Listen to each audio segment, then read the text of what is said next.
Let's find a place to sort out our findings once Malus returns.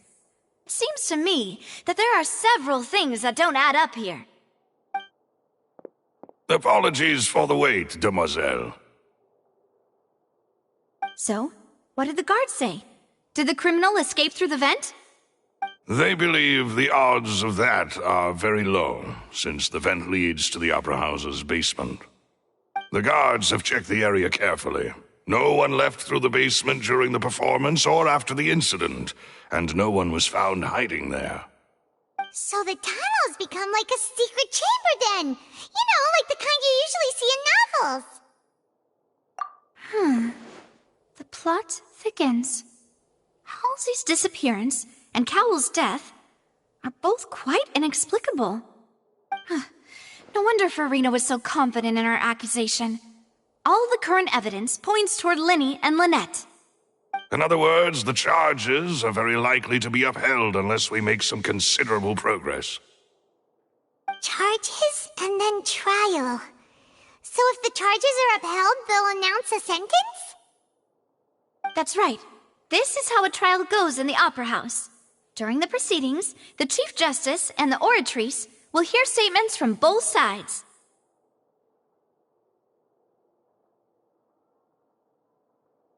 That's right.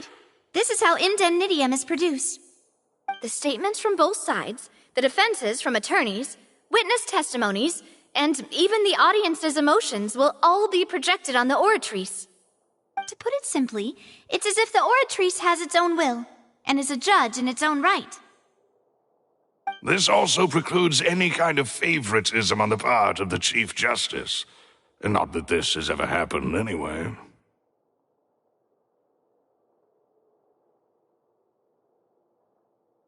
Once both sides have finished speaking, the Chief Justice will make his final decision.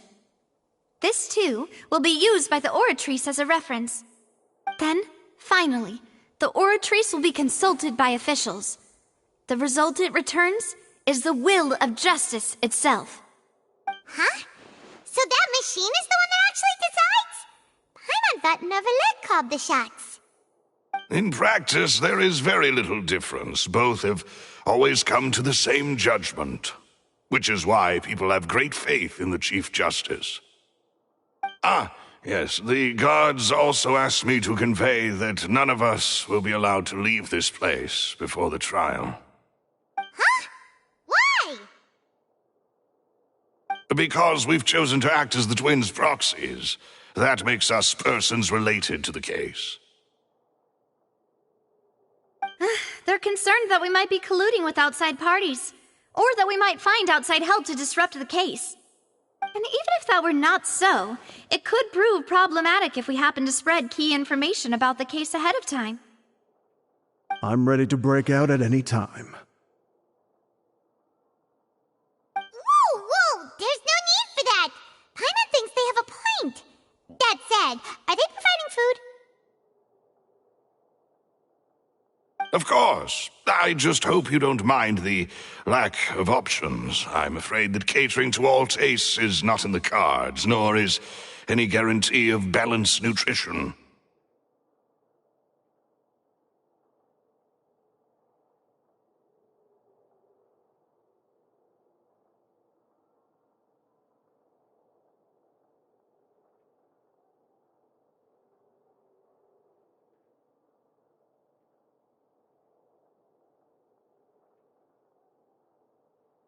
In that case, let's just sort out our findings together here. Pity. I was hoping to take you to try some of Fontaine's famous desserts, too. I mean, what better way to properly think through our findings than over some tea and sweets? Huh. Breaking out suddenly doesn't seem like such a bad idea after all. Just kidding! Paimon will still do her best, even if there are no snacks. What do you mean, no snacks? Of course we'll have snacks. If we cannot buy some, then we'll simply make some. Huh? Here? But how? Understood, demoiselle. Everyone, please come with me.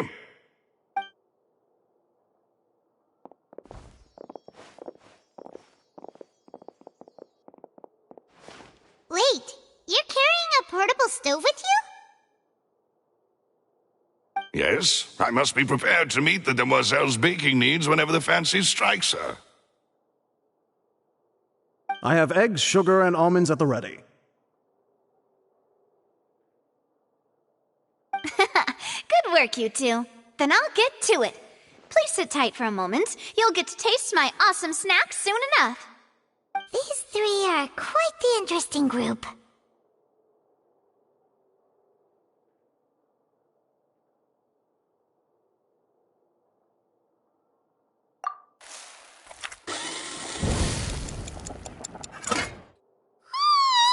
And Paimon thought it smelled good while it was still in the oven.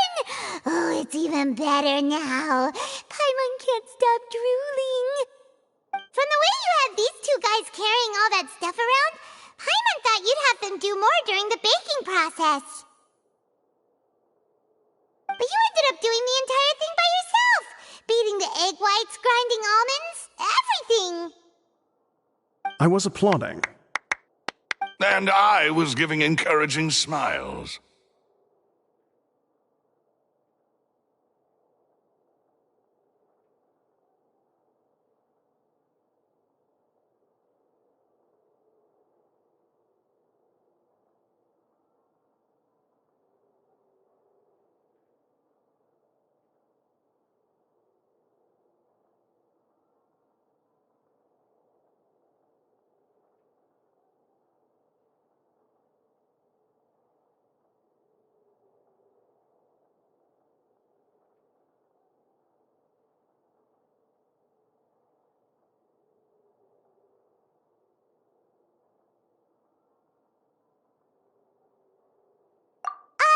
Paimon was just thinking, aren't you worried about getting your fancy dress dirty beating egg whites and baking like this? Well, I don't think it's carved in stone anywhere that fancy ladies can only read books, sip tea, ride horses, and play the piano. I just really enjoy making snacks. Don't underestimate beating egg whites, by the way. It's a real arm workout. You also need to beat them to just the right consistency, or your macarons will crack. Anyway, give these a try, fresh out of the oven. There's 3 for each of us. Only 3? Well, eating too many sweet treats might send all that sugar to your head. You wouldn't be able to think clearly about the case on a sugar rush, would you? Tea is ready to be served as well. This is Demoiselle's favorite, strong black tea with a floral fragrance that clears the mind and lifts the spirit. No need for concern. I'm merely doing as I should.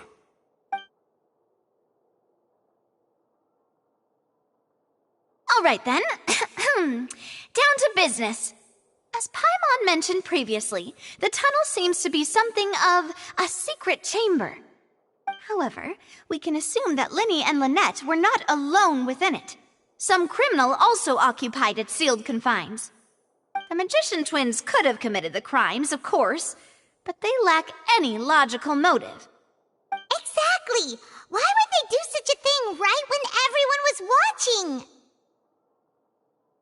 The flower vase and the thud we heard during the performance could indicate some altercation between Halsey and the criminal in the tunnel, resulting in the shattering of the vase, the discarding of her clothes, and her abduction. Perhaps the criminal thought that since she was chosen from the crowd, she would be too easy to identify if she was still wearing the same clothes. Paimon thinks that makes sense, but the real trouble is... True.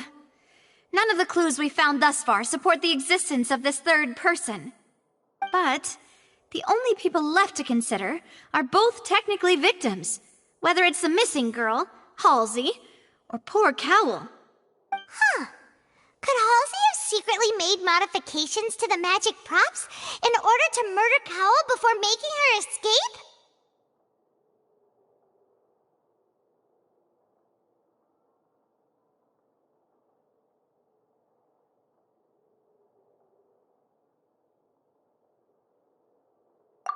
That's right. And even if she had tampered with the setup, she would need to understand the entire trick to pull it off. Nor does she have any motive? The guard said that she has never had any dealings with the Magic Troop's members. Were we not thorough enough in our search? From the sound of things, this is turning into an impossible case. Your macarons are amazing, though, Navia. They smell great! They're nice and crisp and super sweet! They are my specialty, after all. And I see you've already had 5 of them. What? 5? Oh, that can't be right. Paimon only counted 3, honest! Please don't worry about it. At my age, a few less sweets might actually be a good thing. No.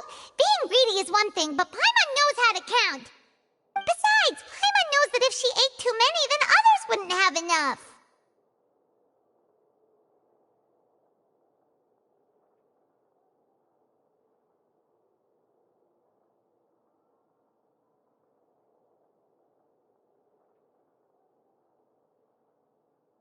Wait, even you don't believe Paimon?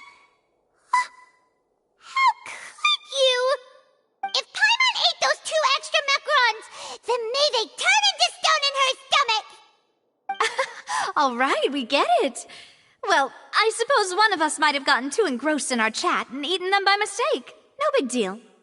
Maloose, set up the stove again, if you would. Huh? What are you doing? Making sure everyone gets 3 macarons, of course. Exactly. We don't want to trouble you. As you wish, demoiselle. And I have the egg, sugar, and almonds.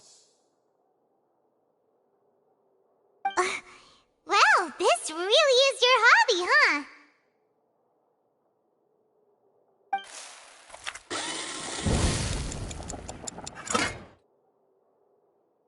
Well, that's it for snack time.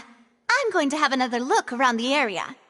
I don't know what we're looking for yet, but we've still got some time. As attorneys, I suggest the 2 of you think the case over again. It would be awkward if you got all tongue-tied on stage during the trial. All right, thanks for your help and for the snacks. It was nothing. A small task for the Spina di Rosula. Silver, Maloose, it's time to go. I'll be back if I find anything new.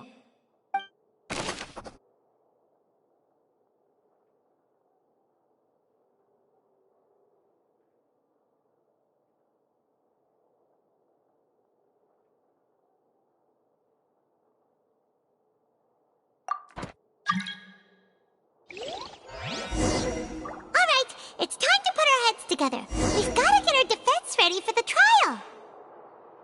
Oh, it's probably gonna be a long and difficult case. There's no point in worrying about that now. We just need to prepare. Here, take Paimon's notes. They should help you review the situation.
plan. Impossible things don't just happen. We'll get to the truth one way or another. Just relax. Even if everyone else suspects Lenny and Lynette, at least we will be supporting them from the stands. Besides, I doubt Farina understands any more about what happened than we do. Thanks, Navia. Well, we'll be going then. Best of luck to you.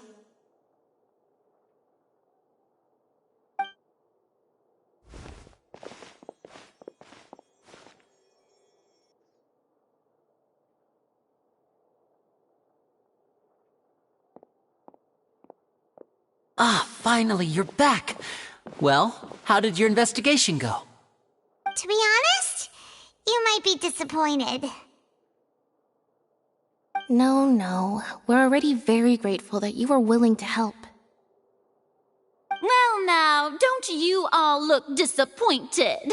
Don't tell me that your investigation came up empty-handed. That was to be expected, of course. The guilty can never produce proof of their innocence. But don't let that stop you. I shall be terribly disappointed should you, my most anticipated foe, concede so easily. Since both parties are present, I declare that the trial regarding the magic show incident is now in session. Firstly, in order for the audience to understand the causes and results of the incident, could we please have Mr. Linney explain the trick? Yes, of course. I will explain while Lynette demonstrates on stage. All the necessary items have been prepared.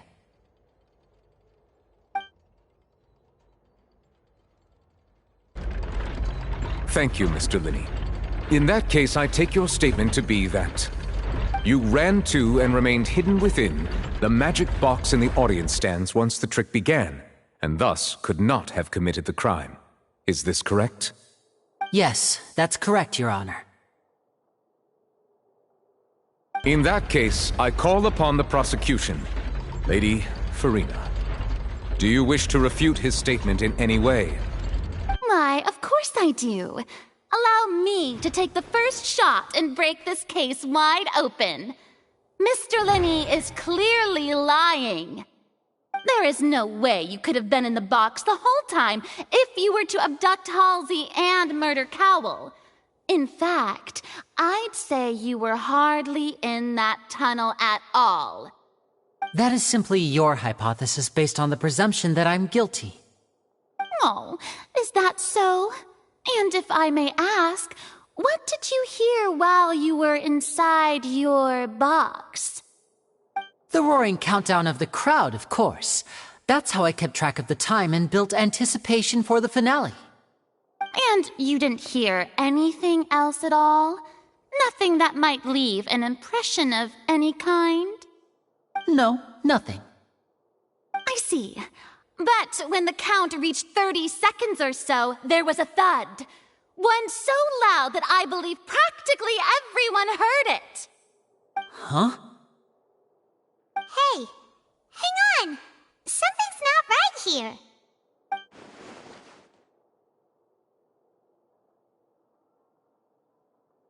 Yeah, I'm sure he could have heard a noise that loud from inside the box. I was right by the box and I definitely heard the thud. Look at those scales. Could those mean...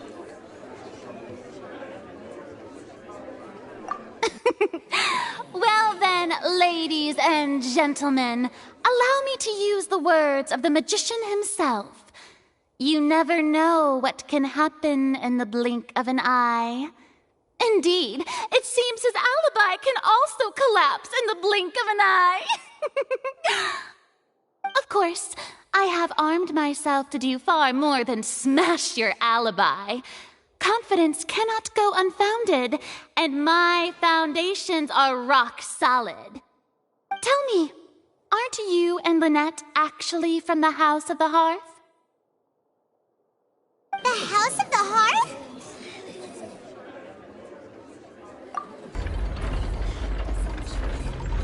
No wonder they did something like this.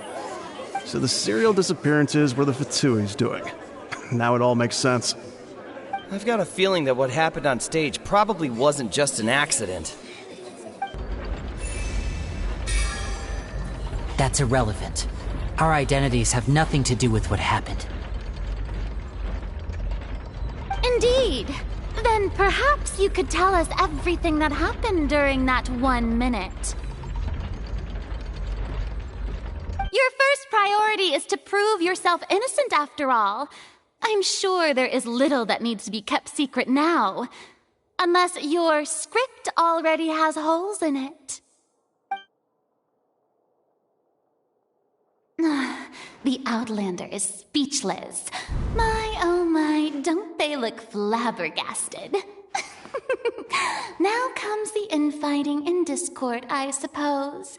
This was all...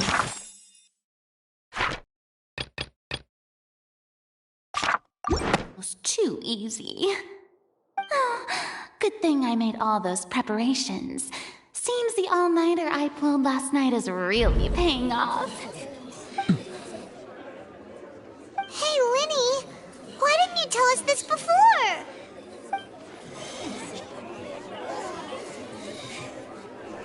Order! Order! Mr. Linney, allow me to re-establish the facts. Lady Farina has raised 2 points. First, when the thud was heard in the Opera House, you were neither in the box nor the tunnel. Second, you and Ms. Lynette are both members of the House of the Hearth. Are these claims true?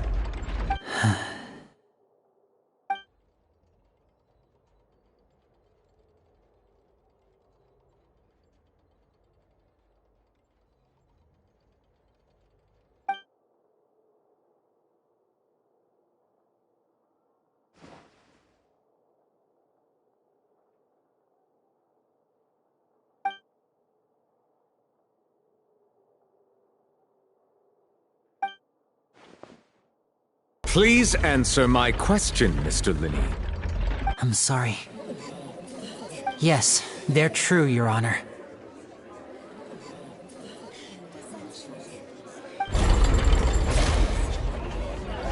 I knew it! Well, that's it. We might as well move on to the sentencing already. What should we do now? Granted.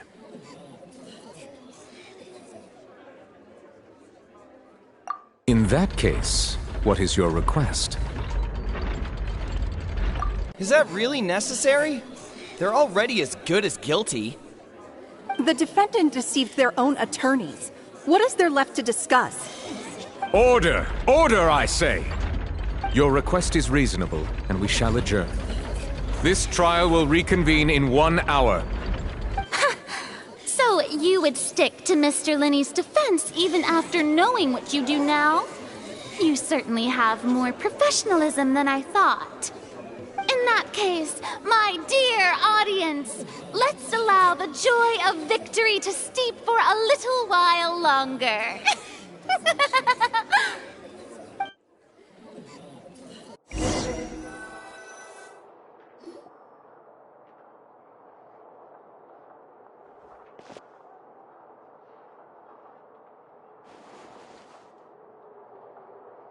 Well, this is awkward. I didn't think the Hydro Archon would dig all that up. I'm sorry, Traveler and Paimon. Yeah, sorry. Paimon doesn't know where to start. We trusted you two. We based our entire reasoning on the assumption that you weren't bad guys. Not to set the wrong tone or anything, but Paimon's really mad! I'm very sorry. I know you're angry, and reasonably so, but please, let me explain. I know you've clashed with the Fatui several times before. I wouldn't be surprised if just hearing the word is enough to make you upset. But our organization is very, very large, and the Harbingers have very different personalities and goals. Right now, we want to save people. As many as we can. That's right. I'm sure we're on the same page when it comes to this nation and the disaster that its people might face. I knew if it weren't for our respective identities, we could become good friends. That's why I didn't wish to flat out lie to you, but chose to hide some details instead. The truth is very important, but being completely transparent about everything would see us spending more effort than we need to.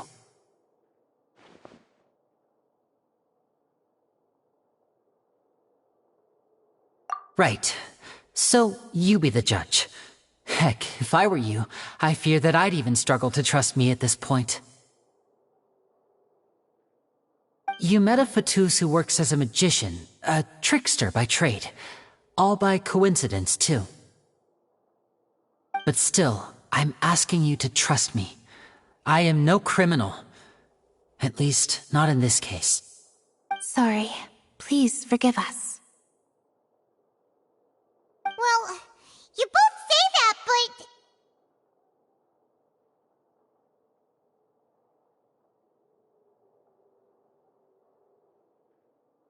Right. Let's hear your answer first, and no lies now! Of course. I'll answer any question you ask.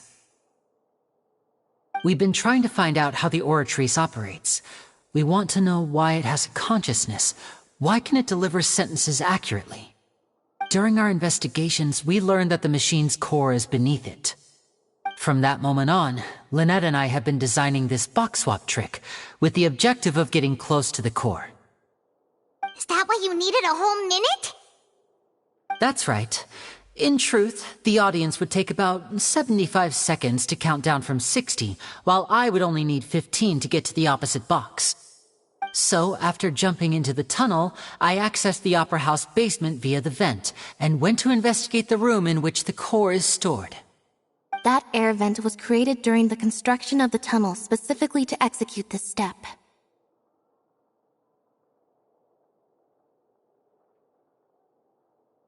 Well, nothing. As soon as I reached that room and was about to investigate, I heard someone's voice. Which should have been impossible, of course. I was quite certain that I was the only one in the room. That voice seemed to recognize me and tried to speak to me.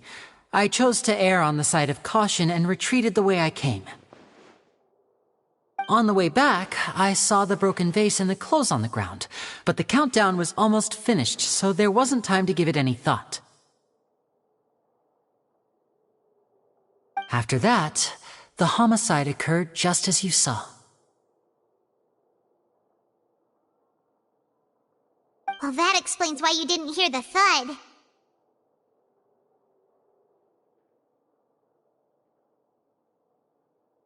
Because of that prophecy I told you about, of course. We must know all we can about this nation's secrets in order to deal with that prophesized crisis. That's the only way we can save everyone. So, there you have it. The whole truth. I swear, I didn't hide anything from you this time. It was never my wish to proceed under this cloud of mistrust either. But, like I said earlier, you can be the judge. If you want to leave because you don't trust the Fatui, there's nothing I can do to stop you. Well, Traveler, you decide. Paimon will follow your lead however you choose.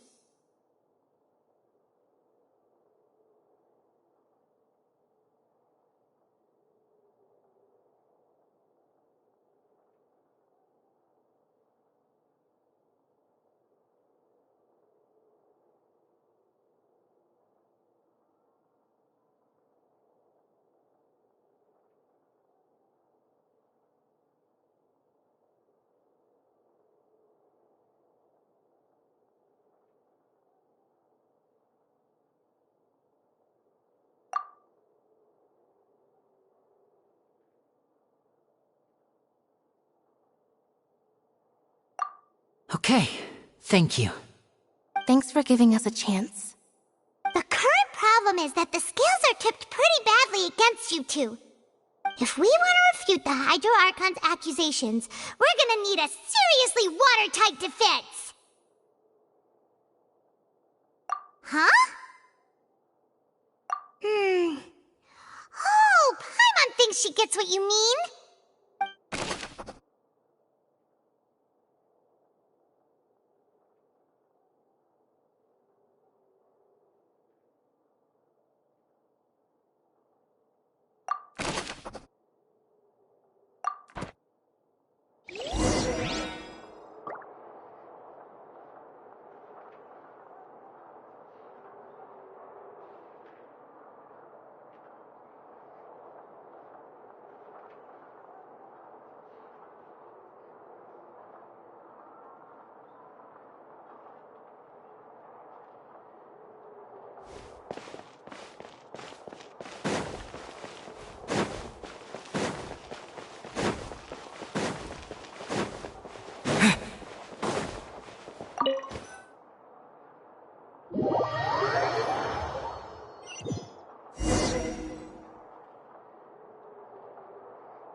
Both parties have returned to their positions.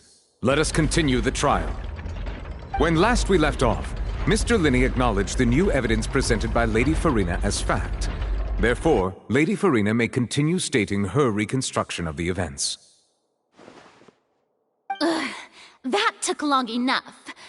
Now then, if everyone would lend me their attention. At this stage, let's revisit that scene from Linney's perspective.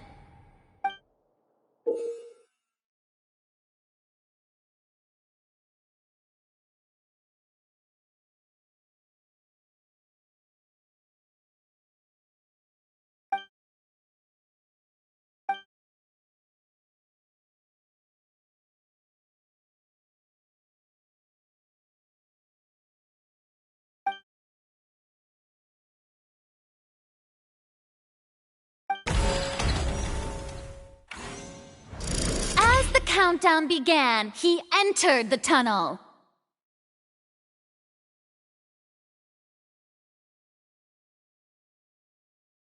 When the flatbed trolley passed, he opened the box and got into an altercation with Halsey, which caused the loud thud. He did not realize that this sound could be heard by everyone in the opera house, which is why he claimed earlier that he could not hear the sound. Finally, he used the vase to knock her out, before making her change clothes to prevent others from recognizing her. At this time, Cowell arrived in the tunnel, having heard that strange noise, and caught Linney red-handed.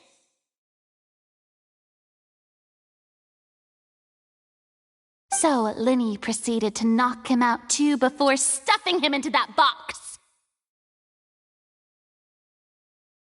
Afterward, Linney passed the unconscious Halsey to his accomplice through the magic box in the audience stands, before operating the devices such that Cowell's death would be ruled an accident.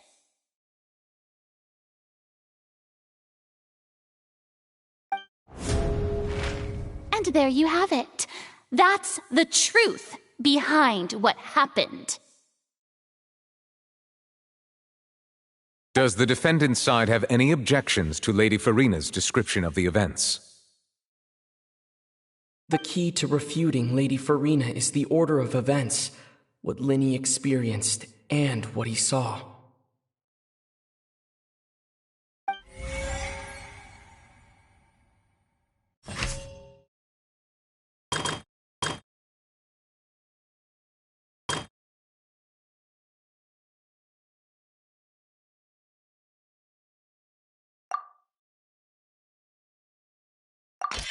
According to Linney, he left via the vent after entering the tunnel. He couldn't have had that altercation with Halsey.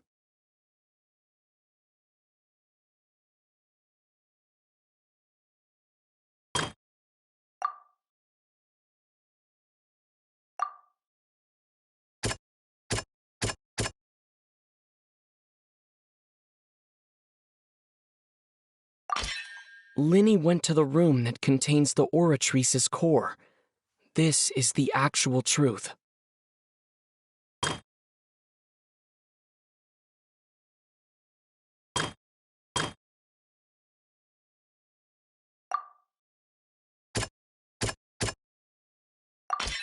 Linney did not take part in the underground altercation. He only witnessed traces of the aftermath. Attention! Ace Detective Paimon has something to say! When the countdown started, Linney did indeed go into the tunnel. But he immediately used a vent to access the Opera House basement, which is where the underground core of the Oratrice is stored. Once he reached that area, he heard a voice in what should have been an empty room. Since he felt something was amiss, he returned immediately. The crime scene had already developed by the time he reached the tunnel again, and in order to complete the magic trick, he did not remain there for any length of time.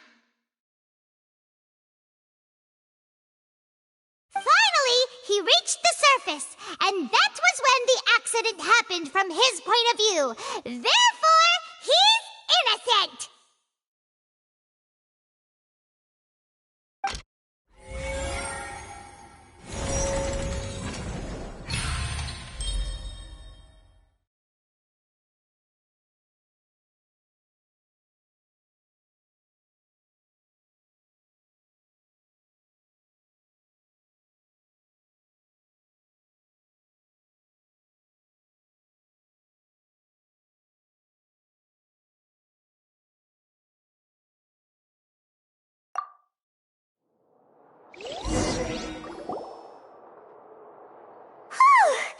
Paimon did it!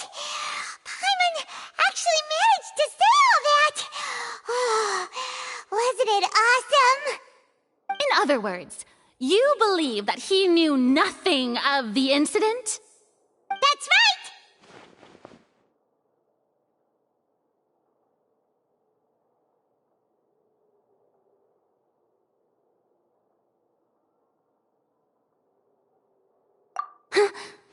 My reasoning?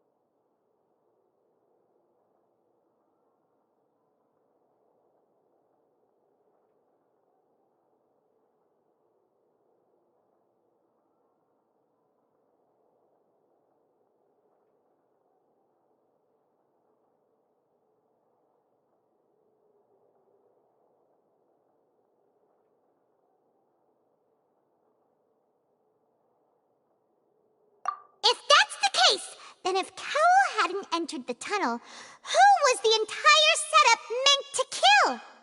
Assuming that what you say is true, Linny only needed to kidnap the young girl to cause a new disappearance case. What would the point of killing someone on stage be? Oh, they have a point.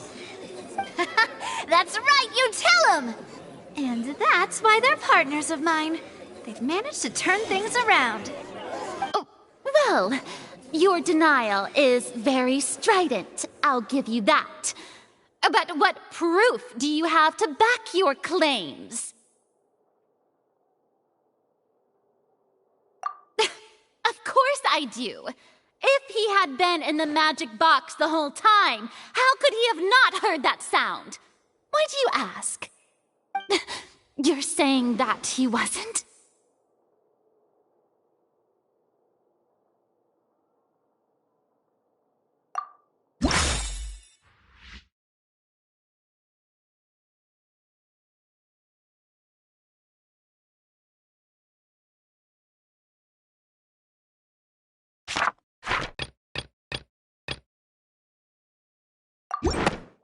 That's right! Linny wasn't in the box or in the tunnel. That's why he didn't hear anything strange during the performance. This means that when the crime happened, Linny had already entered the basement via the vent. The same clue you used to disprove his alibi has now become the best proof! Ha ha! How do you like that? Well played. To think you'd use such logic. Well then, if it wasn't Linny who committed the crimes, then who was it?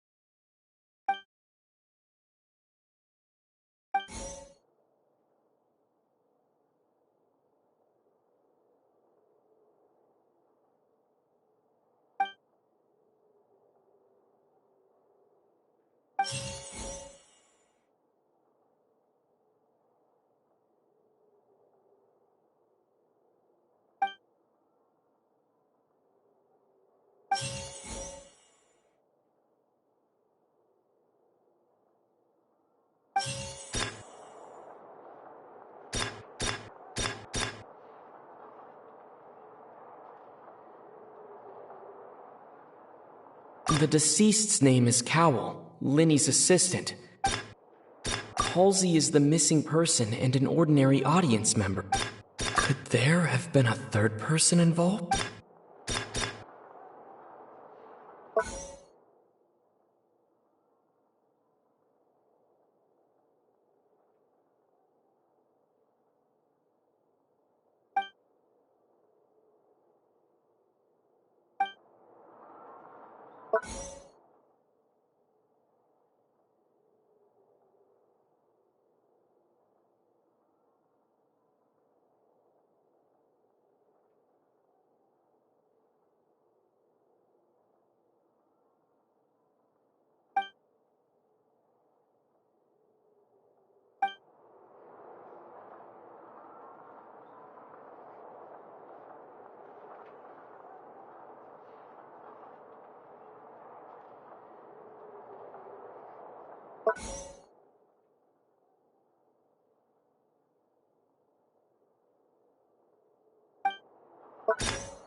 The deceased's name is Cowell.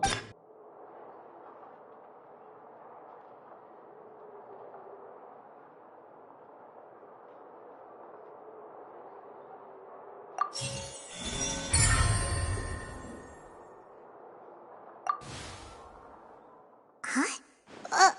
That can't be right. Are you serious? The killer was, in fact, Cowell, the deceased! Oh, is that so? How interesting! Let's hear your reasoning then. What I must do next is recreate the truth. What Cowell did, and how he went from would-be perpetrator to victim.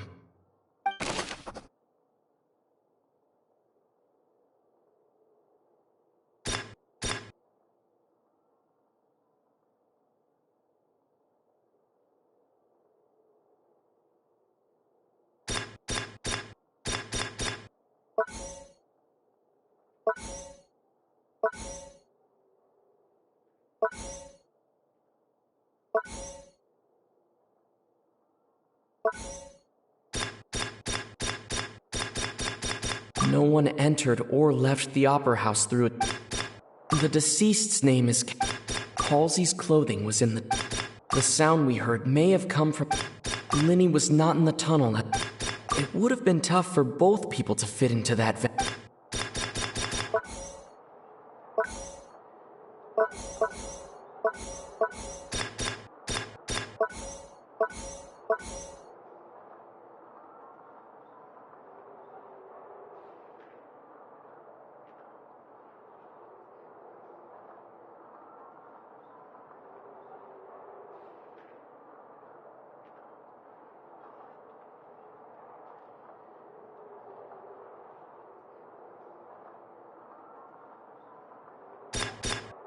No one entered or left the opera.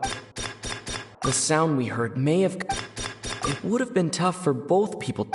Linny was not in the tunnel at that moment.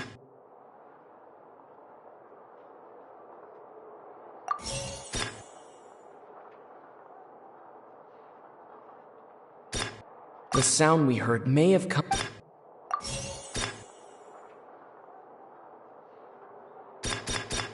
The deceased's name is...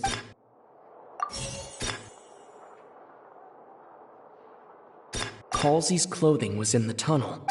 The sound we heard may... No one entered or...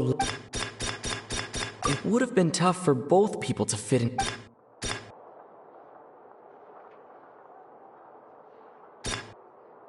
Halsey's clothing was in the tunnel, so there must...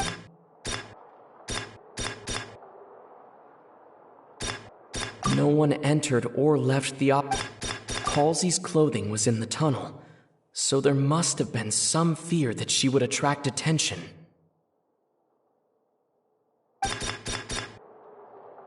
It would have been tough for both...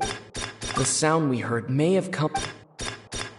No one entered or left... Halsey's clothing was in...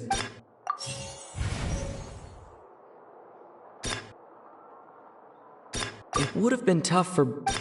No one entered or left the opera house through its entrances. So where would the criminal have wanted to take...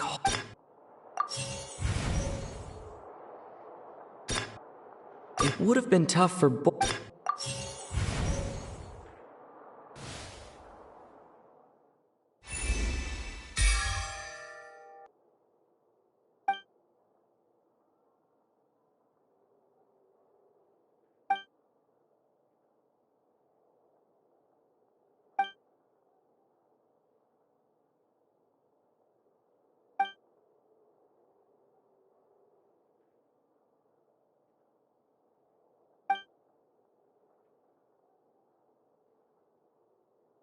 What's wrong, Traveler? Are you still having trouble figuring things out?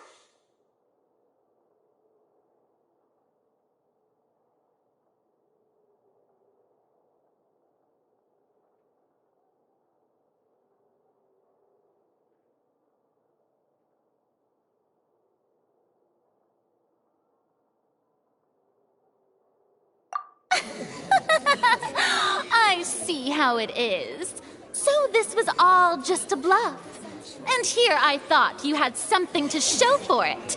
But it seems you're still far from the truth. Look, since we're at a dead end, why not consider a different track? Just like the trick as it transpired, the end result must have been utterly different from the magician's initial design. If only we knew how Halsey disappeared. Well, that would be nice, but the tunnel only has 3 exits, and none of them seem very likely. And it's not like this is a magic trick where you can just make a real live person disappear. You know, like you did from that water tank, Lynette.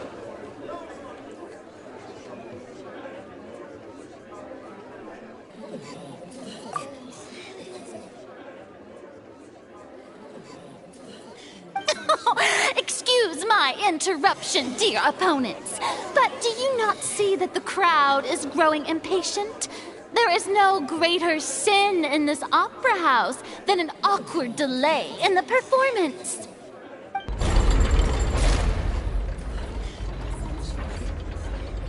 If the defense is unable to make further effective arguments, we will move on to the next stage of the trial.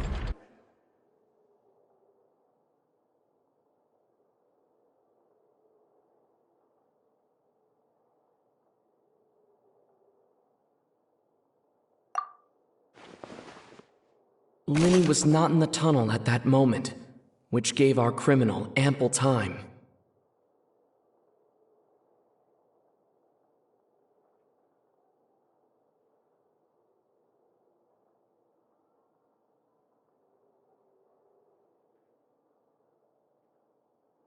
The sound we heard may have come from a clash between... The deceased's name is Cowell.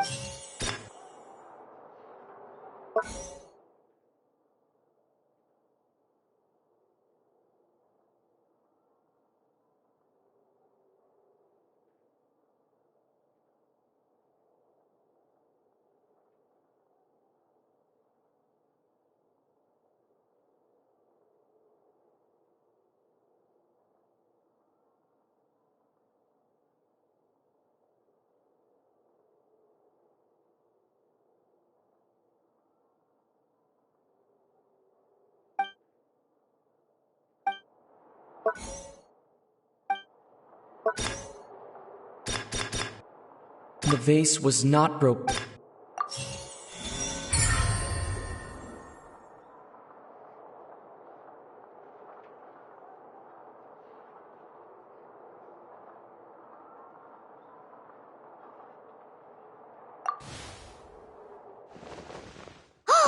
Paimon gets it! It all comes together if Halsey disappeared instead of being kidnapped. Lynette escaped from the water tank, vanishing gradually and leaving only clothes behind. If there's a similar method where a person could be transformed into water... Just a moment, please. I do hope you know how preposterous you sound at the moment. How could a person ever be transformed into water? This is reality we're talking about here, not some magic trick. Must we really? I should think that of anyone. Your friend Lyney already knows this truth very well. Magic tricks are ultimately just illusions and misdirection. But Halsey's disappearance is very real. We're talking about two completely different things. Even so, I trust the Traveler's judgment. The truth must be out there somewhere. Perhaps some new line of reasoning may open if we try to gather all the focal points that don't make sense. Since Cal was the deceased, we haven't placed much attention on him. But given that we aren't making much progress with the case, it wouldn't hurt to have a look at his belongings, would it? People really do come up with all sorts of harebrained schemes when at the end of their rope. The way I see it, your suggestion that we broaden the scope of our investigation is nothing but a tactic for stalling the trial. Nevertheless, I believe that this is a reasonable request on the part of an attorney. Since the trial does indeed appear to be at an impasse, I believe that additional evidence may help us make more progress. Guards, please step into the lounge and examine the personal effects of the deceased, Cowell.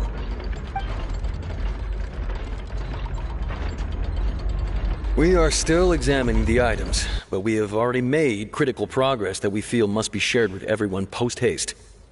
We discovered several test tubes of fluid within Cowell's baggage, each labeled separately. The notebook in his backpack claims that these fluids are water from the Primordial Sea. The Primordial Sea?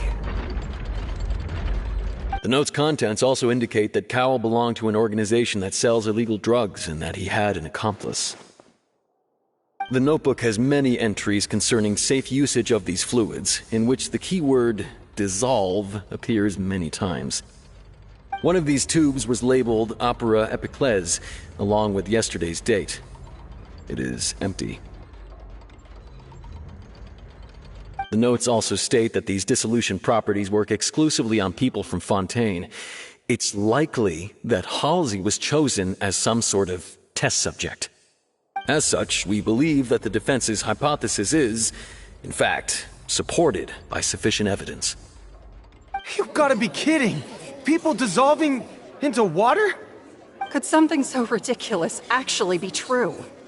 Wait a moment. This reminds me of a certain prophecy, but it's just a coincidence, isn't it? Huh. If people can become water, does that mean that the water tank's real use was as a means to hide water stains? And if Cowell was targeting that girl... Wait just a minute. Could that mean... You two, with me, quick! Demoiselle, wait! What about your partners? Let's go. Just trust me. Order! Order! It is undeniable that further examination of the deceased's personal effects has yielded some surprising results, but we cannot yet verify the veracity of these clues. Still, let us assume that these clues are indeed authentic, albeit with the understanding that Ms. Halsey has yet to be found. Guards, please continue examining the items along these lines. Mr. Lyney, it appears your hypothesis is supported by the evidence, so please continue speaking. Of course. Thank you, Your Honor. If we uphold this hypothesis, I believe that many of this case's seemingly unrelated clues can be connected together. Right! Like the metal hook! That one didn't make sense at all. Let's think about this. Cowell's methods must have something to do with that water from the primordial sea.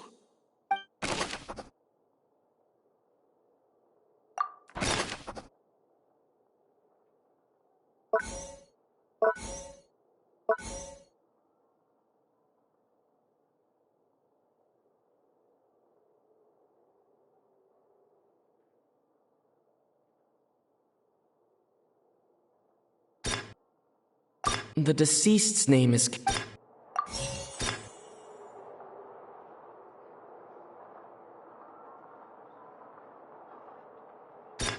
The rope that held the water tank up was lit by the fireworks and snapped.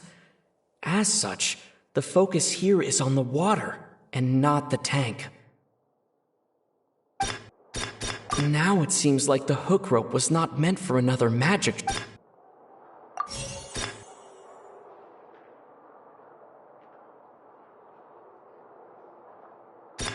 The water from the primordial sea should already...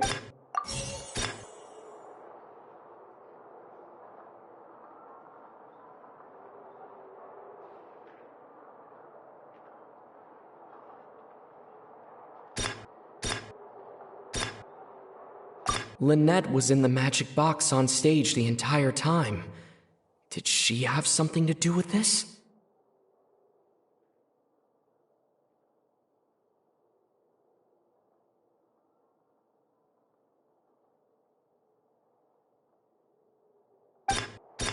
I remember there was something else within the inner layer of that box.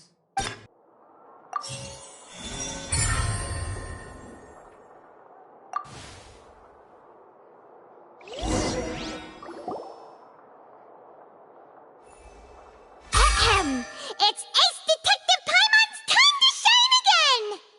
In the original plan, Cowell would tamper with the water tank rope and the number selector securing his target. When the magic box containing Halsey was lowered, the metal hook would retract gradually and pierce the balloon at the top of the box. When the balloon attached to the box popped, the water from the primordial seed inside it would pour down and dissolve Halsey. Afterward, Cowell would enter the tunnel and break the flower vase to conceal the water inside the tunnel, with the remaining evidence being covered up by the water tank on stage. But he encountered something unexpected in the tunnel and wound up being fatally hit by the same water tank he meant to use to cover his tracks.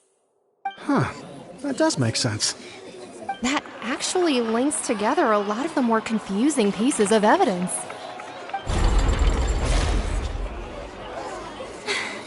Oh dear, what do I do? Even I think they sound convincing now. Have I falsely accused an innocent person? What a humiliation. Now, it seems like the only point of contention remaining is the exact circumstances that led to Cal's death. His notes mentioned he had an accomplice who could be related to the situation. On that note, the guards have just contacted me indicating that they uncovered new evidence. I shall now invite him on stage to share it with us. Thank you, Your Honor. We were just inspecting the luggage of the other people involved in this case. And we found an identical sample of the water from the primordial sea among Linny's personal effects. What? That can't be. Oh, I see. Well, how wonderfully comedic. Does this not clear all doubt? My dear citizens, my loyal audience, allow me to present my reasoning and bring this performance to a swift close. Linny did not need to take part in the dissolution of the young woman at all. Indeed, he did leave the scene via the vent. Having made modifications to the props beforehand, his accomplice Cowell then caused Halsey to vanish using the water from the primordial sea.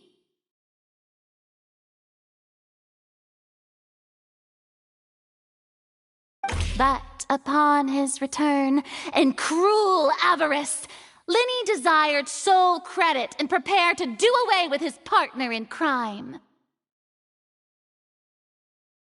Ultimately, he knocked Cowell out, and the tool meant to cover the crime up also became a murder weapon.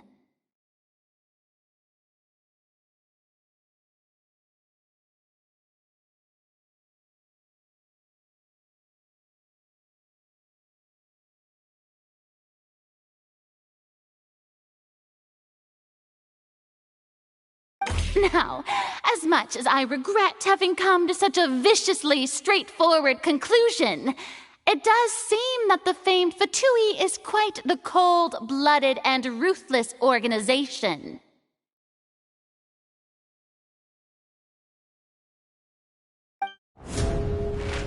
Am I right, Mr. Linny? We've used up all the evidence we collected. There's no way for us to make a rebuttal here.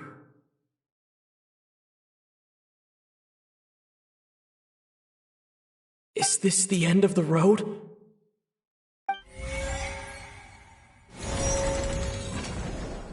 Oh no! Paimon can't think of anything either. It doesn't look like the... seems using the water as new evidence was too good a move. Oh, why did this have to happen now? I think we've all seen enough now, and we have ample witnesses to my flawless reasoning. I believe this is indeed the finale. Now then, my good, noble Chief Justice, should we not, in your view, move... Excuse me, everyone, but I must interject. Miss, I must ask you not to shout, and to respect the ongoing legal proceedings. Oh, come on. Don't be hasty. I have a good reason for interrupting, you know. Now, would anyone here like to take a little break from all this debate and see a little magic? I'll show you an amazing trick. One that can bring a young woman who has disappeared back in the flesh, right before your very eyes. Please, do the honors, Mr. Linny, if you would be so kind. What in the world is she saying? No offense, miss, but miracles like that are beyond my scope as a magician.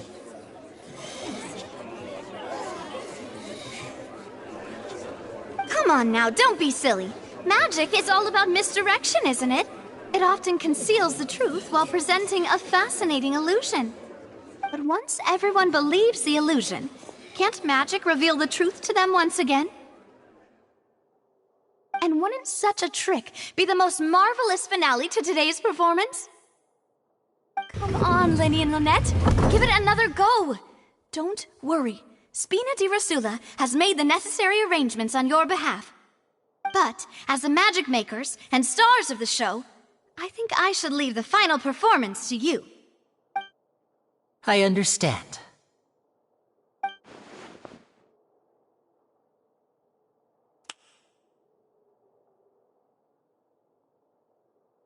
And voila!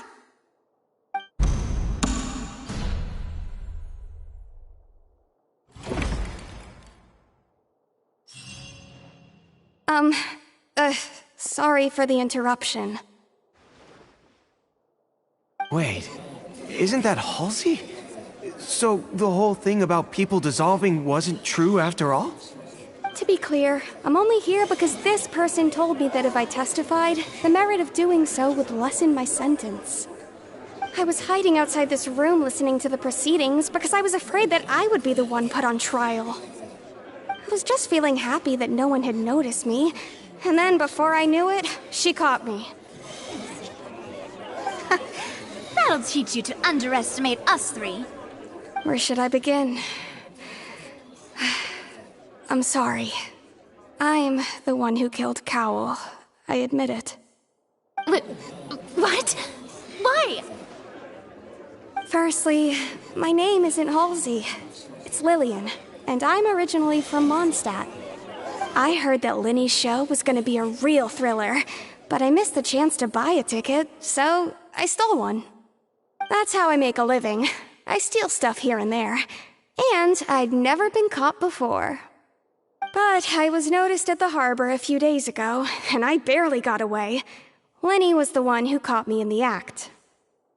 Hey, no wonder you look familiar. So you were the thief. Liddy even mentioned that you were pretty skilled.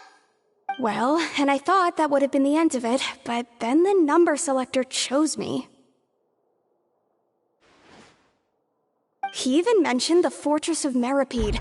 That's a prison, isn't it? So you can imagine how shocked I was. I thought he was onto me for sure. So I played along with the show while looking for an opening to flee, but then I got water poured on me for no reason, and then someone jumped into the tunnel to nab me. I wasn't going to take that lying down, so I knocked him out and stuffed him into the box. There was nowhere to run from there, though, so I had to change my clothes and hide in a box containing performance costumes. I slipped out after the first guard arrived at the scene and continued hiding inside the opera house. Can a person even hide in there? But I swear I didn't know that the water tank would fall down. Really, I swear it. Had I known that, I wouldn't have put him in the magic box. I may be a thief, but I'm no killer. Well, that makes everything pretty clear now, doesn't it?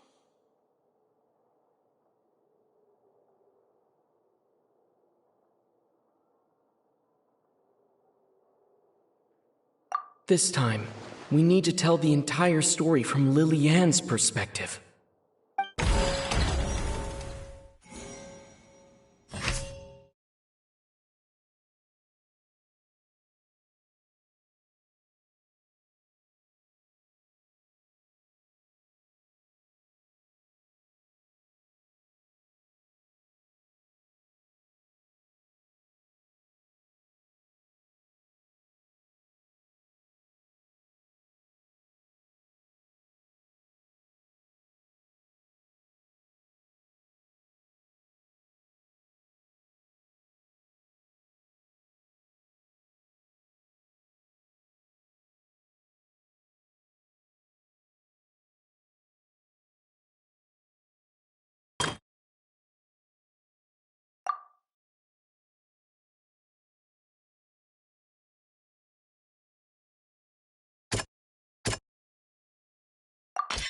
The strange sound wasn't from a fight.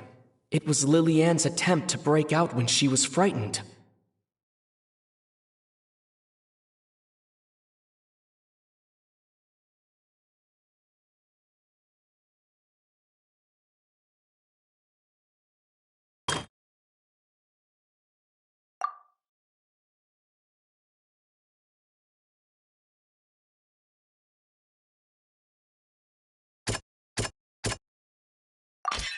The flower vase was not broken to cover anything up, but was smashed during the struggle between Lily-Ann and Cowell.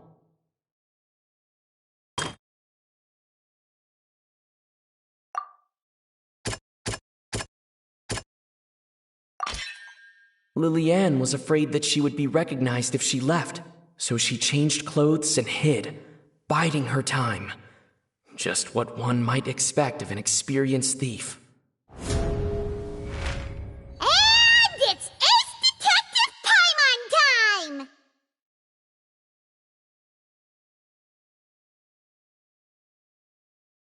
Been selected out of the blue, Lily-Ann panicked.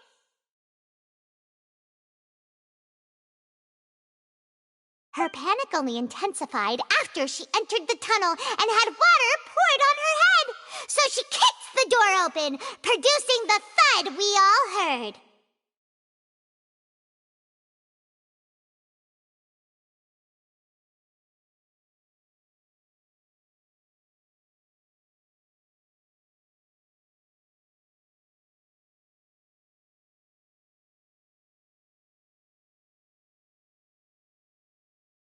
Hearing the commotion, Cowell leapt into the tunnel, only to discover that Lily-Ann had not dissolved. He did not know that Lily-Ann was not from Fontaine, but was a thief who made her way in by stealing a ticket. Mistakenly believing that the water from the primordial sea needed time to take effect, he tried to force Lily-Ann back into the box.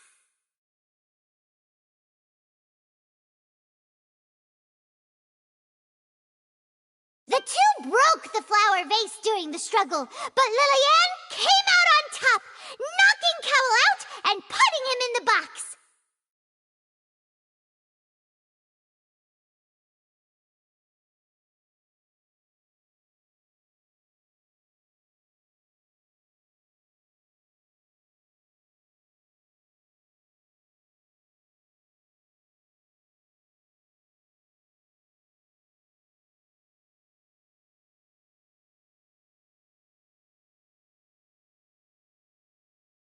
With no way of escaping, she changed her clothes and hid in the costume trunk until the performance ended.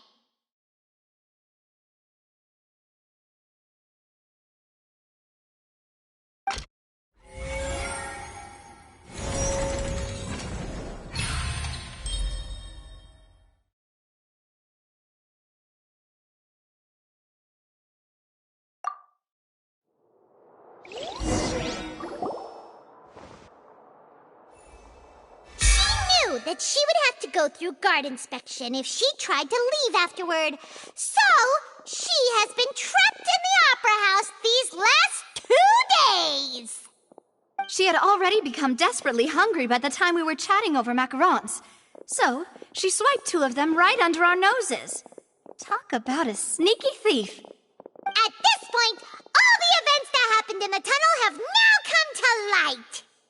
Ah, so that's the whole story. Bravo! Bravo! Now then, Lady Farina, do you wish to speak against the defense's statements? Please answer the question, Lady Farina. Also, if I may add, the trial has not yet ended. As such, I request that the prosecution not leave the room before the proceedings have concluded. What, are you reading my mind now? No, I have no further arguments. I admit defeat. But really, could you at least have left me with some dignity? Wow, look at that! She's like a deflated balloon now. If there are no objections, then as the Chief Justice of Fontaine, I shall once again repeat the full sequence of events. The actual perpetrator of the serial disappearances, Cowell, selected his next victim from the audience reservation list. With some modifications to the selector, he could ensure that the pre-selected young woman would be chosen. To cover up any evidence while committing the deed, Cowell thought of allowing the water tank to fall, which would conceal the water left behind after the young woman was dissolved. He also tampered with the rope suspending the water tank, using the fireworks at the end of the performance to cause the tank to drop and hide the watermarks. He poured the water from the primordial sea into a balloon during the preparation of the magic box and stuck it to the box's lid. Finally, he passed the prepared hook on a rope through the gap in the magic box's door when bringing the young woman to said box. When the magic trick officially began, the box containing the woman was lowered into the tunnel, tightening the hook rope and bursting the balloon containing the water.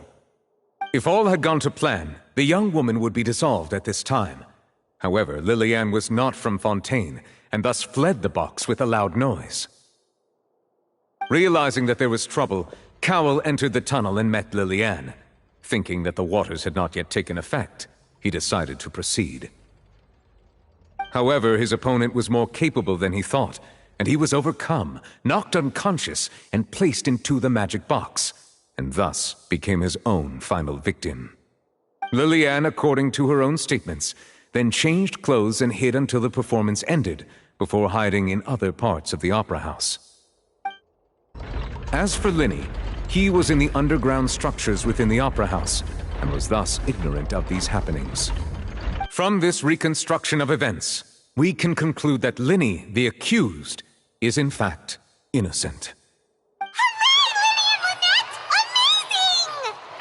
While there is much in Linny and Lillian's conduct that should still be investigated separately, this case, at least, can be handed over to the Oratrice to make the final decision.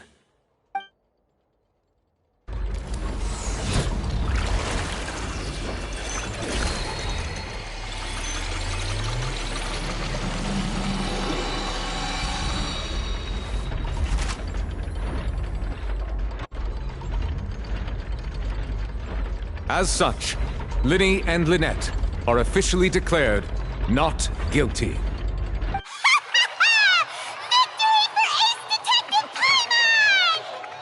Great work, partners. Thank you all. Thank you so much.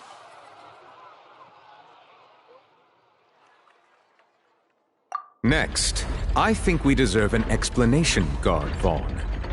How did you find the water from the primordial sea in Linny's baggage? Right! Your discovery caused me to make a serious mistake, you know. Or was that not a discovery, but false evidence that you dared to bring before this court? I suspect that the accomplice mentioned in Cowell's notes was not Linny, but you, yes?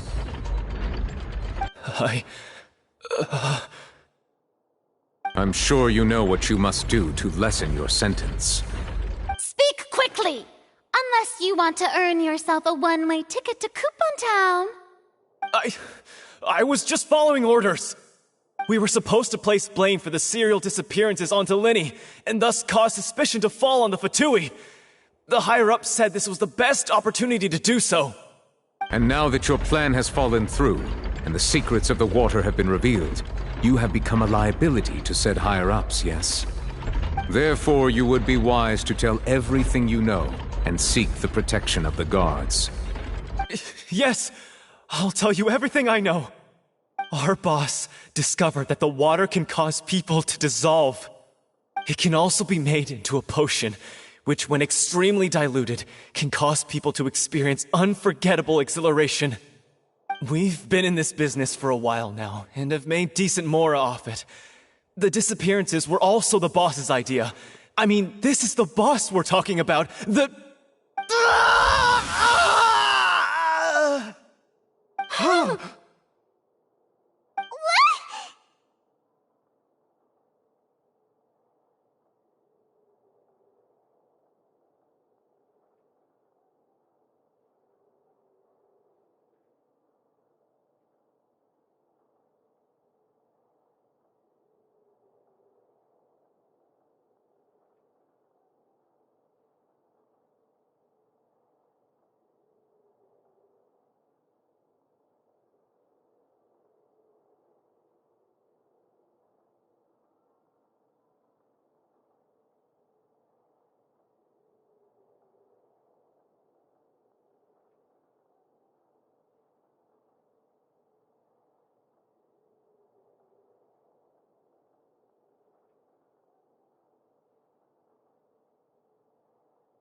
And now he can no longer talk.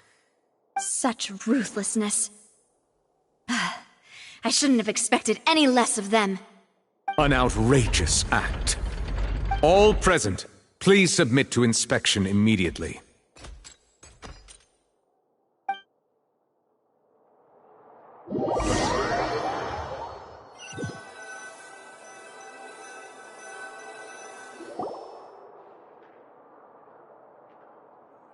So, we're just going back now? That's true, but... Traveler, Paimon, please wait.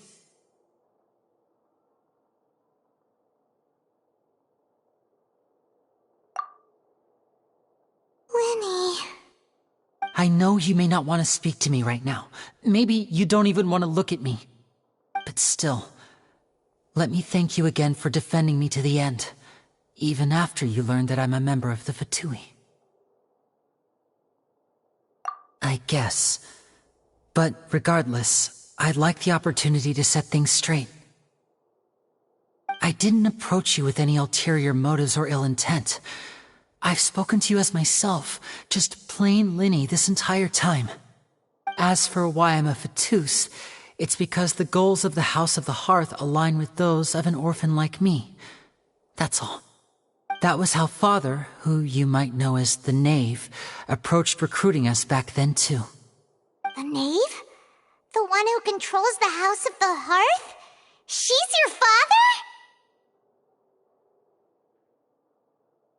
That's right. And since we're here, I was wondering, would you mind hearing a story? It's about my past. Back when our parents first died, Lynette and I were left wandering the streets. To survive, I took to surreptitiously observing an older street performer who did magic. It took me several days to figure out how he pulled off his amazing tricks. I took my sister through several streets until we found a crowded corner, and we began to perform magic tricks there. To my surprise, we proved to be pretty popular, and we could at least stop worrying about where our next meal would come from for a time. But I didn't want my sister to remain a street rat together with me forever. Before long, an aristocrat came to me and claimed that he wished to take us in after watching my performances. So you went from orphans to nobility just like that? That was how we felt at first too. As if fate was on our side and we could say goodbye to those painful days. But I gradually discovered that while we were called foster children, he was really after my talent for magic tricks. He would constantly take me to all sorts of banquets to garner attention, which he would then use to expand his social circles. That doesn't seem too bad either. Better than roaming the streets at any rate. It took a while for me to realize just how dark his heart really was. After one particular performance at a banquet, I discovered that Lynette was not on the same return vehicle as me. I waited a long time after we returned home, but she did not come back. I went to that noble's bedroom and asked him about her whereabouts. The answer he gave me was, she caught the eye of the most eminent person at the banquet, so I sent her over as a gift. I mean, you'll be able to perform your magic regardless of who your assistant is, yes? Oh no. So he was gonna...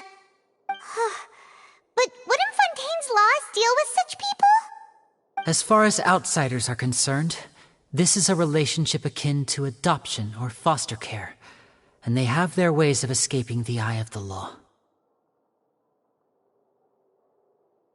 I managed to ferret out the location of the mansion of that so-called eminent person and hurried through the night. But by the time I leaped over the walls, avoided the guards, and made my way in, all I saw was the moonlit ground covered in blood, and the Knave standing there in the darkness. So, she'd already taken care of that guy. That's right. She had rescued my sister before she could come to any harm, and had even discovered several girls hidden in a basement, all of them orphans.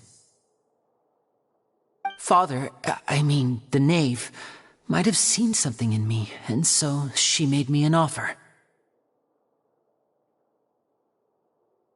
The House of the Hearth welcomes you, for your interests align with ours. Here, none will ever betray you. Indeed, betrayal shall never be permitted here. I was hesitant to trust her. I had just been betrayed by nobles. But she was also quick to destroy the noble who had taken us in at first, giving us back our freedom. Oh, so that's how the two of you joined the House of the Hearth.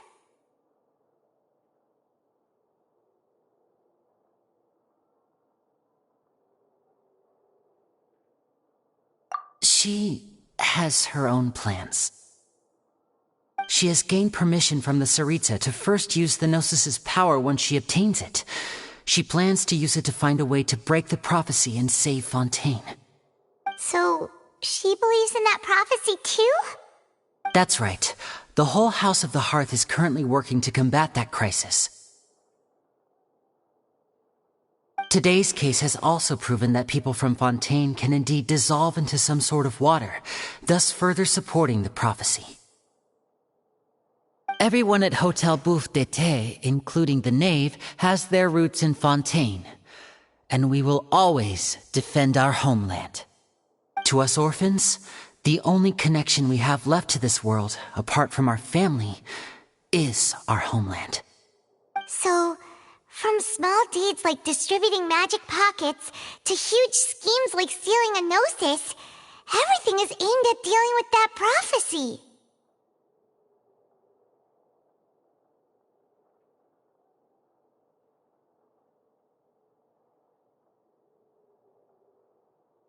It's all right. I understand. The only thing I can do is relate all this to you. I just hope you can understand that even as a member of the House, I have never stopped making my own decisions, and that I believe what I'm doing is right. If you should need anything at all in the future, feel free to find me. I will do my best to help you, as plain Lyney.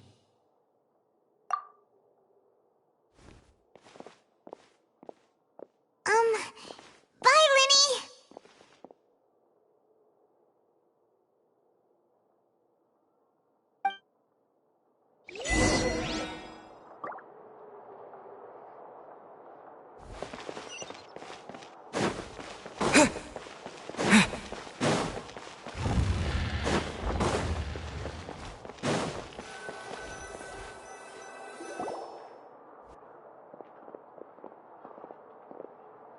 Hey there. What was with the disappearing act you pulled right as the trial ended? Were you looking for us, Navia? Well, this whole thing isn't exactly over, is it? I do feel that we're getting closer to solving the serial disappearances case, though. Don't you think so, too?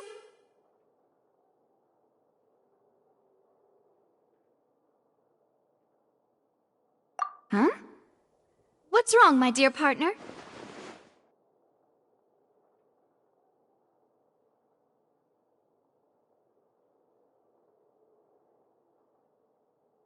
Besides, are you sure we're the ones who can crack a case that's been cold for decades now? And given that there's new evidence from the trial, there should be a trail of breadcrumbs for the Hydro Archon's people to follow now, right? Ah. I see. Well, I won't lie. I'm a little shocked to hear that from you. But I suppose you are just travelers who have only arrived in Fontaine after all. Sorry. I might have been too presumptuous. Don't say that, Navia. Ah, and we were having so much fun investigating with you, too. It was like having new waters flowing into a stagnant mire, causing new hope to spring forth, and the reflection in the murk to become clearer. Well, sorry about that. I'm a bit prone to nostalgia. Don't mind me. Wait, shall we have a farewell meal? You know, to commemorate our time as partners? Huh? Do we really need to get that formal? Well, guess you really did treat us as partners, huh? Well, I'd just like to have a proper ending to every important memory. That way there are no regrets later.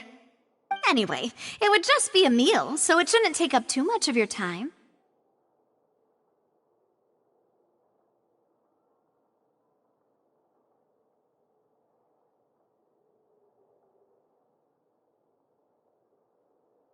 You don't have to twist Paimon's arm. If Boss Navia's treating, count Paimon in! Oh, wonderful. In that case, why don't we return to the Court of Fontaine and head to the Hotel de Boer? I believe we'll make it just in time for dinner. All right then, let's have our farewell meal!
Torn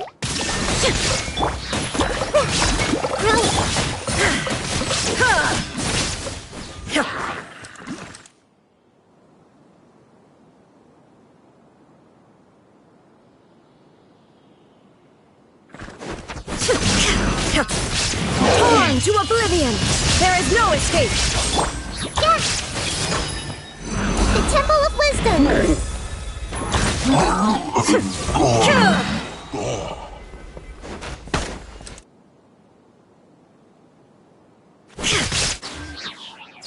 Shine down!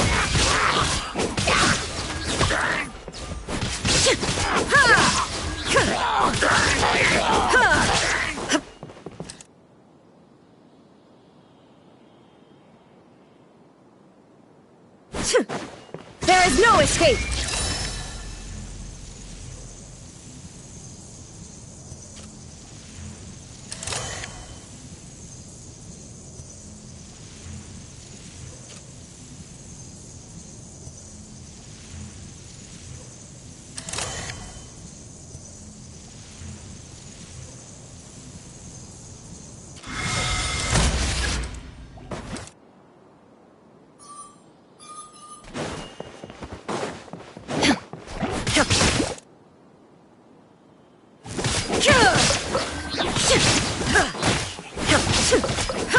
Illusion!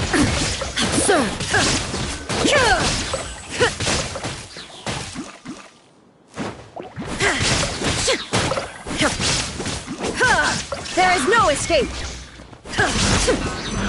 Now you shall perish!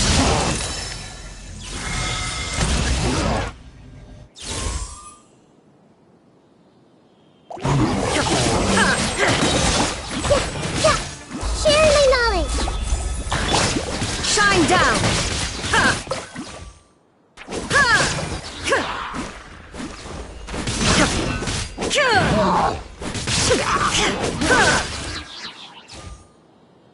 Torn to oblivion!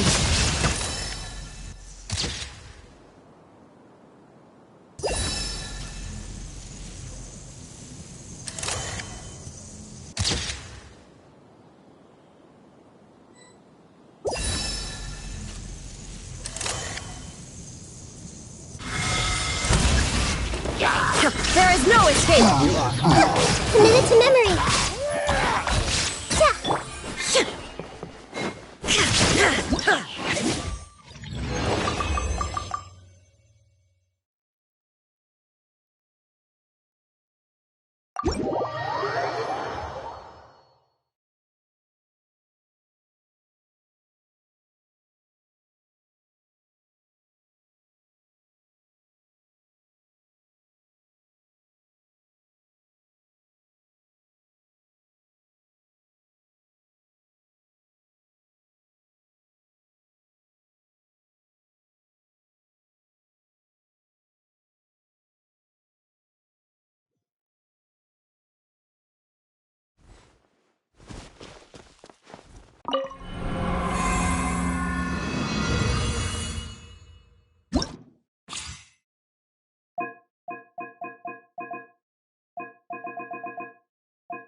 Whirling snow! Embrace the ice! Yeah! Manifest!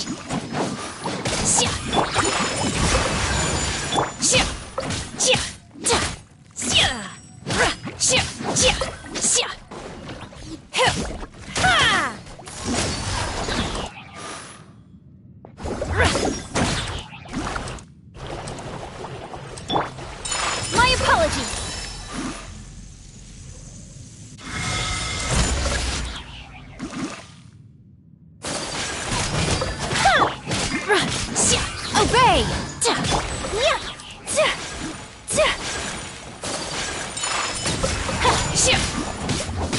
Cryo incarnate!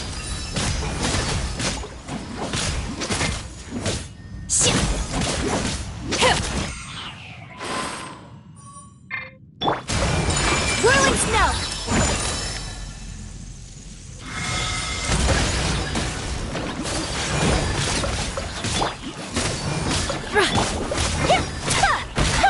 Sakura swirl!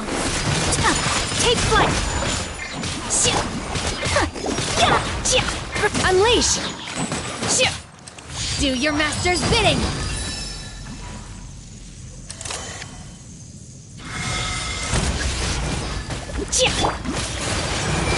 My apologies! Obey! Embrace the ice!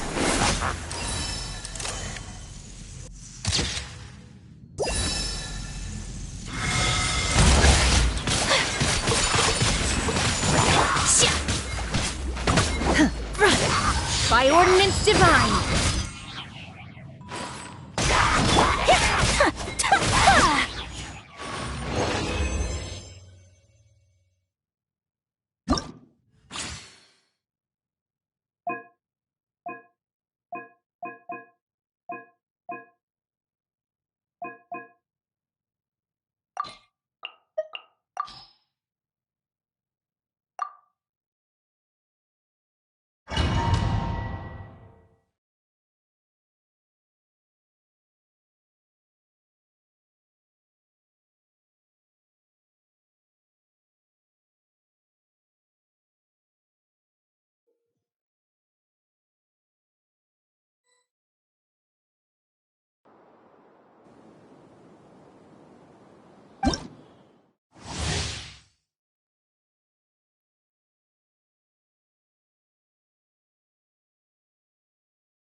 Right here. Show them. Yeah. Emerge. A process of elimination.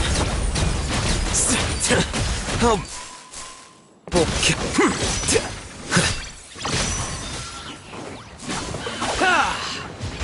Come on out. Right now. Show them. Right here. Here you are. Scatter. Target practice. Come on out. Right now. Right here. A sight to behold.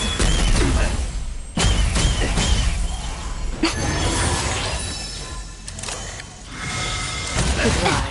Your coming was foretold. Show them. Bloom as the flowers in Gurabar. For the eternal Come on out. oasis. Right now.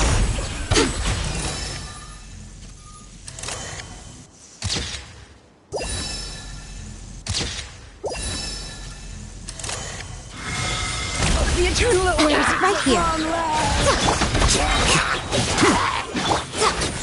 I'm always watching. Show them. Right now. Come on out. Show them. Here you are. A process of elimination.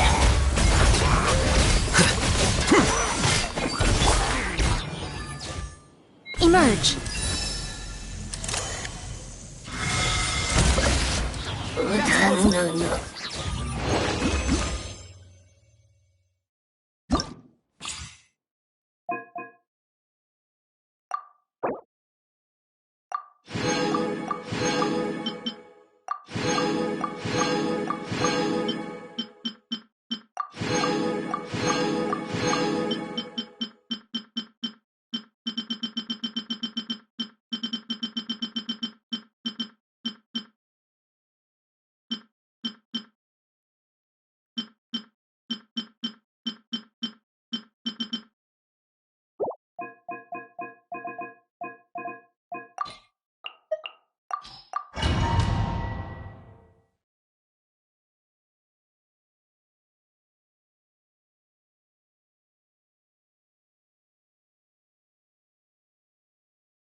get a little chilly.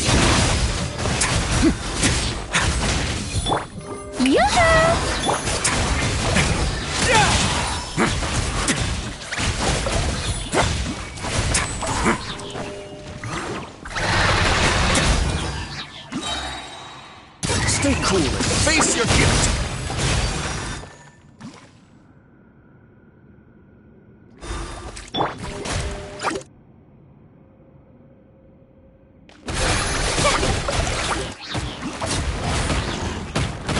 Let my name echo in song!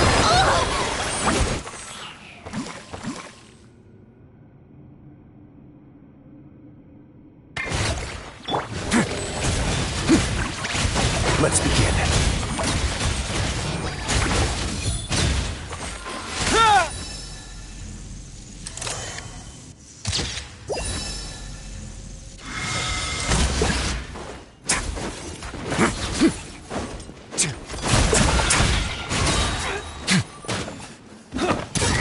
Get a little chilly. A moment, please.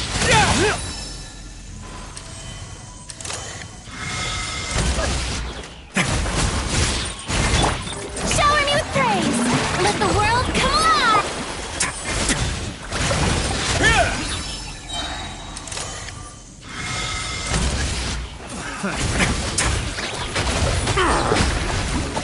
Let's begin. Have a safe trip.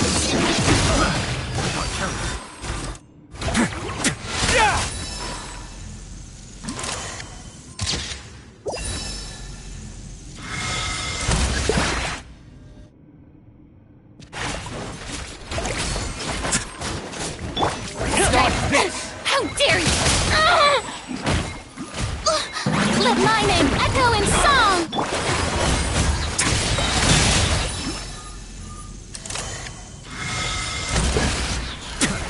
Another test subject.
Scatter!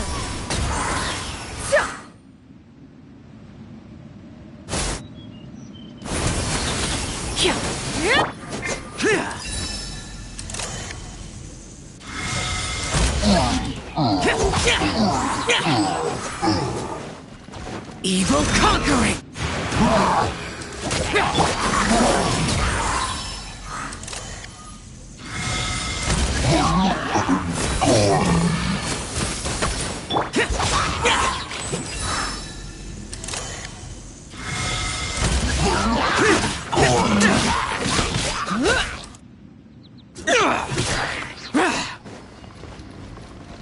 Boring! Skyward! Scatter! Ho!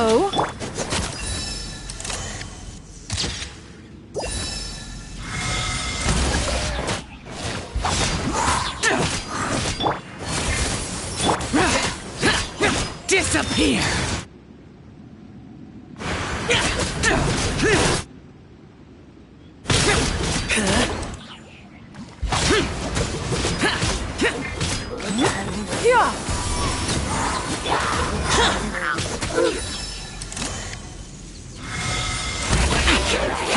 Boring! Stray clouds converge! Evil conquering!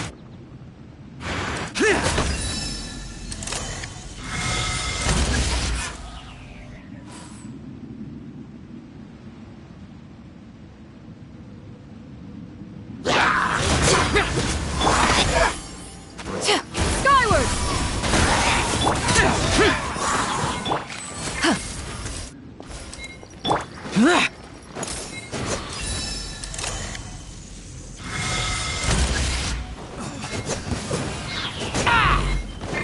Disappear!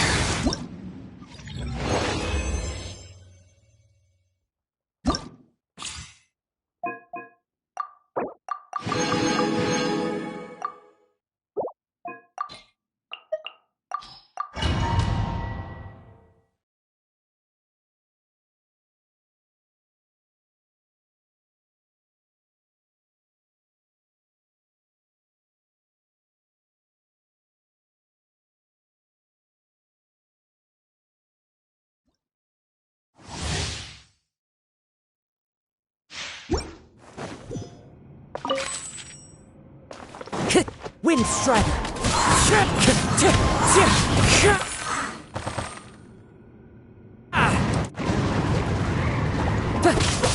Fallen leaves, adorn my night!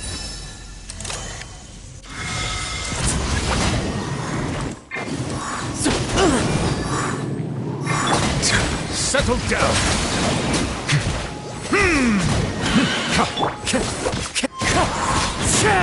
Let the mighty be humble! Justice is blindsided! Silent!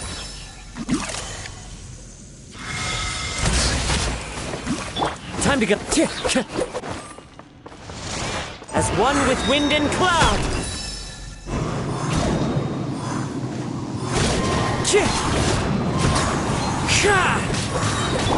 Settle down!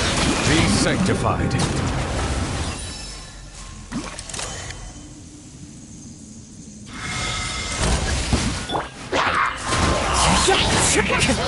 Fallen leaves, adorn my night!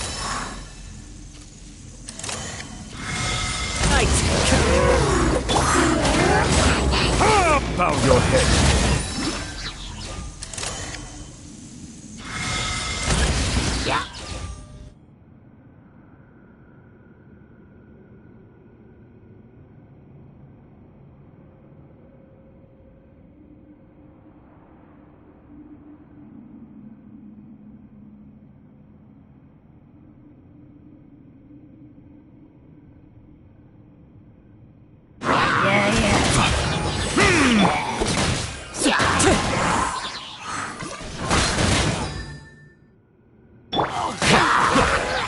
Let the mighty be humble! Settle down!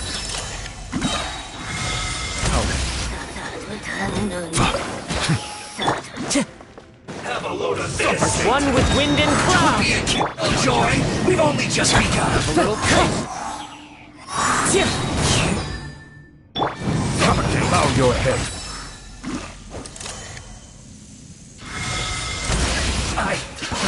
This casualty was slow. Wind Strider!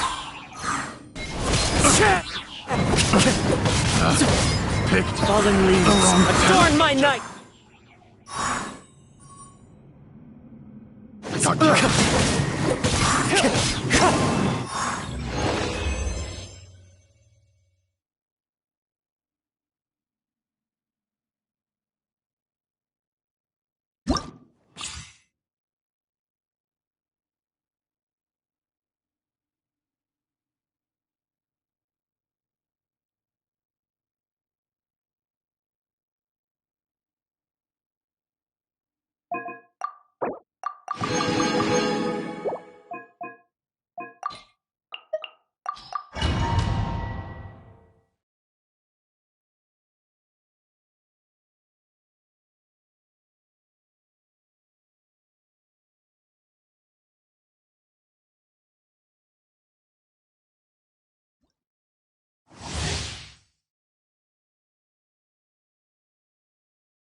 burst forth. Watch out! A proper send-off from the Spinalist Love.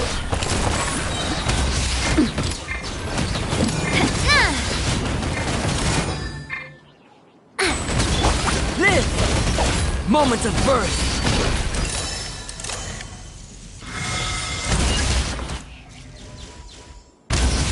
Ha! Burst forth. Attack! Hey there! Hey there! Feel this ancient power.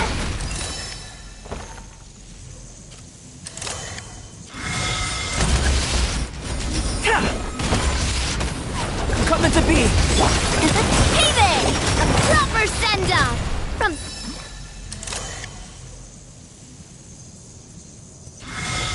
Spinalist Love. Haha!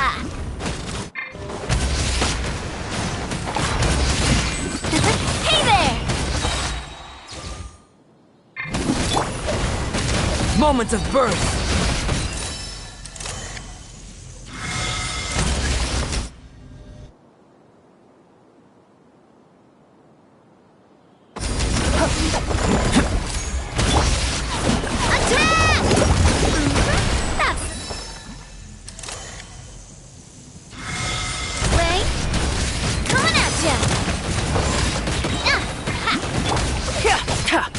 Feel this ancient power.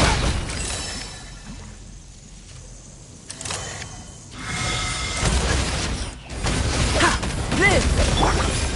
Coming at you! Attack! That's the way. Witness my great undertaking.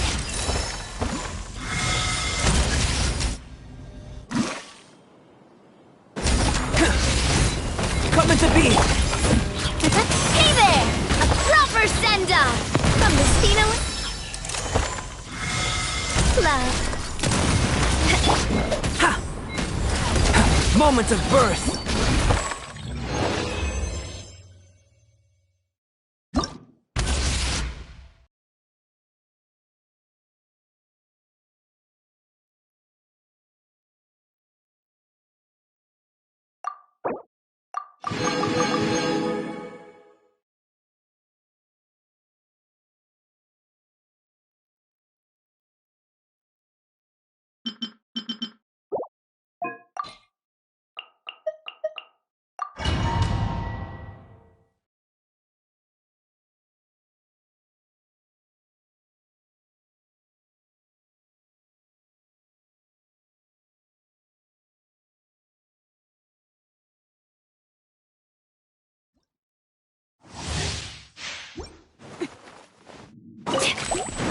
Scrap the color. Scatter!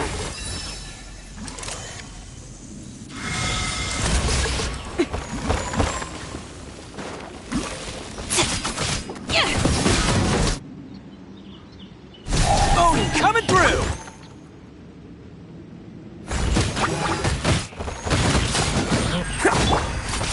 Delicate as silk.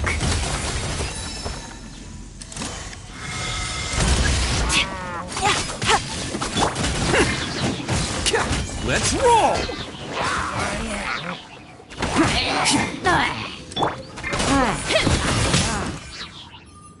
Who wants some of this?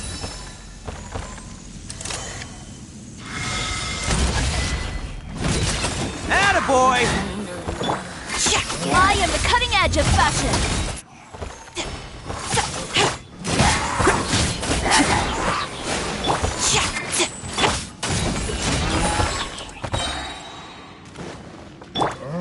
Let's go to Otto.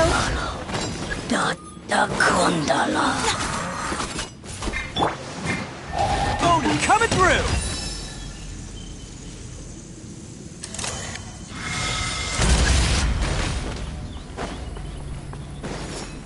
Let's roll! Oh.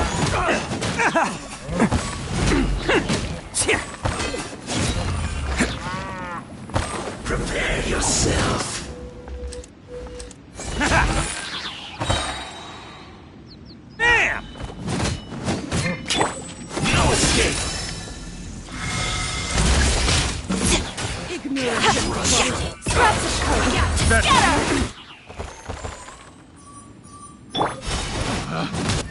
It's showtime!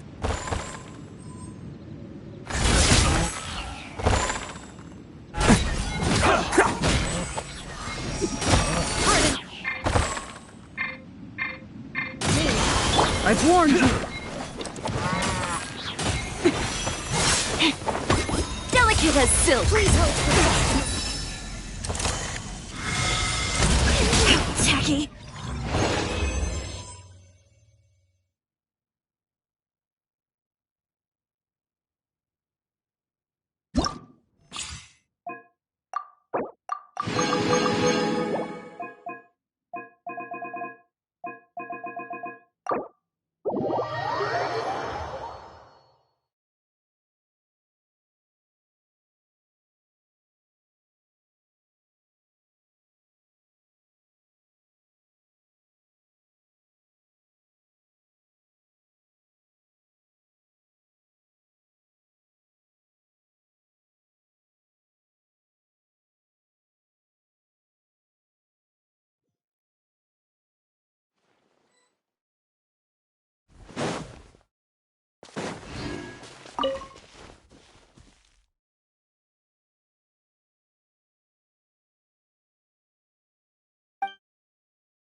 Ad Astra Abyssosk.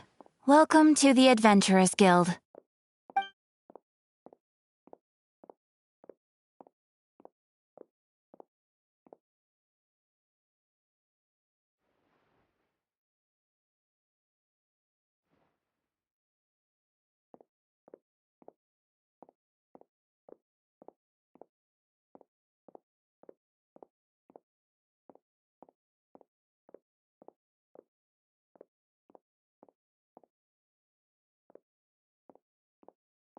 Thank you for completing.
come on. Serious suggestions, please. I'm not trying to write a thriller here. It's supposed to be an essay, you understand? An essay. That means facts and logic. Well, if it's facts and logic you're after, you shot yourself in the foot with your choice of research topic, didn't you? The Tatara Suna mystery. When so much remains unexplained, there's little to be objective about. Unless, of course, you restrict yourself to textual criticism. Yeah, well, this is my teacher's area of research. I can't change that. But it's fascinating enough without having to sensationalize it, don't you think? The strange location, the missing details, a mysterious person. I want to write my essay on something interesting, and I'm interested in getting to the bottom of all this. That's the only reason I came to you. Yes, you came to me, so all the more reason to take my advice. The fact is, it's the dramatization that will make people want to read it. There's no getting around that. Okay, but... Did one of them just mention Tatara Suna? But that's all the way in Inazuma! Is it just Paimon, or is it kinda unusual for someone in Sumeru to want to write a paper about that? Everyone here's just going about their business. Maybe it really is just Paimon. Guess people here are free to research pretty much anything.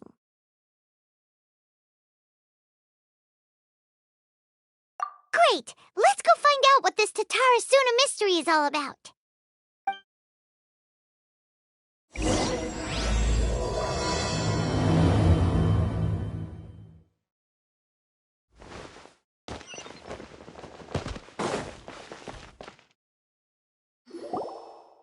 All right, I guess I'll go with my textual criticism and your editorial direction for the first draft.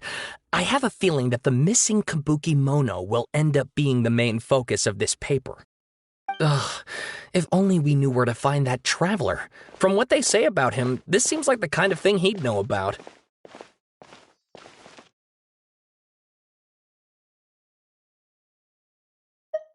Oh, you're the traveler, you say? Hey, what's with that face? Don't believe us?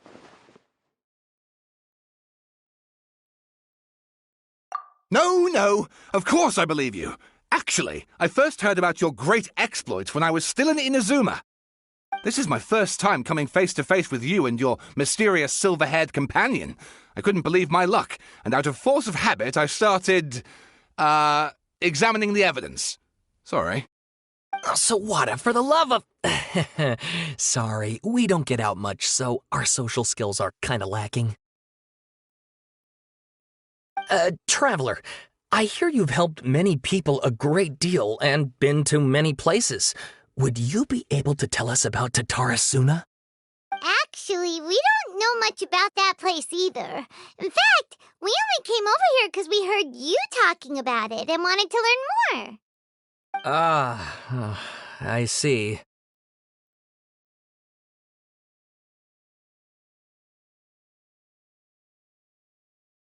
My teacher chose this area of research as a personal challenge. He said it's difficult to get into because even Inazumans don't know much about Tatara Suna's past. But who'd have thought that... If you don't mind, I'd love to show you all my outline for the book I'm writing about Tatara Suna. Hold on, Sawada. Don't you think that's a bit of a deep dive for a first read? Well, fair point. In that case, please ease yourselves in gently by taking a look at Akaba's latest essay draft. Let me give you some background. This all started with the discovery of some records in Tatara Suna. The writings mentioned someone by the name of Mikoshi Nagamasa, who crafted a fine blade. But in the end, he threw it into a fire to destroy it, and killed his servant Katsuragi. Why? Well, no one knows. Apart from the swordmaker, his servant, and the one who wrote this all down, the records also mention a Kabuki Mono. This seems to be an Inazuman word for an eccentric stranger, someone who dresses funny or acts in an unusual way. That's right. Akaba's teacher has spent quite some time researching these events on the ground. This Kabukimono lived in Tatarasuna for a while before disappearing without a trace. And shortly afterwards, as Akaba mentioned, things got pretty ugly. So first this strange person goes missing, then a murder happens? Seems kinda fishy to Paimon. Yes, my thoughts exactly. So I helped out too. I asked everyone I could think of if they knew anything about what happened back then. And wow! Did I get lucky! Stop shouting! This part's important. I just wanted to make it stand out.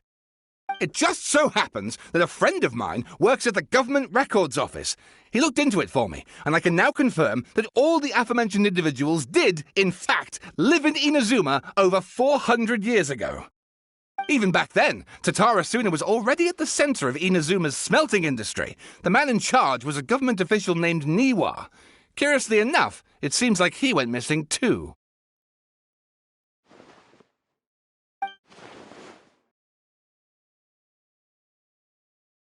Wait, so there are 2 missing people in this story now? That's right! What's more, Niwa is a name with a lot of history to it. Have you ever heard of the great swordsmith clans of Inazuma? Oh, the swordsmiths? Yeah, like Ishin art and so on? Wow, yes. You really know your stuff. That makes things easier. So basically, this Niwa was a distant relative of the Kaidahara clan, the last practitioners of Ishin art. Something then seems to have happened in the Kaidahara clan, leading to their downfall. I don't know the details, but taken in light of everything else going on around that time, it makes you wonder whether it's all connected somehow. The Kaidahara clan? Sawada, you left out the biggest detail of all.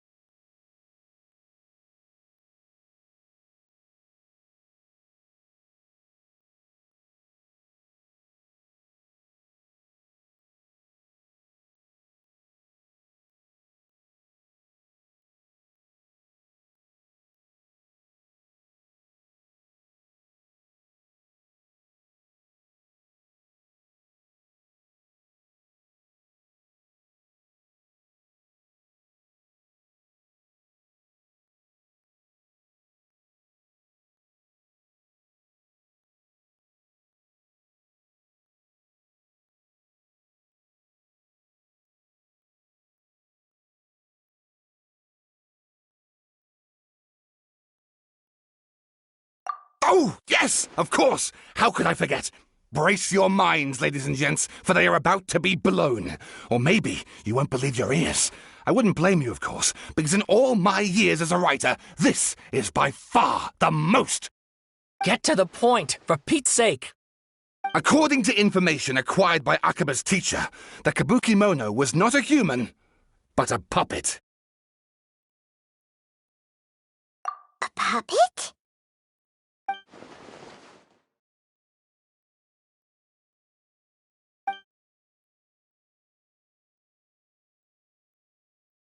Aha! Judging by the looks on your faces, you do know something after all.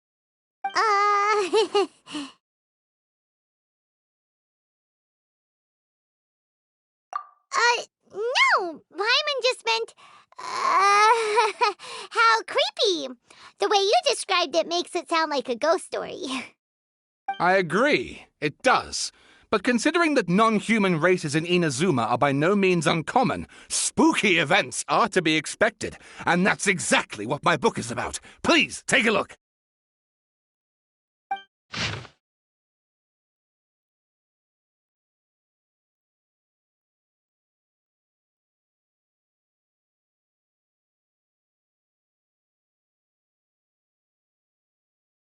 Oh, and please read my essay draft as well.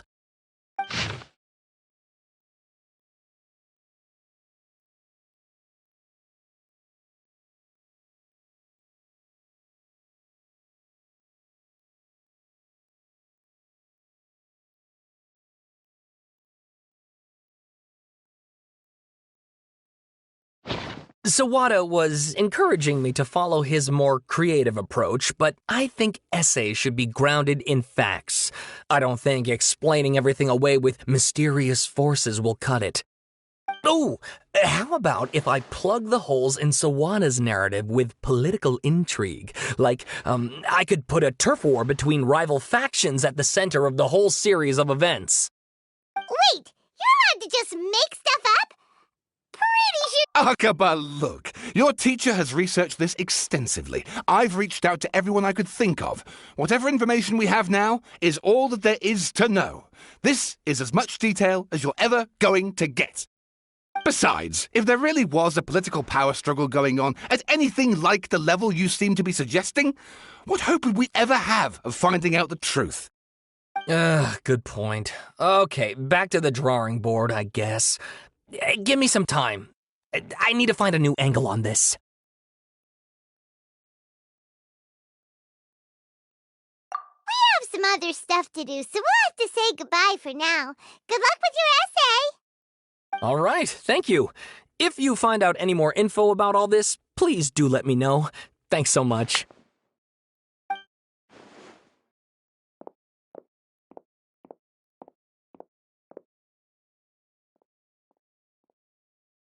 Hey, so that thing they were talking about, it has to do with the balladeer, doesn't it?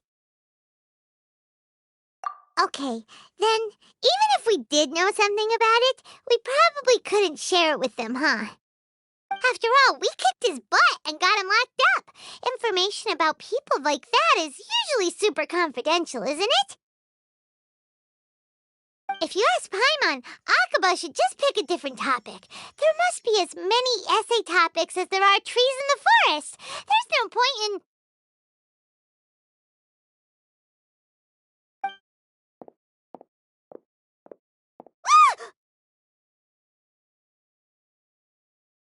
Hey, did you see that?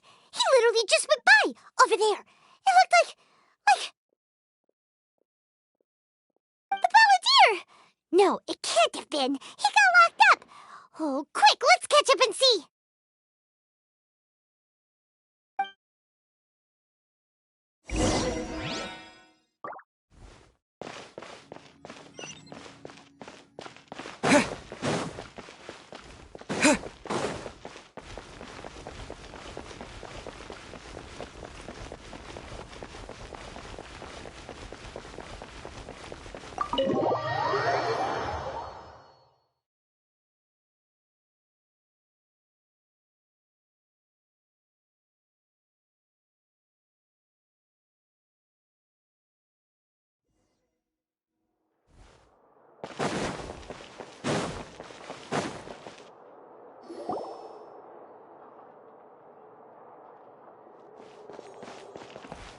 Traveler, Paimon, there you are.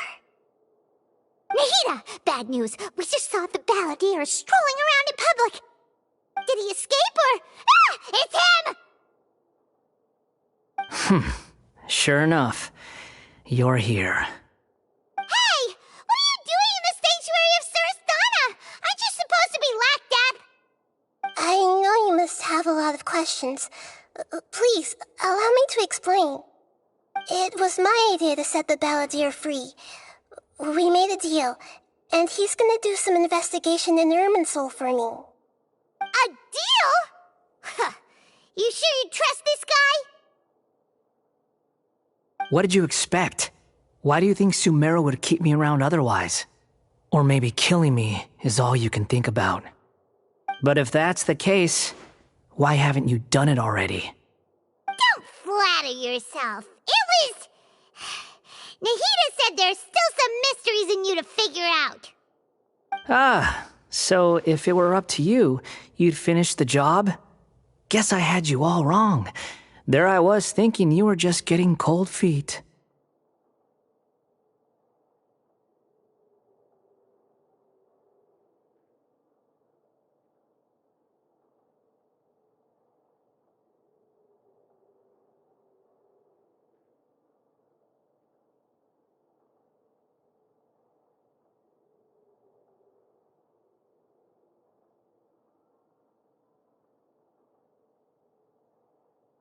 Well, that escalated quickly. Not a good start. Could I ask you all to please calm down? But Paimon's worried about you, Nahida. Don't let him trick you. It's not every day you see people questioning the God of Wisdom's judgment. Just when you think you've seen it all. Don't you dare try to drive a wedge between us! As long as the terms are reasonable, I don't think there's a problem in making a deal. Even with the Balladeer. Well, I for one have no reason to doubt you. Considering you even struck a deal with the doctor. Yes, one in which I gained valuable information. You'll come to understand more about that in the fullness of time. The Balladeer's power was all but completely spent after your battle. He's no longer strong enough to be a strategic threat to us. That puts him in quite a precarious position. Plus, he's a former Harbinger with knowledge of many of the Fatui's sensitive secrets. Being stuck here in Sumeru could make him a sitting duck, depending on how the Fatui plan to respond. Wait a second. Former? You mean he's not a Harbinger anymore? I take no pleasure in saying this, but it seems as if the doctor had no intent. Sometimes it's you using them, other times it's them using you. Most human relationships are this way. Certainly all the stable ones are. That's how it was between me and the Fatui, and also between each of the Harbingers. So as long as you have some value to offer, nobody will ever abandon you. But after recent events, even I have to admit that I'm not worth quite what I used to be.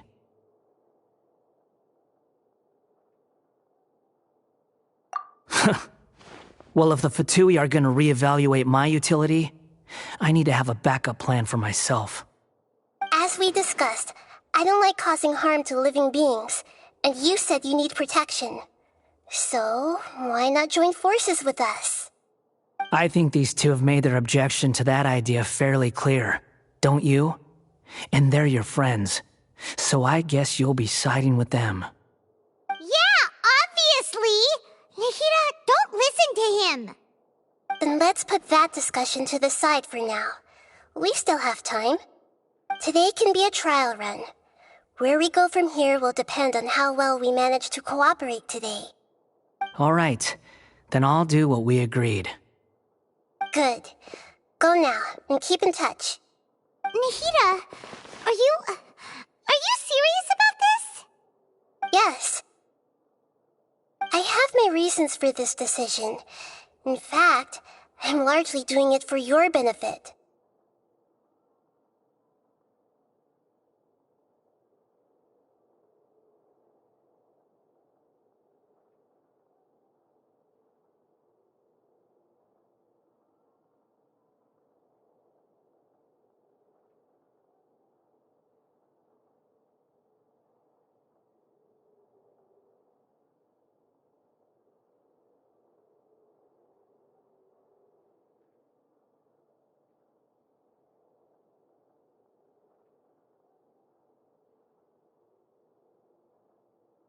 Yes.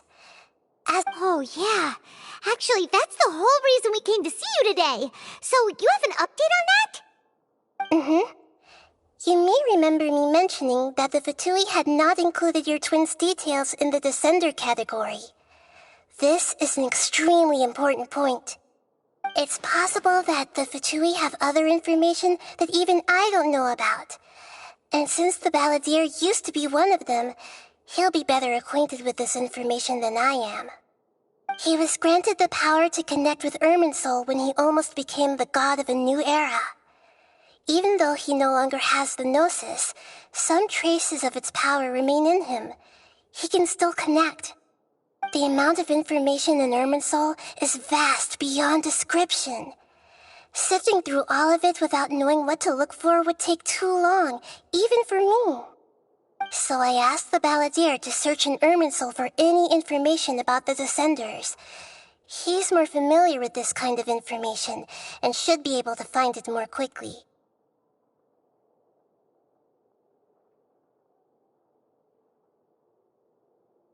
Exactly! Exactly! Or what if... Paimon just doesn't trust him! He's treated us as enemies every time we've run into him! I understand. But sometimes, everything is dictated by which side you're on. How things will go in the future depends on what information he brings back. And Traveler, I know what your heart desires most of all. Our minds have connected several times before. There is a corner of your heart reserved for an intense longing, a feeling of being all alone in the dark, searching for the one candle whose light still burns. As Sumeru's deity, it is my responsibility to be on guard against the Balladeer. But as someone who counts you as a friend, I want to do something for you. If this deal with the Balladeer can give you the answers you've been longing to find, then it's worth it. It's my pleasure, really. You're Sumeru's hero. You've more than earned it. Paimon's still worried about this idea. Is there anything we can do to help? I was going to contact you about that, but then you suddenly showed up on your own accord. Seems like we have a telepathic connection. In fact, I was going to ask you to supervise the Balladeer on my behalf while he carries out the task I assigned.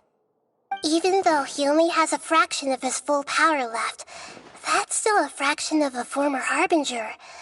If you could accompany him, it would put my mind at ease. Of course, I'll be there to help guide you through Irminsul from the outside.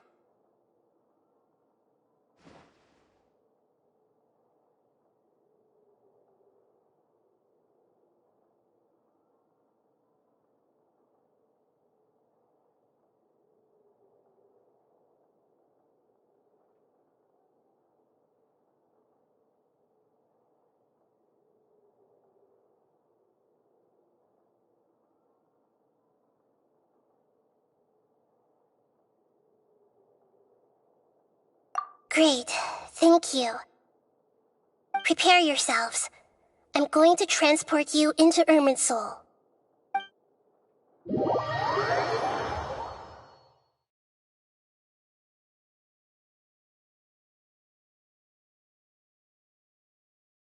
Wow, it looks pretty different here compared to last time.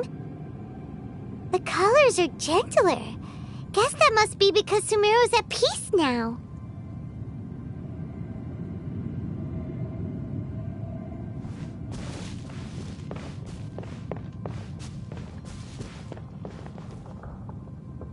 Look at that.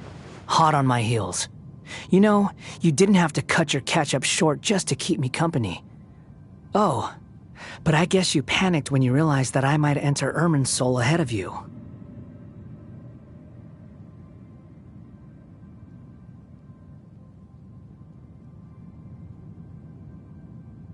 Shut your beak, Jailbird!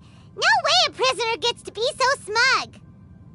I understand that prisoners have to put up with harassment from the guards, but right now, I'm on temporary release, so maybe you should think about backing off a little. Sounds like a successful rendezvous. I need to be quite clear about something. In a few moments, you'll be entering into the innermost region of Irminsul. It is an environment like no other, and the most important place in all of Sumeru. Unlike anywhere else, Irminsul's inner region consists exclusively of torrents of information. You must put aside your differences and be extremely careful as you navigate your way through. I know there are many grievances between you on both sides, but it is essential that you remain calm after entry. This is as much for your own safety as anything else.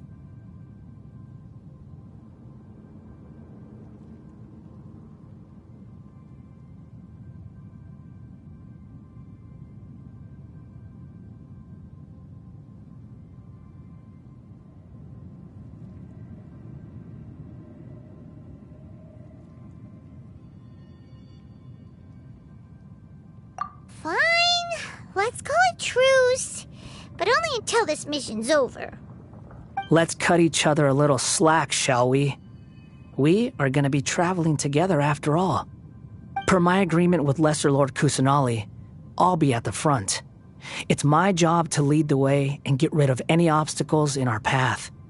All you have to do is keep your pretty eyes open and try not to fall behind. You sure are confident. Paimon will give you that. You make it sound like you're even more experienced at adventuring than us. If there are no further objections, I suggest we get going. Or did you need some time to mentally prepare yourselves? Ew! Ugh, the snark on this guy, it's unbearable.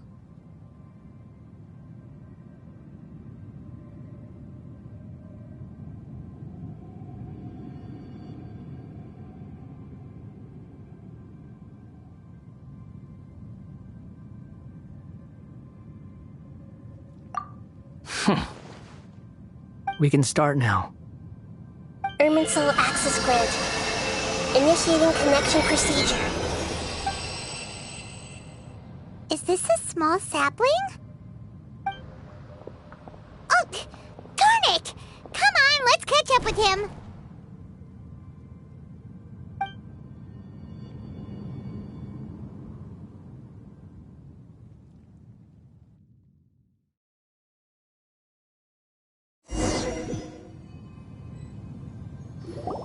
Wow! So this is the inside of Irminsul.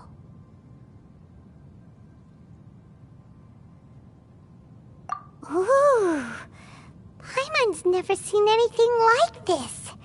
And it feels like a sacred place. Irminsul is closely intertwined with the entirety of Teyvat.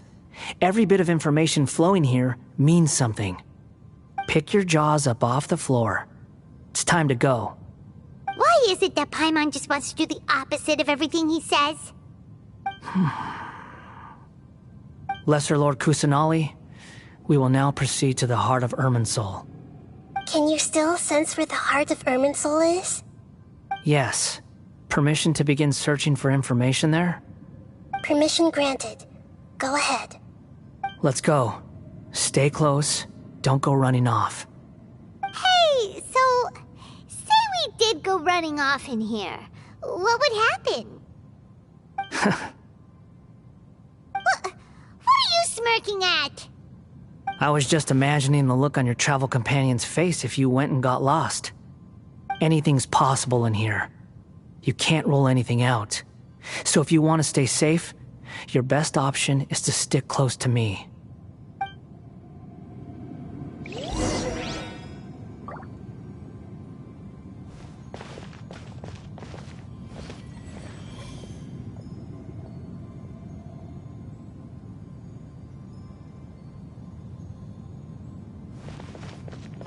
These sapling things have spread out. Those are all packets of information from inside Irminsul. Be careful not to touch them.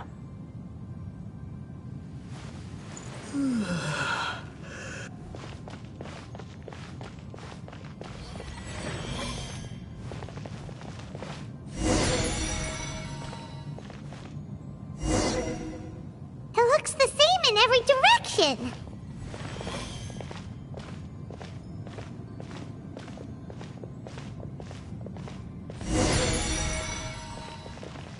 No wonder he mentioned about getting lost. Huh. What do you know? He was actually telling the truth. Is he mocking me again? What is it this time? There's a time and a place to lie, but this definitely isn't it. So why don't you relax your guard a little?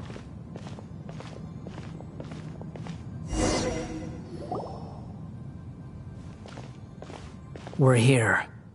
What a huge tree!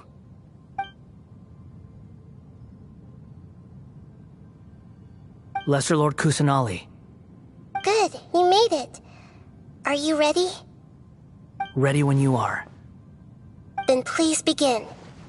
Preparing to access cognitive currents. Establishing waypoint. The Balladier's actually doing what Nahida tells him. Guess he must want to stay alive.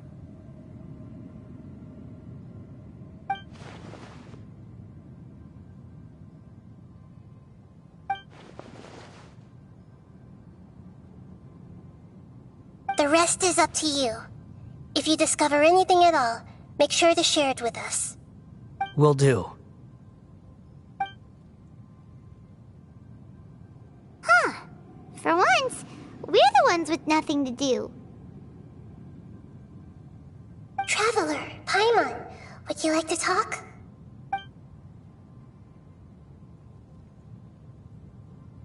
Yes, I've also invited Paimon to join. Huh? What the? We can talk to each other inside our heads?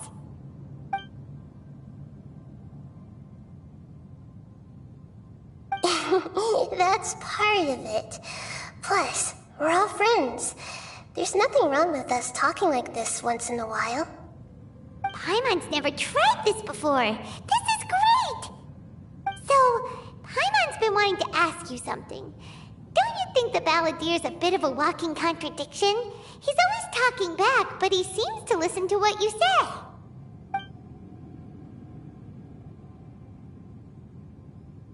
As I've told you before, there are still some mysteries for him to resolve. Things that are clear as day to me, but that he has yet to understand. Perhaps today will be the day that he finds some answers.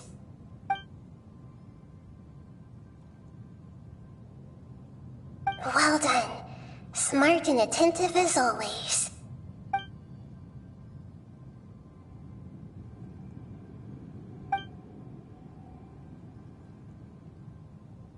So, you made contact with that part of his mind. Well, it's true. Betrayal turned the Balladeer into the person he is today. Huh. Paimon thought nothing could get under that guy's skin. Turns out, he can get hurt and angry just like anyone else. Everyone has a history, Paimon. Even if you're a puppet created by the Electro Archon. Speaking of puppets, we ran into two people at the Academia today talking about an essay. Turns out their topic was about the Tatarasuna incident. Nahida, do you know anything about that? If you mean the mysterious events, the Kabuki Mono and so on, yes. I know about all of that. Really? Because from what they were saying, it sounded like lots of Tatarasuna's history is still unexplained. And most of the information we have now is just from people filling the gaps with their imagination. At least that's what they thought.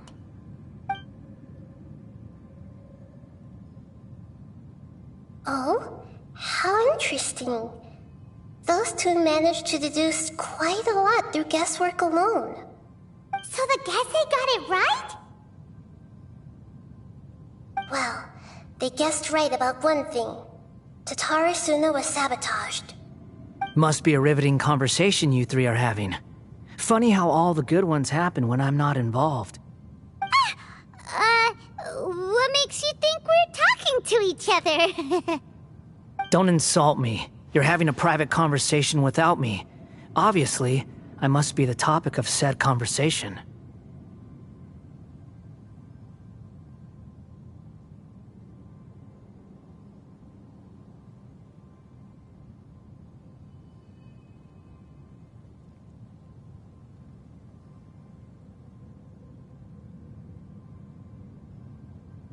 Of course you do. You can't have your prisoner knowing too much. So, have you found anything yet? Still looking. Don't get your hopes up, though. You and your twin come from outside this world. It wouldn't surprise me if there was nothing on either of you in Irminsul at all. Wait! How did you know about that? Did Nahida tell you? It's not like we've never met before. And anyway, you're world famous. It'd be more surprising if I didn't know a few things about you.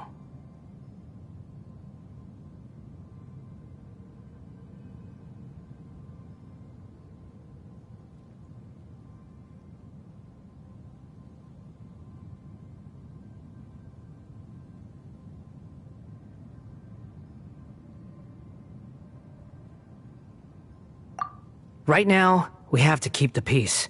I'm not interested in creating more misery for myself, and making cordial conversation is something I can manage.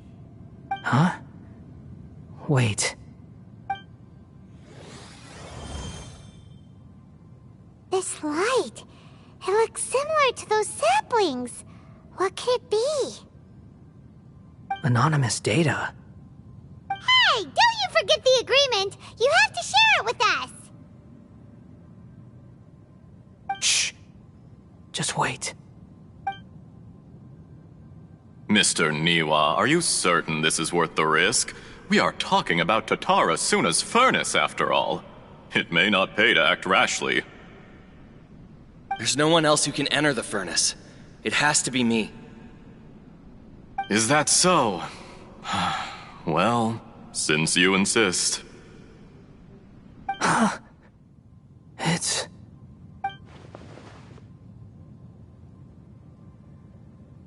Whoa!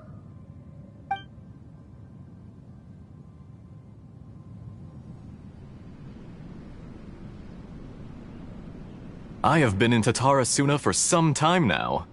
You have shown me great hospitality, as has Mikoshi Nagamasa, and indeed, everyone else. Under your leadership, Tatara Suna is a warm, welcoming place, like a giant village. People are gainfully employed, their lives have purpose, they are motivated. As I understand, the Raiden Shogun has, in recent years, eliminated much of the evil that plagued Inazuma.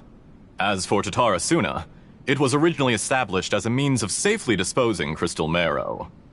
The forging industry with crystal marrow as a raw material has since flourished, giving rise to generations of swordsmiths. Some world-renowned, others unknown, all passing on their legacy. Skills, blood, dreams. Every smith brought into this trade looks to find their purpose between steel and blade. That is why you accepted the proposal brought to you by myself and Akame. Yes, well, were it not for you coming to Inazuma and happening to make Akame's acquaintance, the two of you never would have joined forces. And he would be the first to admit that there's no way he could have revolutionized our forging process like this on his own. At least not on the same timescale. You allowed Akame to take all the credit for a method that you jointly developed. He sold it to me, and now every piece of ore here is smelted using the new technique. Even now, you remain one of Tatara Suna's key consultants, working right here alongside us. I believe it is you, sir, who are truly responsible for the changes in our manufacturing and forging methods. You flatter me.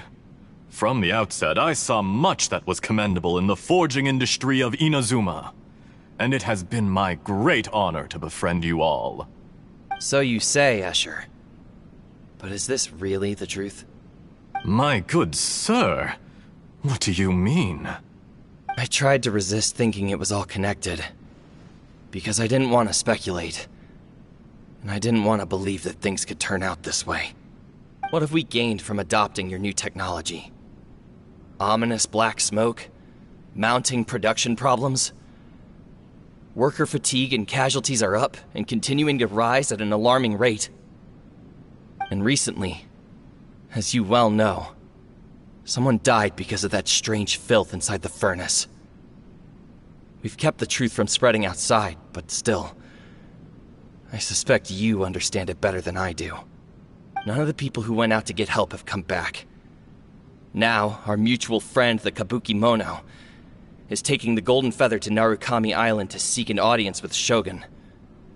This is our last hope. But that doesn't faze you, does it, Escher? Nothing does. Otherwise, why would you still be standing there with that smile on your face? I'm just surprised that you finally chose to be so sincere. I'm sure you've been harboring these suspicions for quite some time. Mikoshi Nagamasa may have noticed that there was one common denominator among all these events. Namely you, Escher. But Mr. Mikoshi is more cautious than I. He does things by the book.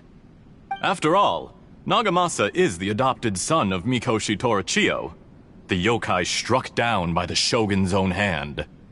If he truly seeks to redeem his family's honor, an abundance of caution is well advised. You're well informed on the subtleties of his situation for a mechanic all the way from Fontaine. Are you sure you're not a little overqualified? Why, Mr. Niwa, are you suggesting I find a job as a diplomat? Sadly, I am so very attached to my craft. Enough, Escher. I'm here because an evil force is raging inside the furnace. And someone needs to take your new device inside the high-risk zone so we can absorb it and put an end to the problem. I'm in charge here. And I'm about to take some responsibility and head inside. Probably to my death. But what about you? What are you still doing here? Judging from the look in your eyes, you don't seem to trust me. Drop the act! We're past that now. Whoever you are, it looks like your plan to destroy Tatara Suna has worked. I just want to know what you're still doing here. What's left? Don't you have all your answers by now? Honestly, I'm just waiting for the right moment. A moment like this, where you finish talking and I stop you from entering the furnace. You...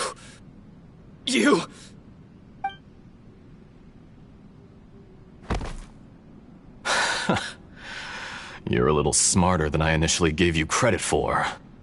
I thought I'd disguised myself exceptionally well, at least for the first few days. But to my surprise, you had your people look into my background right from the start. It's a long journey from Inazuma to Fontaine, but that didn't stop them.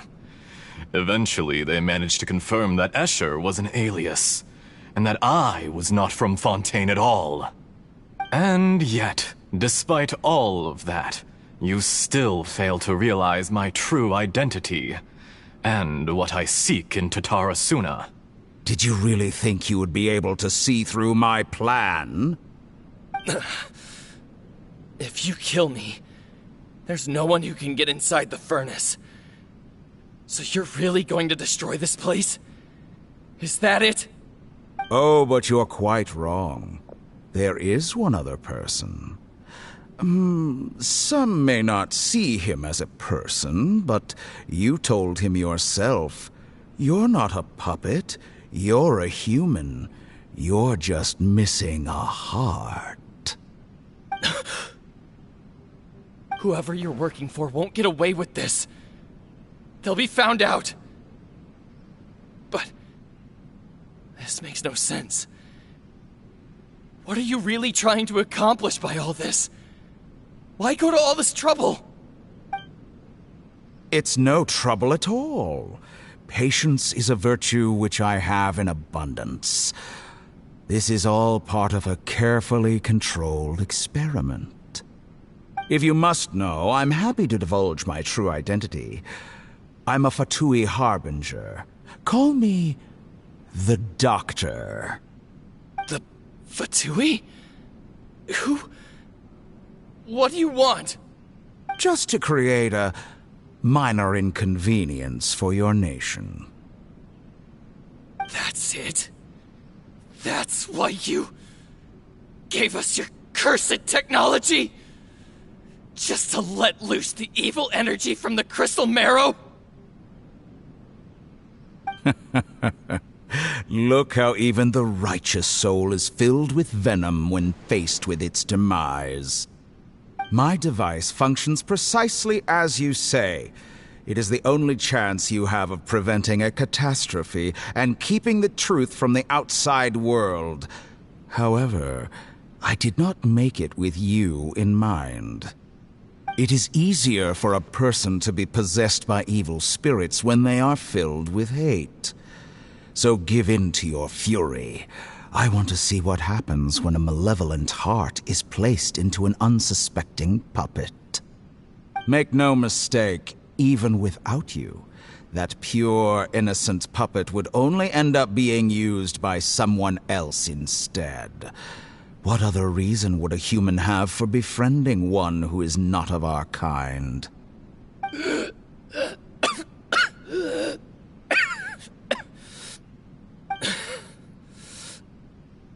If you give him my heart. Tell him that both Nagamasa and I see him as one of us. He has nothing to prove to anyone. Because not everyone just wants to use other people. The only ones who think like that are people like you. What a beautiful way to see the world. It almost makes me feel a little guilty. Then out of respect for you, I shall redefine myself. Think of me as a monster or a demon, if you wish. At least this way your death is not a consequence of your own folly turning you into an easy target. You simply lost to something more powerful than you could ever hope to defeat. I say, Mr. Niwa, let's see what happens. Will your puppet friend become a human? No, that will prove quite impossible. Mr. Niwa? Already dead. What a pity.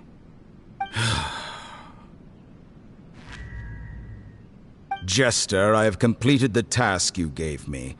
Creating a gap and infiltrating Inazuma's inner workings.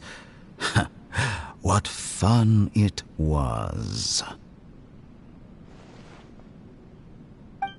I'd like to introduce a puppet to you. If he proves useful, let's make him our newest comrade. And if not, let's turn him to dust.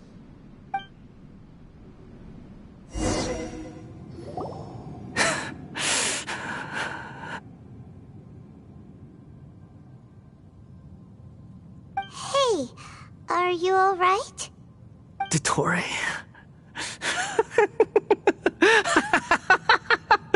Dottore!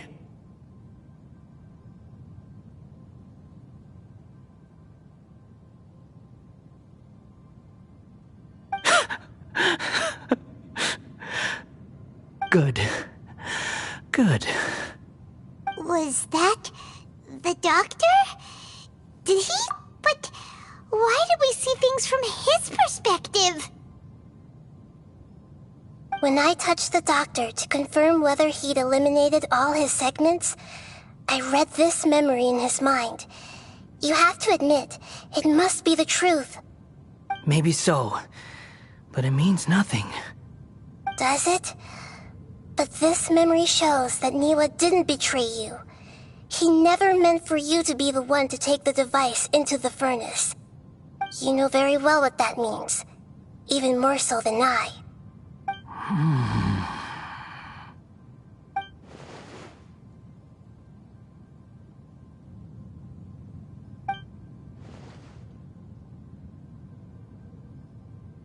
Let's give him some space. He looks really mad. Paimon doesn't want to be anywhere near him right now. We need to give him some time to process his emotions. Paimon's still confused about the Tatarasuna incident. So, the doctor was behind it, but why has that gotten him so worked up? Nobody has ever deceived you like that, Paimon. It's natural that you find it difficult to understand. Perhaps he needed to learn this someday. So now you have the complete picture. Katsuragi took the Kabukimono to live with the people of Tatarasuna. Later, the doctor showed up, disguised as the mechanic from Fontaine. And that's when the trouble began. It was all a horrific experiment planned by the doctor. Everything he did was just to plant seeds of disaster in Inazuma that would bear fruit in the future. Of all the unwitting participants in the doctor's experiment, the balladeer became the main test subject. After the events you just saw in that memory, the doctor put Niwa's heart into the device and handed it to the balladeer. Then, he instructed him to enter the furnace and absorb all the filth caused by the smelting process. The load was far beyond what he expected, but the Balladeer survived. He left the furnace in sheer exhaustion and said to the mechanic, "This device seems to have protected me. What's in it?" The mechanic answered, "Niwa fled this place for fear of punishment, but he left you a gift. He said it's the one thing that you've been looking for." He took it straight from the chest of one of his innocent servants. The mechanic removed the withered heart from the device as he spoke. The Balladeer was stunned that such unthinkable cruelty had brought him the thing he'd been longing for his entire life. A heart acquired through cold-blooded murder is a cursed thing, but it had protected him from the filth. He thought Niwa had completely betrayed him, and yet this very betrayal had ensured his survival. Overwhelmed with anger and sorrow, the Balladeer threw the heart to the ground and left Tatara Suna without looking back. Holy moly! So the doctor killed an innocent man and pinned everything on the victim? That's terrible!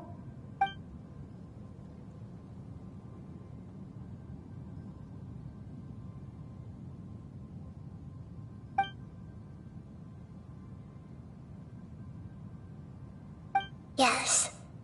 Only if he understands this can he choose a new path forward. Dottore, you brazen-faced... Niwa didn't run from justice. You killed him.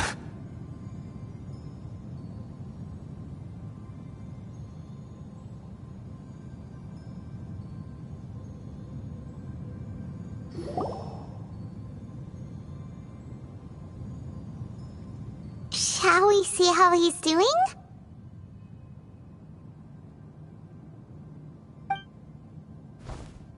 Hey, you alright? That's a scary expression. Are you worried about me? If we didn't have such a history, I'd almost think that qualifies me to be your friend.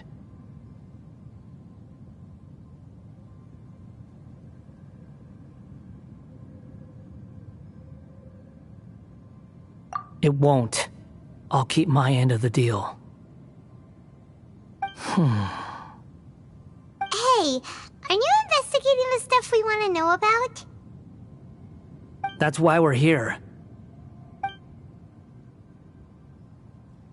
But unfortunately, there's no information about the Descenders in Irminsul. Even if you can't find anything, that seems to confirm it. Irminsul does not keep records on the Descenders. Anyone who comes from beyond this world is not counted as part of Teyvat. Oh, does that mean we have to leave empty-handed?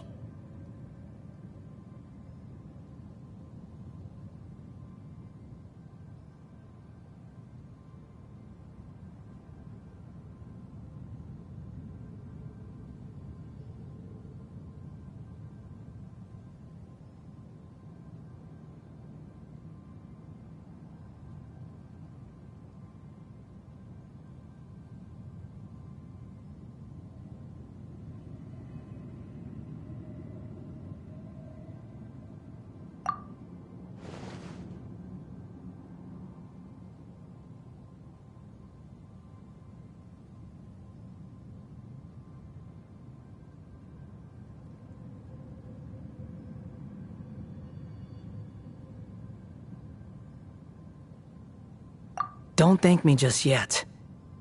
You look really upset. Well, since Irminsul was a dead end, I guess I can share some other info that might interest you.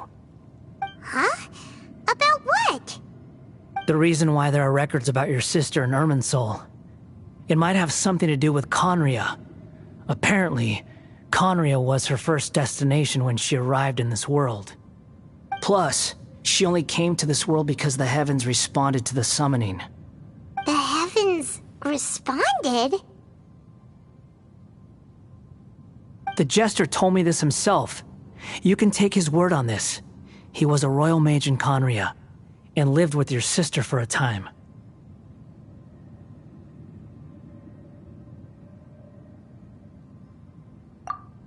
I don't know the details. It's up to you whether you want to believe me.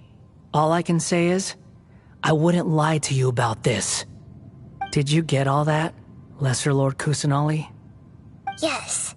Astonishing news. Does this info count towards my mission? It wasn't from Irminsul, but was it valuable? Very valuable. Good. In that case, I'll take some time for myself now. Huh? What have you done? Lesser Lord Kusanali was right. My power's all but completely spent. Even if I use all of the divine power left in me, I can't sustain this shield for very long. I shared a secret with you, and now you owe me. So in return, I'd like you to answer a question for me.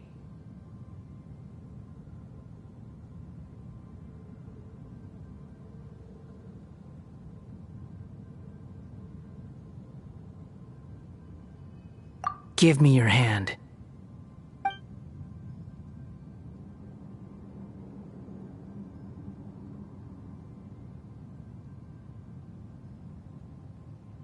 Can you hear my voice inside your head?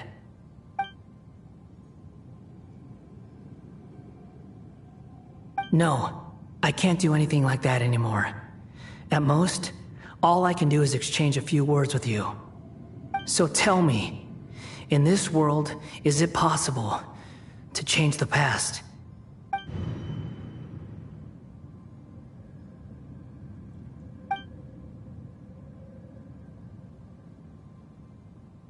Done.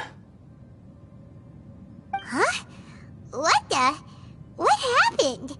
Paimon only saw you hold hands for a second. Nothing. I was just thanking him for helping me.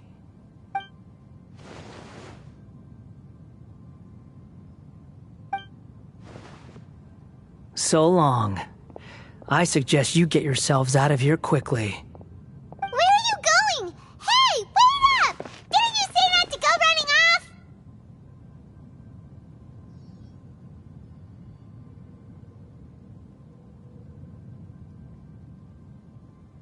Fast reaction time. But I don't think we'll be seeing each other again. From this day forth, the names Balladeer and Kabukimono will cease to exist. Those who died in Tatarasuna because of me deserve another chance at life. Hey, Balladeer! Don't do anything stupid! You know, I never did like insects. Hordes of the puny things swarming together can be a real nuisance. And I enjoy nothing more than to stamp them out like the pests they are. But if a colony of harmless ants isn't threatening anyone, I guess they deserve to be left alone. Luckily, everything can be set right. It's time to solve this once and for all. Balladeer! Balladeer! Uh-oh, he disappeared. Come on, we gotta find him somehow.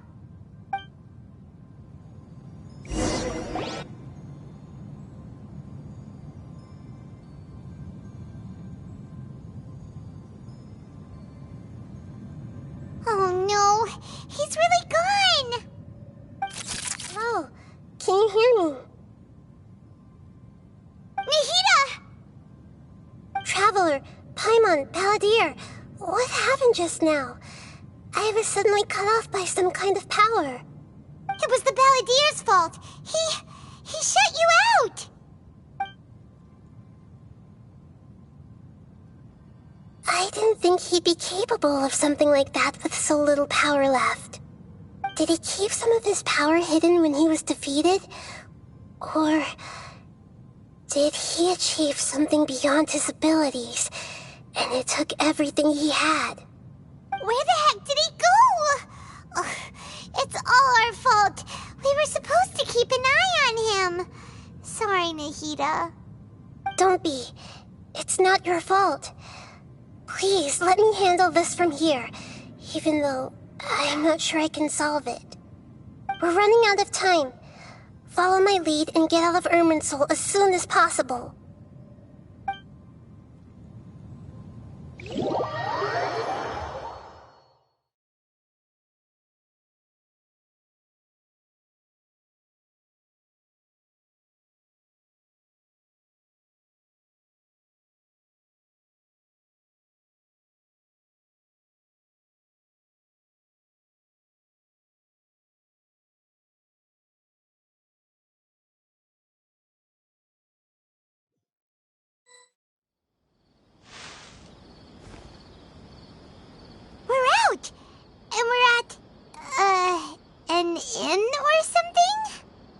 This is an emergency. I'll have to ask you to stay here for now. Everything's arranged, and nobody will disturb you.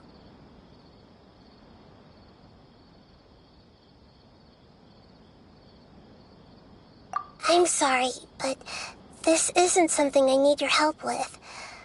Leave this one to me. An emergency? How bad is it? Nahida, will you be okay?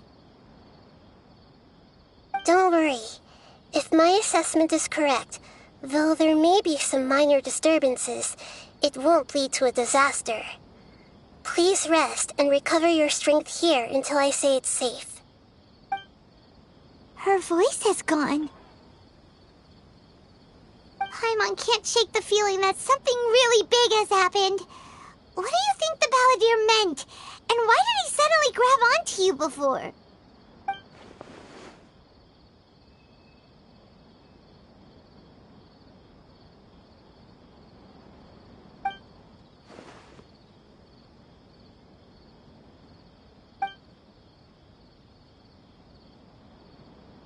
He wants to change the past? But surely that's impossible!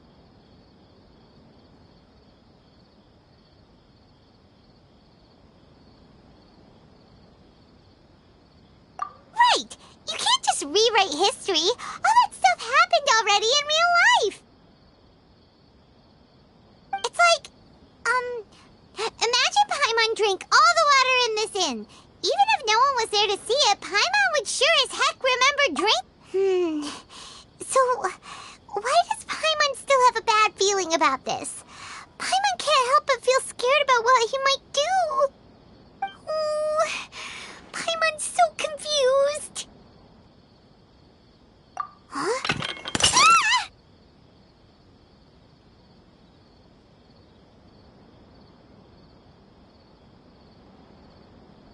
Sorry, Paimon accidentally... It's the Balladeer's fault for causing Paimon all this mental stress. But erasing yourself from history? It's unthinkable. Is that really possible in Irminsul? Uh-oh. Paimon's head is overheating from trying to understand what he's up to. And it's still not working. Ugh! Paimon's had it with that little brat. He's been nothing but trouble ever since we met him. There's no way he'll actually succeed, right? Otherwise, won't everyone who's connected to him be affected too?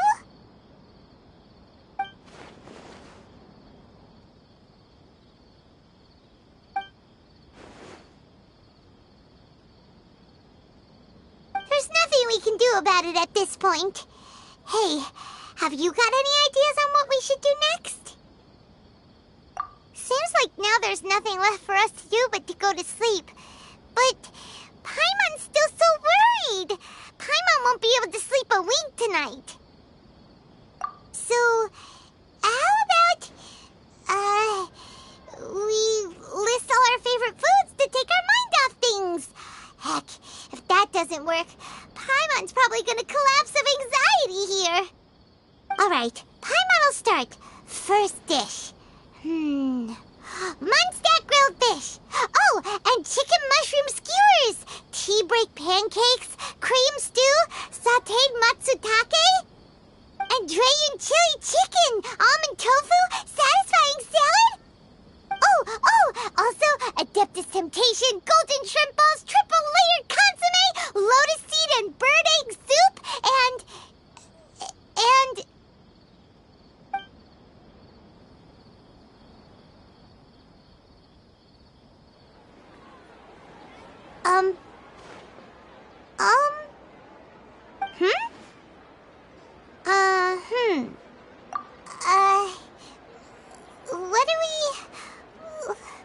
What was Paimon supposed to be doing just now?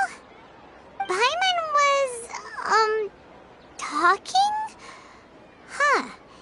Paimon suddenly can't remember what she was talking about. What was it again?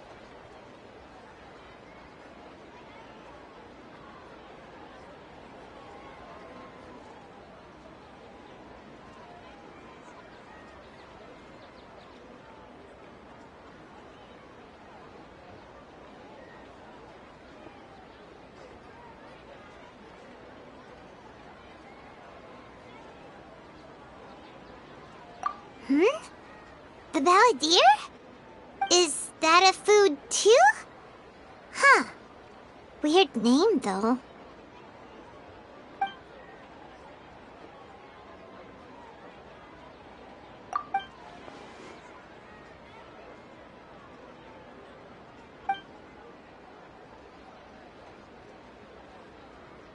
What's wrong? Your eyes are like saucers. Was it something Paimon said?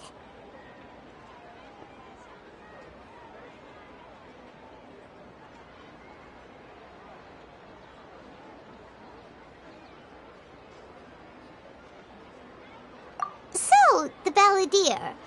Is that someone's name? 'Cause it sounds like a nickname or something.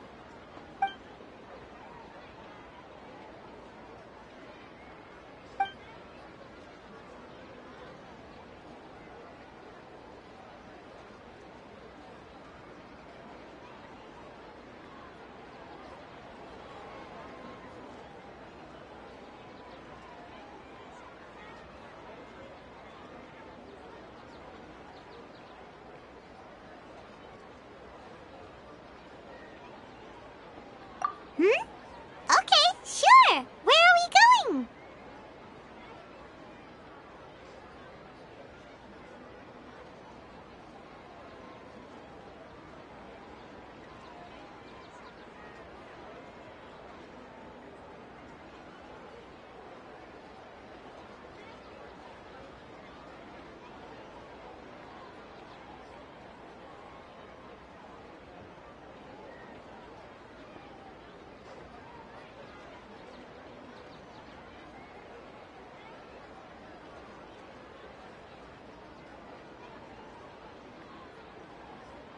Huh? Find my Paimon, but is everything okay? You're acting like this is an emergency.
Ah, it's been a while.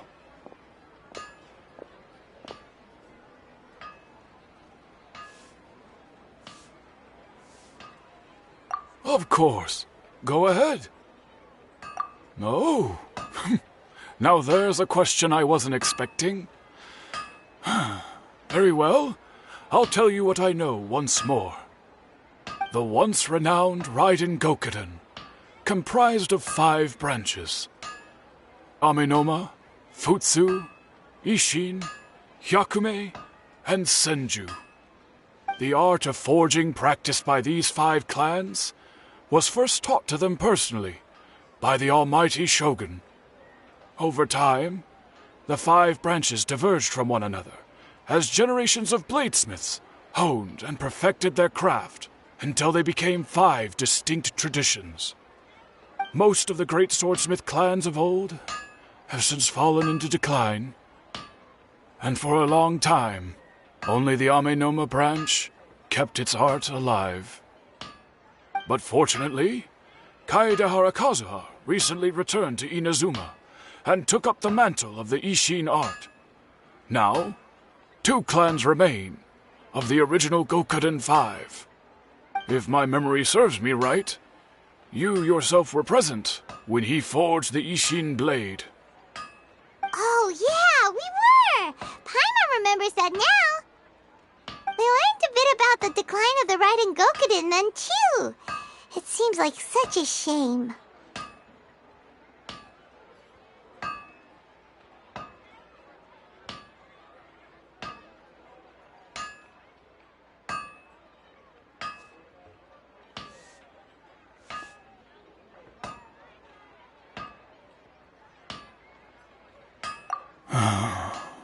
That, my friends, is a tragic tale indeed. In fact, this was not made known to me for most of my life. All these years, I knew of those great clans' demise, but never the cause. Only recently, when the question was on my mind, did I ask Kaedehara Kazuha about this. He told me that, as we are both heirs to a branch of the Raiden Gokuden, it was right that I should know the truth. There is no harm in telling you, but I must warn you. It is a dark and sorrowful tale. The Raiden Gokuden were the targets of a murderous rampage by a vengeful bladesmith. Vengeful? Why? 400 years ago, so I'm told, there was a catastrophic malfunction in Tatarasuna's furnace. One brave swordsmith heard the commotion and chose not to flee, but he rushed to the scene, hoping to prevent a disaster. Tatarasuna was home to a state-of-the-art forging and smelting operation in that day, and overseeing it was the armory officer. His surname was Niwa, though he had family ties to the Kaedehara clan.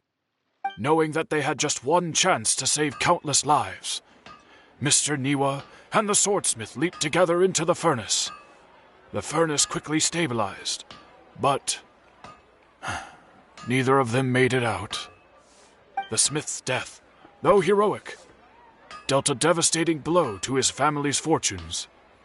His orphaned son was left to fend for himself, and grew up deeply resentful at the world. In his heart, the whole of Inazuma was culpable in his tragedy. He hated the almighty shogun for her apparent indifference towards his father's death, and he hated everyone who had done nothing to try and save him. Powerless and destitute, the only legacy he had to pass on to his children was his hatred. Generation after generation bore this grudge, living in utter misery. Alas, if only the story could have ended there. But 100 years ago, the then head of this family reached the end of his wits. He could bear their fate no longer, and yet he could do nothing to change it. Finally, he made a drastic decision to take revenge on the Raiden Gokuden. In doing so, he sought to vent his pent-up anger and shake the very foundations of Inazuma's forging industry. In his fury, he murdered indiscriminately, killing even bladesmiths from the Hyakume clan which he belonged to. His goal was absolute, the devastation of all of the Raiden Gokuden. But when he came to the Kaedehara and Kamisato clans, his killing spree came to an abrupt end. He failed to catch them unawares. They fought back fiercely, and they did not spare his life. That is why the Kaedehara clan and their Ishin art survived that day. I suppose they were the lucky ones, under the dire circumstances.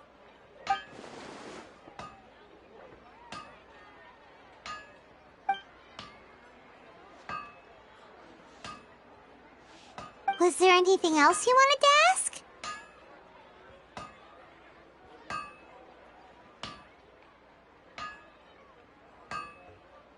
Kazuha? Why, yes. Just yesterday, in fact. We spoke for a while over some tea. He seemed well.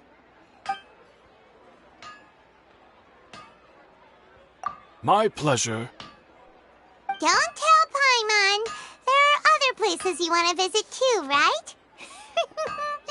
Your expression says it all. You can't hide anything from Paimon.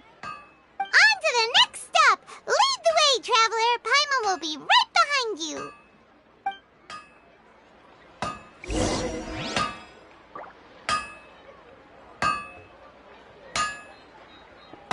Okay. I'm granting patience and the will.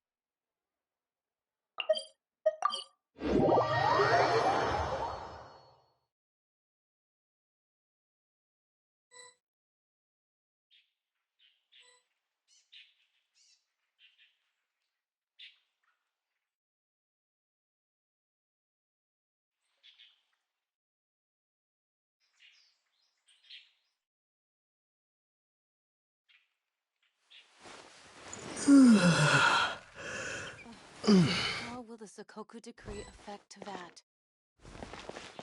We're here! This is the Yashiro Commission's headquarters, so... Traveler, it's been a while. If you're looking for the Commissioner and Miss Kamisato, I'm afraid your timing is unfortunate. They're not here right now. Are they out on business? The Commissioner is out on business, and Miss Kamisato is standing in for some meetings in the Commissioner's place. If it's urgent, you're welcome to wait inside until they get back. What do you think? Shall we go in?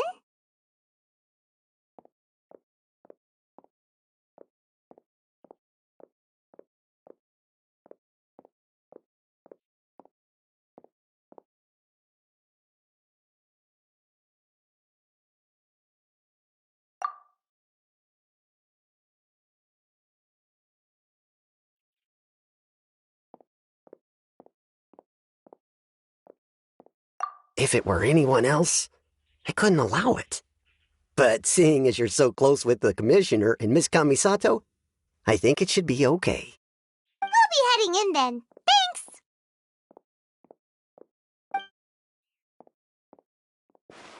Thanks! Hello, dears. Is there something you want to say?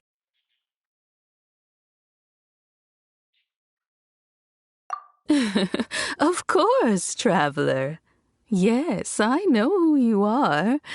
What would you like to know? Oh, they're both very well indeed. Lately, Miss Kamisato has been rather busy attending all kinds of meetings and occasionally paying visits to some local organizations on the Commissioner's behalf. As for the Commissioner himself, well, you know, busy as ever. That much hasn't changed. Although he does seem to be in a rather good mood these days. So pretty much business as usual in the Yashiro Commission, huh? Very much so.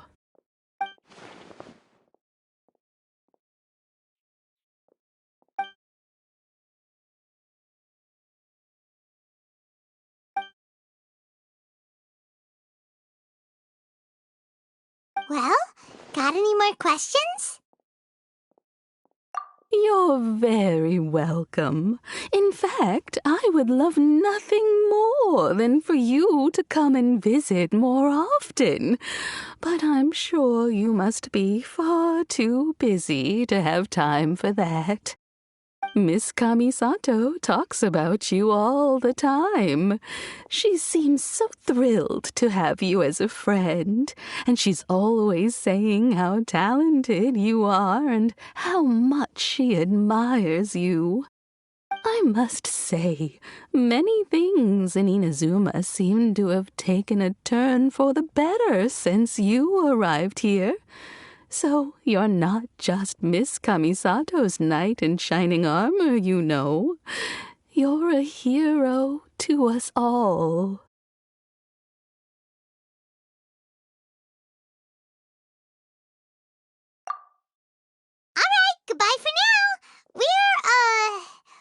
where are we going next?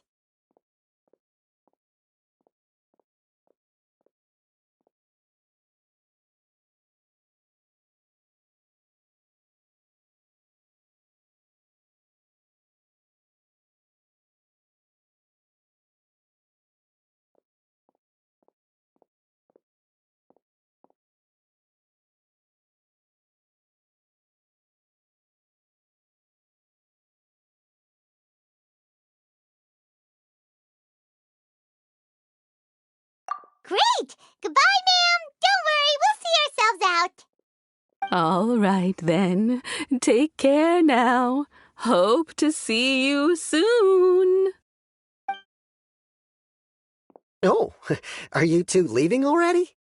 Yep, everything's taken care of now. Don't worry. Very well. Safe travels. Goodbye.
Something or someone?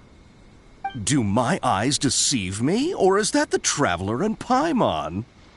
Xavier, what are you doing here? I was in the general area, and now I'm in this specific area.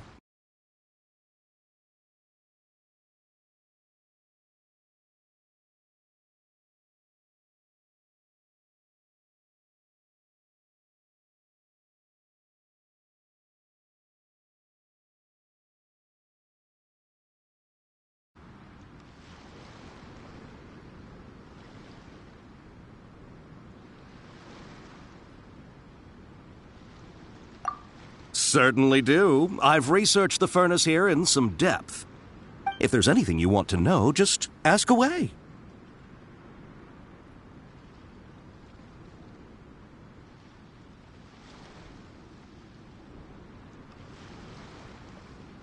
Like the back of my hand.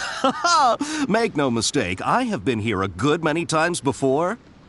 Not only that, but I've met people in Inazuma whose families used to live in Tatarasuna years ago. They said it's all true, the history here.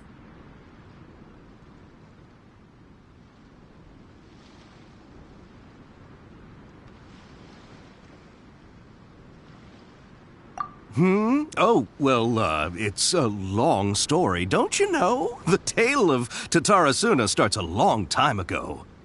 I'm told that its history is one of the most foremost forging and smelting operations in the nation, goes back around 1,000 years. Still, the furnace has had a couple of serious maintenance issues along the way. A couple? When exactly? One was just in the last few years, the other was several hundred years ago. A fun fact, I'm not the first Fontaine tech guy to come and work on it either. There was a guy back then, too. They say he was a mechanic who consulted on a technology upgrade. It seems like the technological collaboration between our two nations goes back a long way. How about that?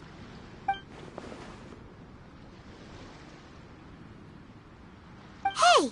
Weren't you gonna ask Xavier something about Tatarasuna? Come on, ask already!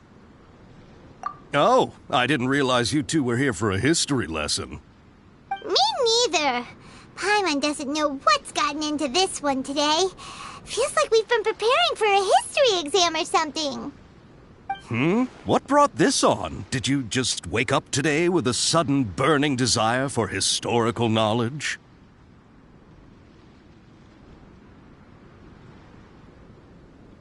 Sure, go ahead.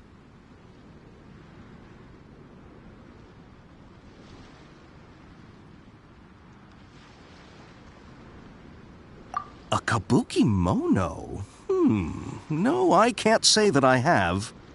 I do know the word, Inazuman for those eccentric types who always go around dressed to the nines. Just the sort of person that I'd like to meet, actually. But sadly, I've never had the pleasure, nor have I come across anything to do with a kabuki mono where Tatarasuna is concerned.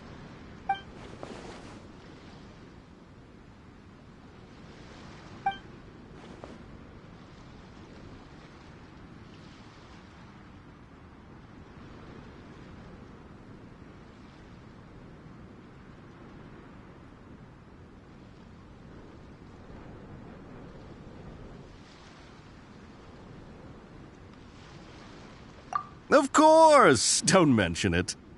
Oh, we're leaving? Okay, bye, Xavier. Oh, you're most welcome. More than happy to help. Farewell. Looks like you got all the information you're looking for.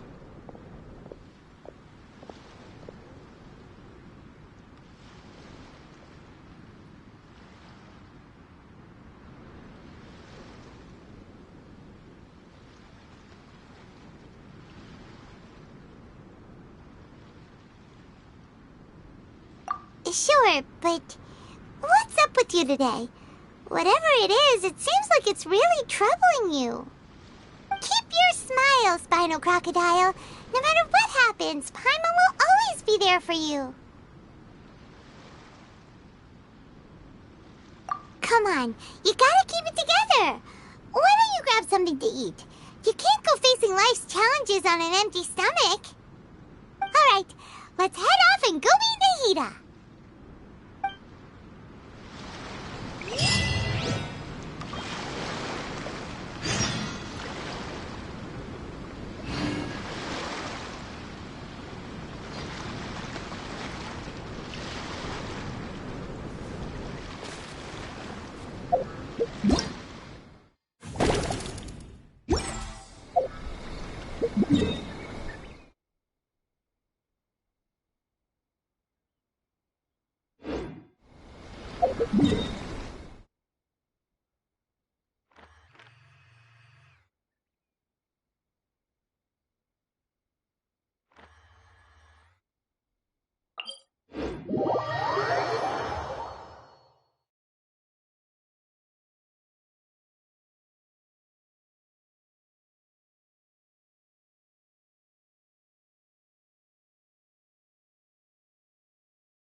Hey, it's them!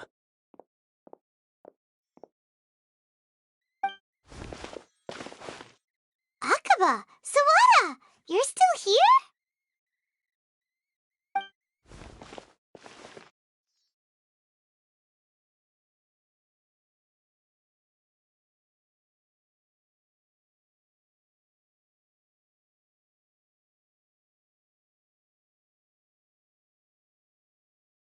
Indeed we are. If you have a moment, we'd love for you to join us once more. We have time. What do you want to talk to us about? It's the same topic we discussed last time. Obviously. Still looking for more info about Tatara Suna, huh? Should we join them?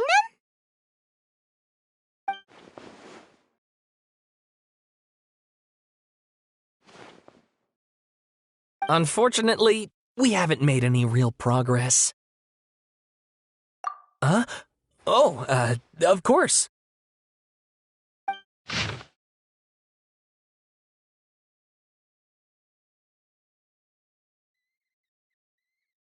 I presume you'll want to read mine as well. Here.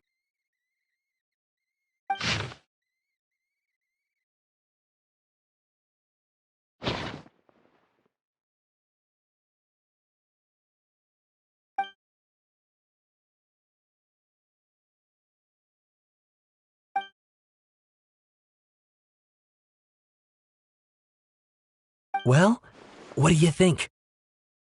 Hey, Traveler. Remember how last time Akaba was saying how he wished he could gather more information about all this?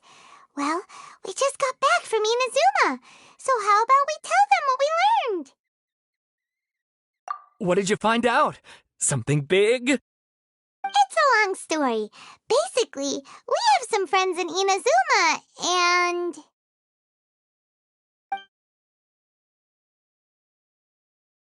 Wow, so many new details.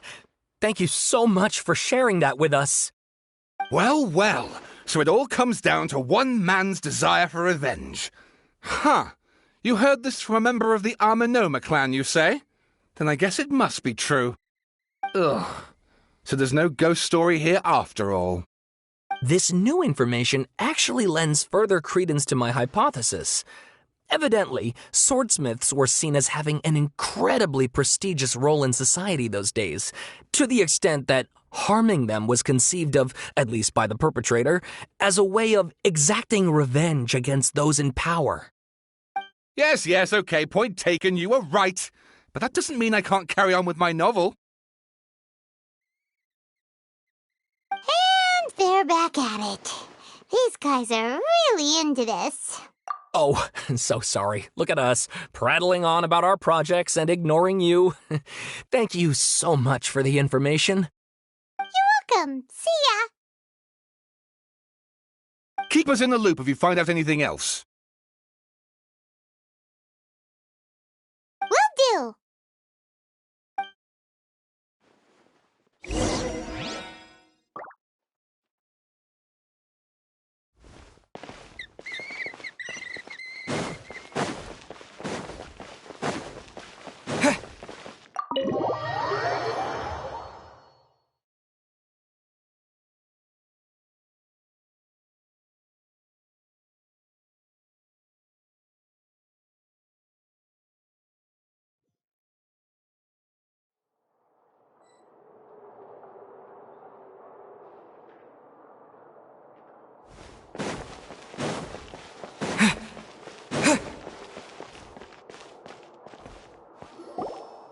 Nahida, we're here! Traveler, Paimon, how have you been? Ugh, where to start? Paimon hasn't had a moment's rest this whole time. That night, we ended up chatting and chatting until suddenly the sun was up, and then he decided he wanted to go to Inazuma.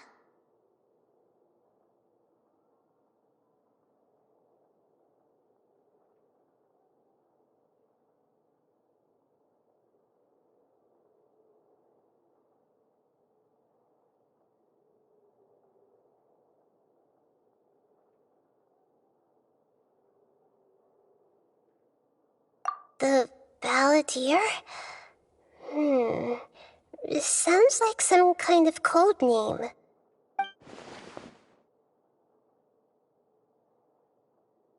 You look troubled. Is there something you need to tell me?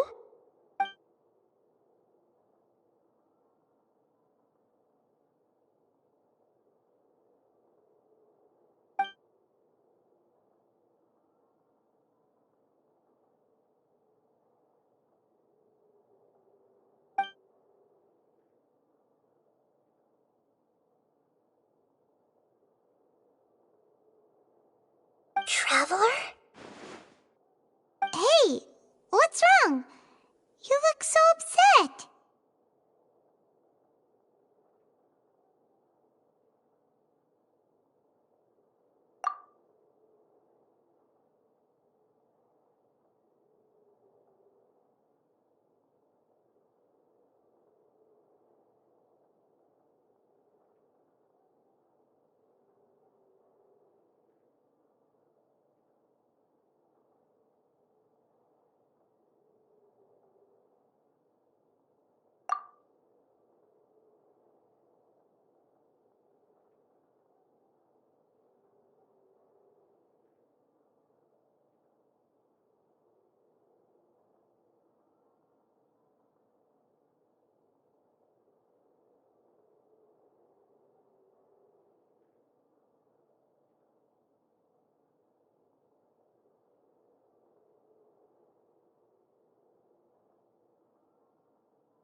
That's quite a story.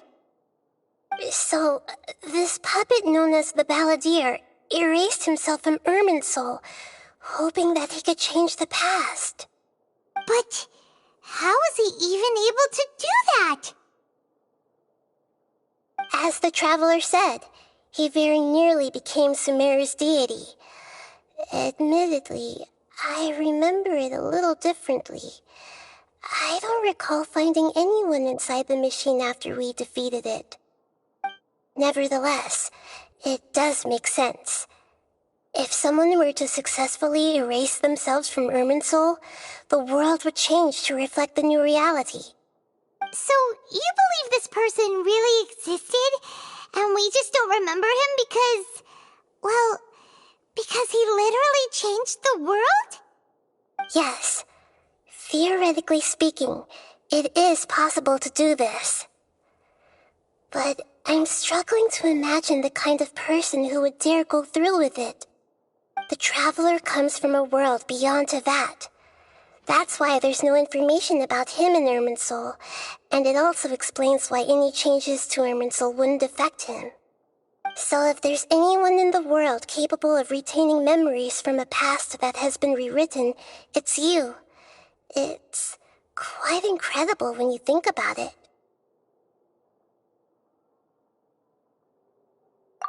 Paimon's having a hard time understanding this Balladeer guy's motivations. Why did he do it? I can only make inferences based on the information we've been given. As for what kind of person he was, only you remember that.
something else worrying you? Something that you can't share?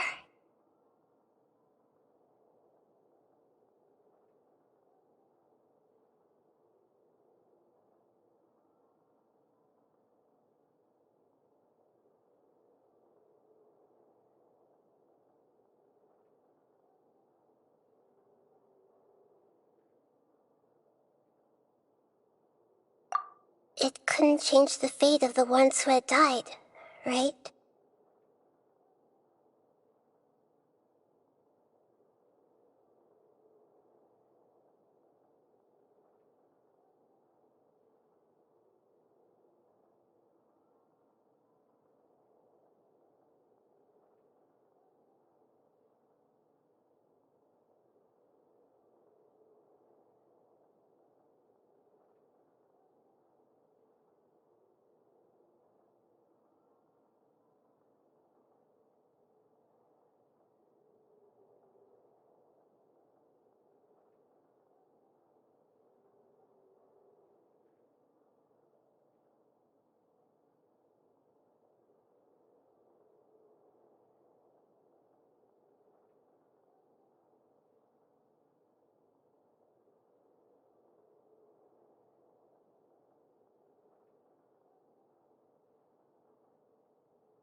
Once the balladeer realized he hadn't been betrayed after all, it must have completely changed his view of the people of Tatarasuna.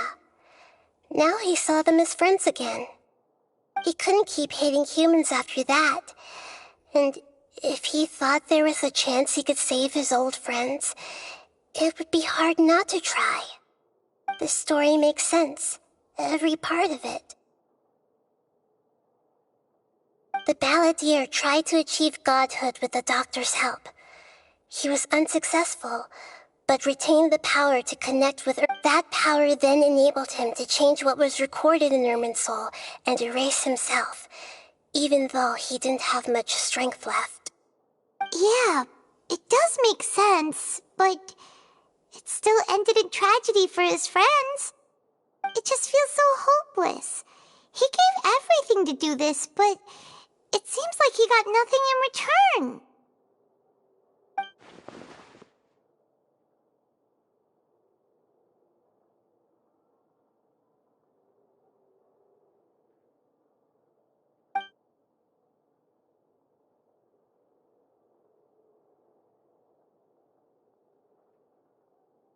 Please wait a moment. I want to check something. Found it. This should be the one. It turns out that I have a strange way of confirming everything he has told us. What is it? A record from a personal collection. It was tucked away in a corner. You should take a look.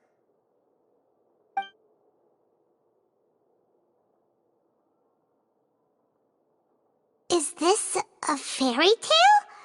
Who wrote it? I authored this record myself. Huh? You wrote a fairy tale that somehow has something to do with the balladeer? When combined with the traveler's narrative, it's clear that this story is an allegory. Everything in it is a symbol for something else. Hold on. So this record survived from the past? Yes. Any information about the balladeer or the kabuki mono in other records will have been changed. But I wrote this story in a way that means it was left intact. Changing the information in Irminsul changes to that. But Irminsul can't change information that was well hidden in advance. I guess I must have written this story as a backup before the balladeer entered Irminsul. That's incredible! What a great idea! And sending the traveler into Irminsul with the balladeer must have been a further precaution. I knew he'd remember everything. This story is abstract enough that it still resonates with the present information recorded in Irminsul. But if we connect all the different pieces together, the true story that emerges is the one he told us, the now erased life of the balladeer.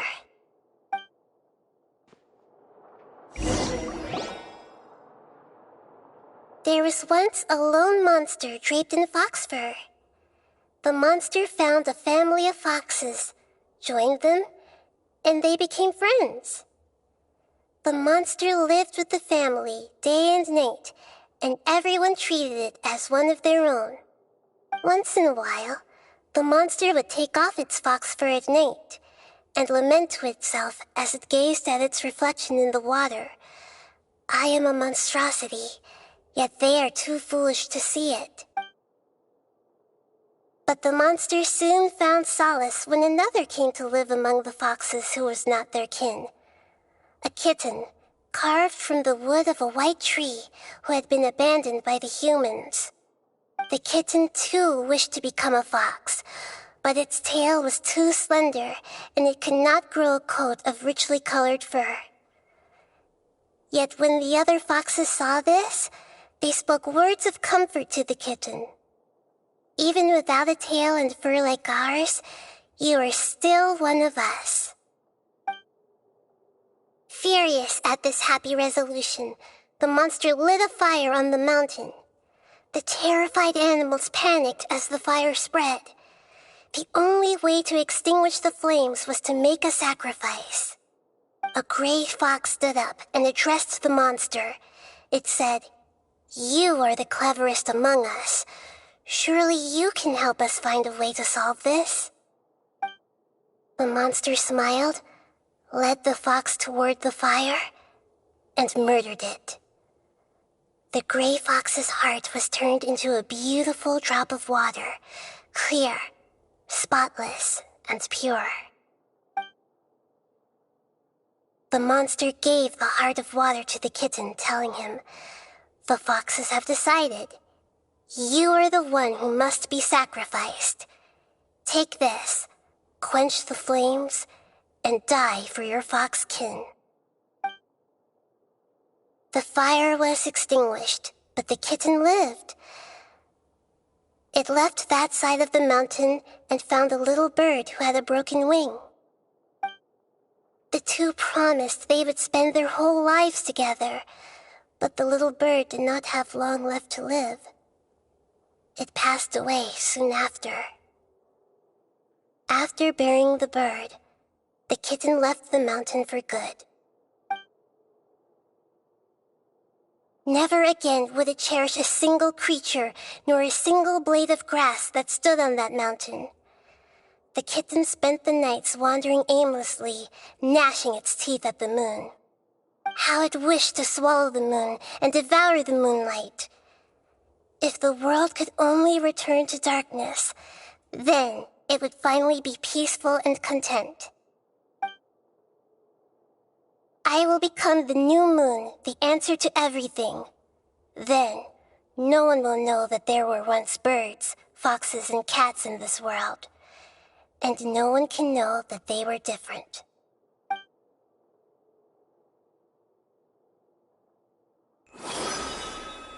We solved it!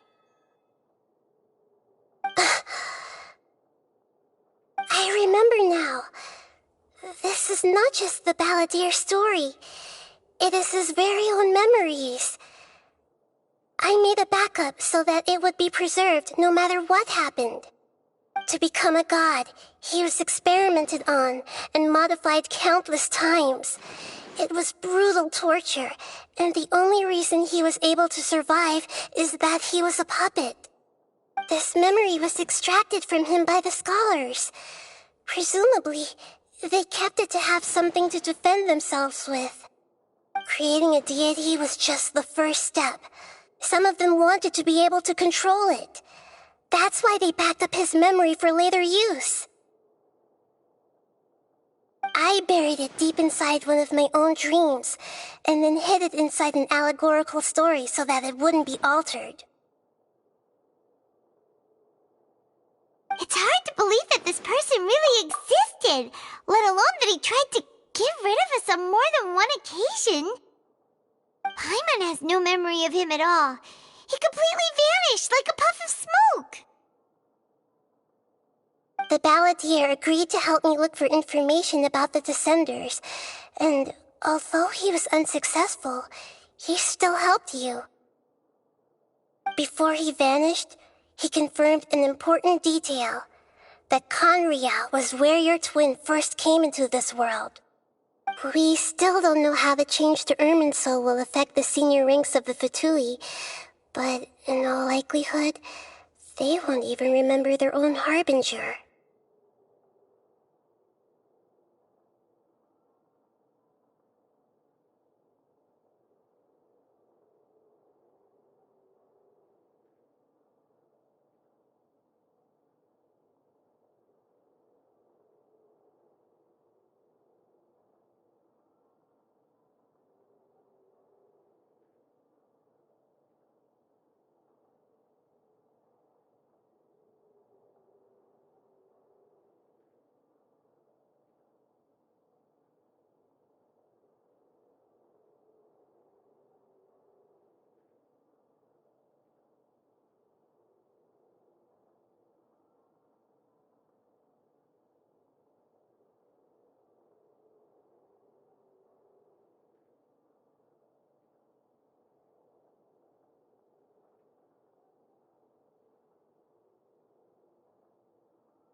It sounds like Paimon wouldn't like this guy a whole lot if he was still around. But still, Paimon doesn't like the way it all ended that much better. This is why wisdom alone cannot answer all our questions. We look, we see, and we comprehend, but the question still troubles us. So the answer is not everything. People yearn to find the truth and then conquer the troubles they face. When you give someone the truth, you give them a chance to choose their own destiny. To others looking on, this may seem like a pointless endeavor, but for him, the chance to act on his desire to disappear must have meant a lot. Never forget that even when we walk beneath dark clouds along a road filled with suffering, the light of wisdom is always there, guiding us toward a better destination. And that is what you have been doing all along. Yeah, Nahida's right. Cheer up. How about we go get something to eat? We can pick up this heavy conversation again later. Good idea. Paimon, why don't you take him out for a walk to clear his head? You got it! Come on, Traveler! You need to get out of your head for a while. You'll feel much better after taking a walk. Let's go get a snack from one of the stalls in the Grand Bazaar. That'll be sure to lift our spirits. It must be really tough being the only one who remembers all that, but Paimon's always here to help cheer you up.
What should we eat first?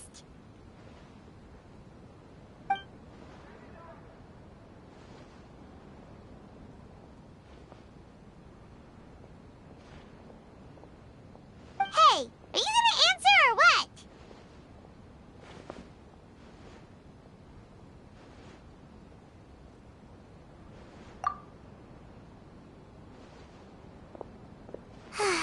All right, whatever you want. Well, Paimon will be right here when you figured stuff out. Then we can get something to eat.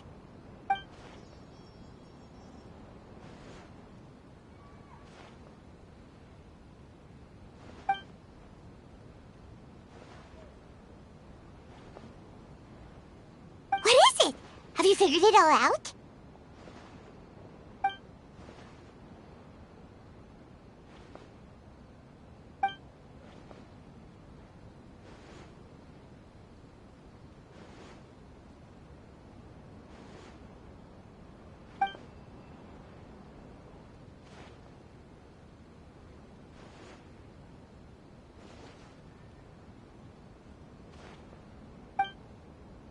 Why'd you jump up all of a sudden?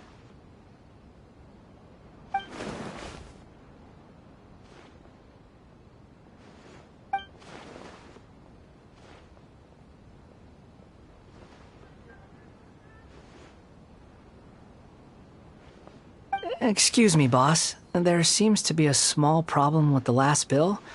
Look, here.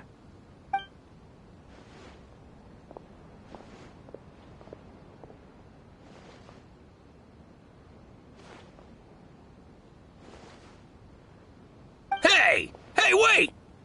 Hmm? You mean me? No, not you. That kid! Didn't you see? Little rascal grabbed my last 2 fresh Sunsettias and ran off. Look, if you're gonna help out here, you can't keep spacing out, okay? What is it? Work's too boring for you? Or has the big city got too many distractions? I wasn't paying close enough attention. Sorry, boss. I think you're right. Maybe it's the city. It's so exciting. It can be hard to focus. Who's that guy? You know him or something?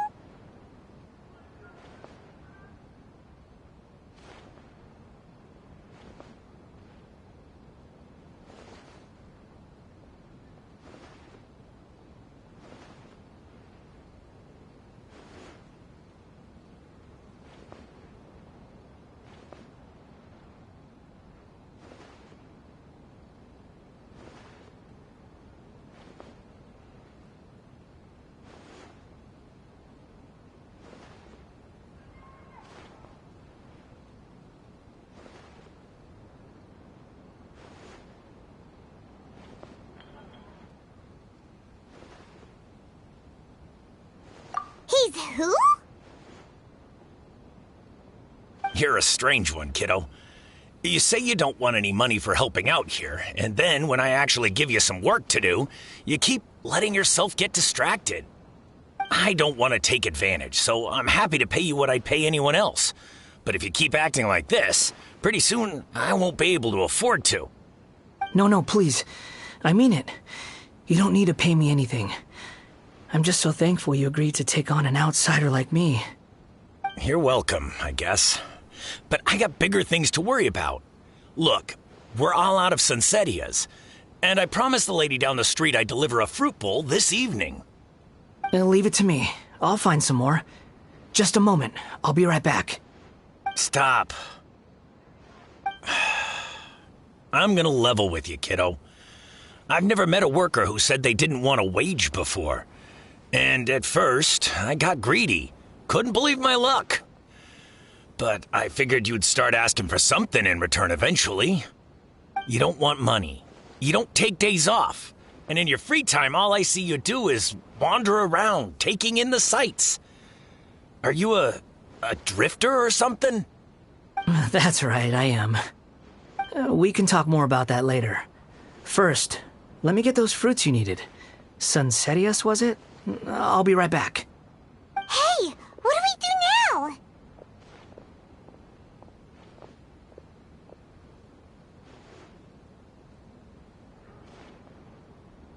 Okay, stay out of sight. Don't let him see you.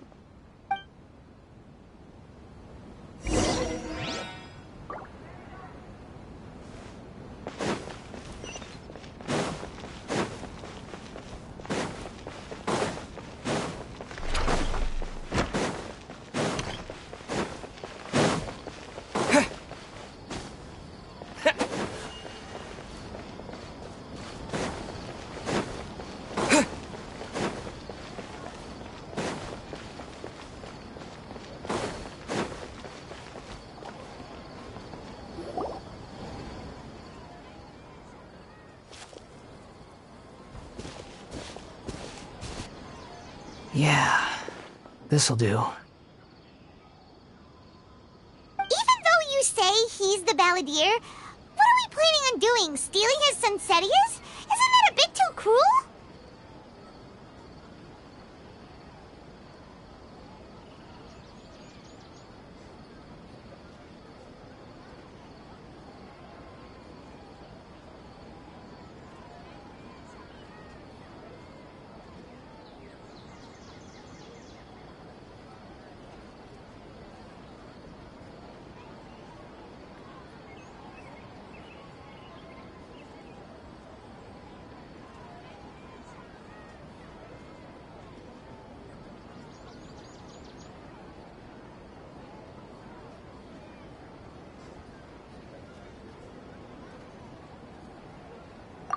All right.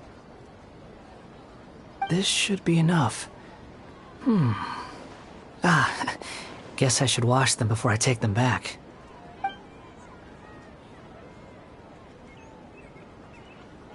Huh?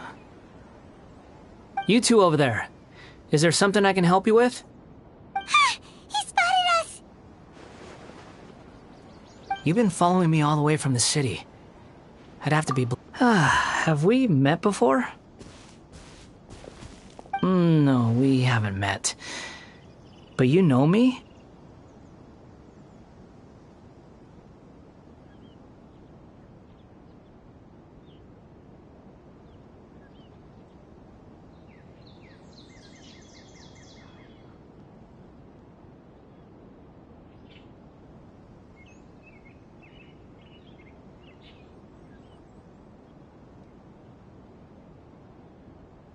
I have no recollection.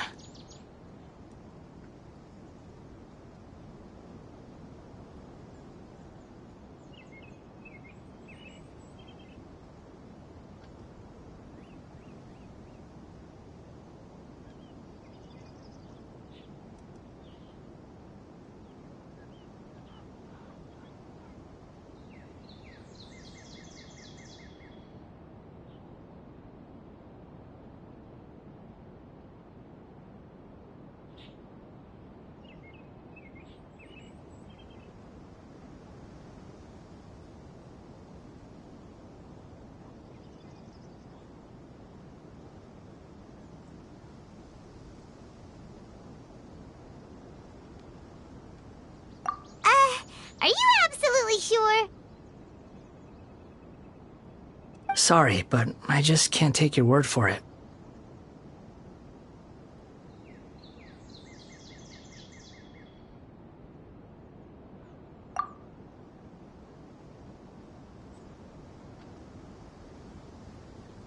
A puppet? What makes you think that? Huh? You were right! The look on his face! I guess you do know me after all. That is not something I share with a lot of people. Look, I'm just a wanderer. But seeing as you've gone through all this trouble to track me down, I'm sure whatever it is must be important.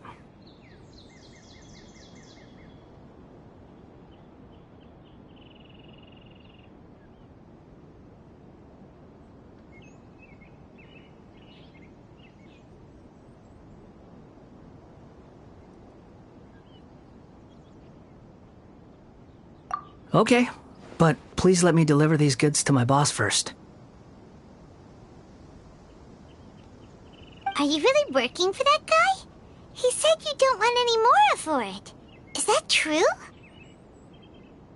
Yes, I ran into him out in the wilderness during a storm, and he let me take shelter in his cart. In return, I said I'd be his helper for a while. That's oddly nice of you. Let me take these back. Then I'll come with you, okay?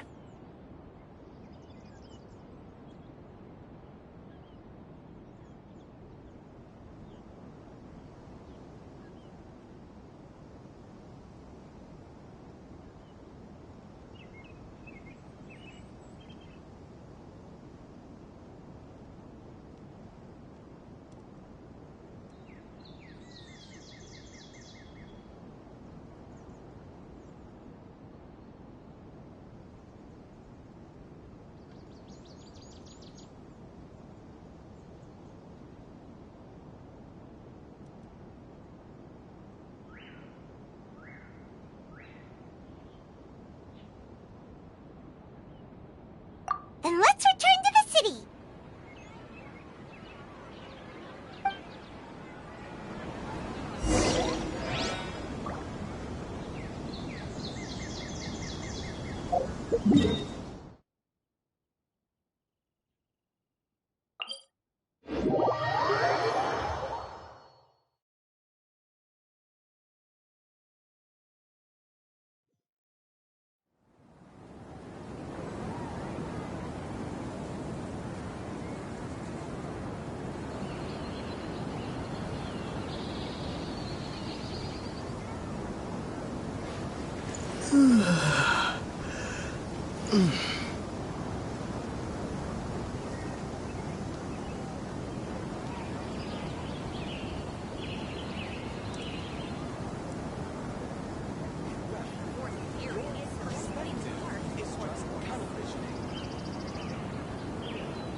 Here you go, boss. I'll leave them right here. Oh, you really went and picked some more. Who are these two? Something's come up, and they need to borrow me. Sorry, boss. I'm afraid I'll be away from the stall for a while. I was just about to pay you anyway. Go wherever you want, kid. Don't waste your time here. What? I get it, okay? You just wanted to help me out, to thank me for giving you shelter from the rain that day. Even then, I don't understand why you're so adamant that you don't want any pay for it. But look, it was pouring down, and there you were, sauntering along without a care in the world, like you had nowhere to be and didn't even care that it was raining. Imagine you were me for a second. It's a little weird, right? Why is this guy traveling during a rainstorm if he's not trying to get somewhere? And why is he taking a shortcut through the open country if he's not even in a hurry? But anyway, taking you in didn't put me out even slightly. You don't owe me a thing for it. Certainly not all this. Your time is valuable. You know, you should go live your life. But I don't...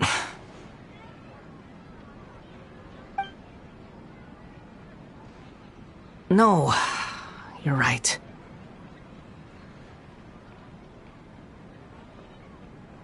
Then I suppose this is where we say goodbye. Thank you again for taking me into the city. Don't mention it, kiddo. I've run into all kinds of characters over the years. I just hope you find your path. Thank you.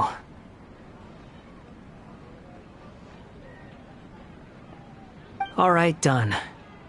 Thanks for waiting for me. We can go now.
What's wrong?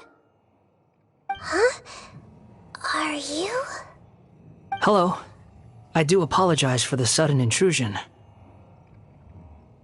We found this guy in the street, but he doesn't seem to remember anything. So, yeah, quite an eventful walk.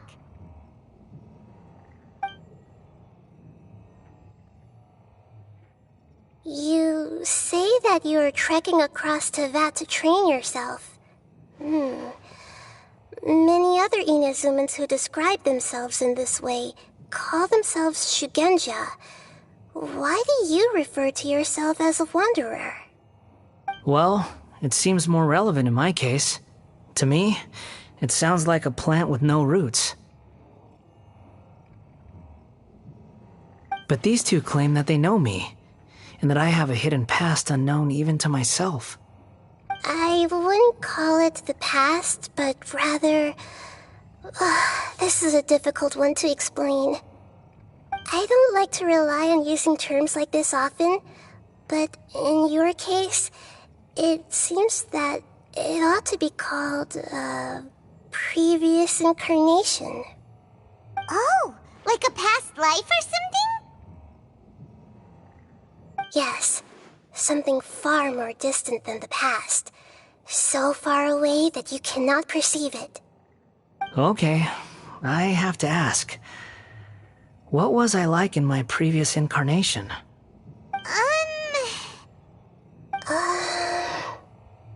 Oh, okay. I see. You want to tell me, but you can't bring yourselves to say it. Looks like I didn't have the most wonderful existence in my previous incarnation.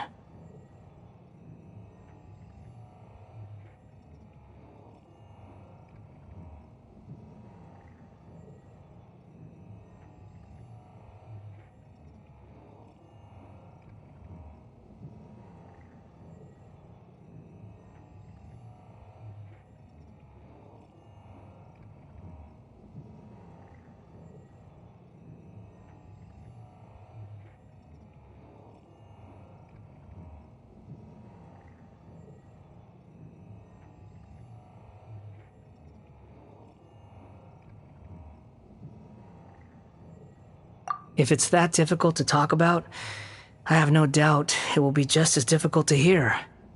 But I'll be able to handle it. Please, tell me the truth. Is truth something you care a lot about? Yes. Then I'll be straight with you. In your previous incarnation, you did many things that would be considered evil. You nearly died because of what other people did, and many died because of you.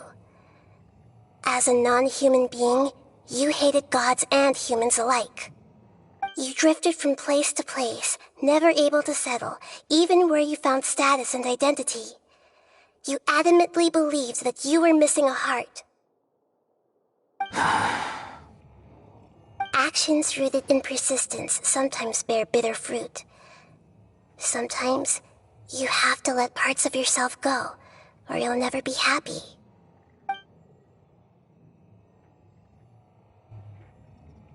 I gave everything I had, but it barely changed history at all. In terms of the outcome alone, that's true. I don't think I can judge everything I've heard purely in terms of right and wrong. Each choice a person makes belongs to a specific place and time, a chain of cause and effect, a cycle of karma and consequence. That is the nature of truth. If one thing is right, its opposite must be wrong. And yet, dichotomies like this are not enough to explain the world in all of its complexity. It seems like my previous incarnation wasn't the most likable individual. We're not trying to hurt your feelings or anything, but yeah, we weren't your biggest fans. If we were enemies, why are you trying to help me find the truth?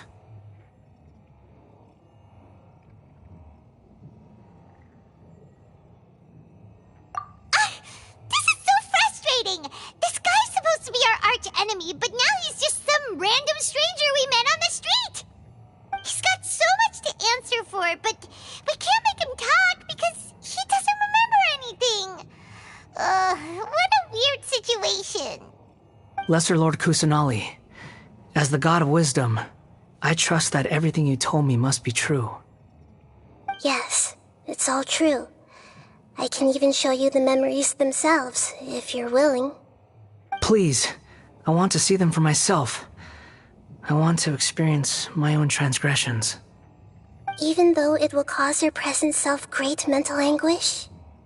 I'm just a puppet, with no heart and no name.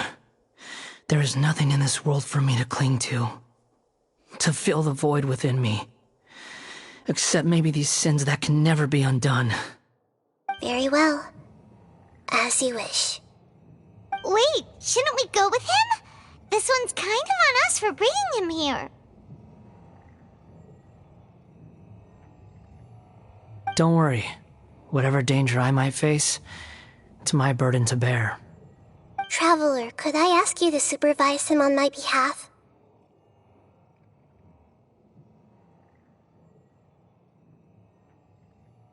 Oh, good point. Given your, unique situation, we'd better keep an eye on you. Understood. Thank you. Now, prepare yourselves, everyone.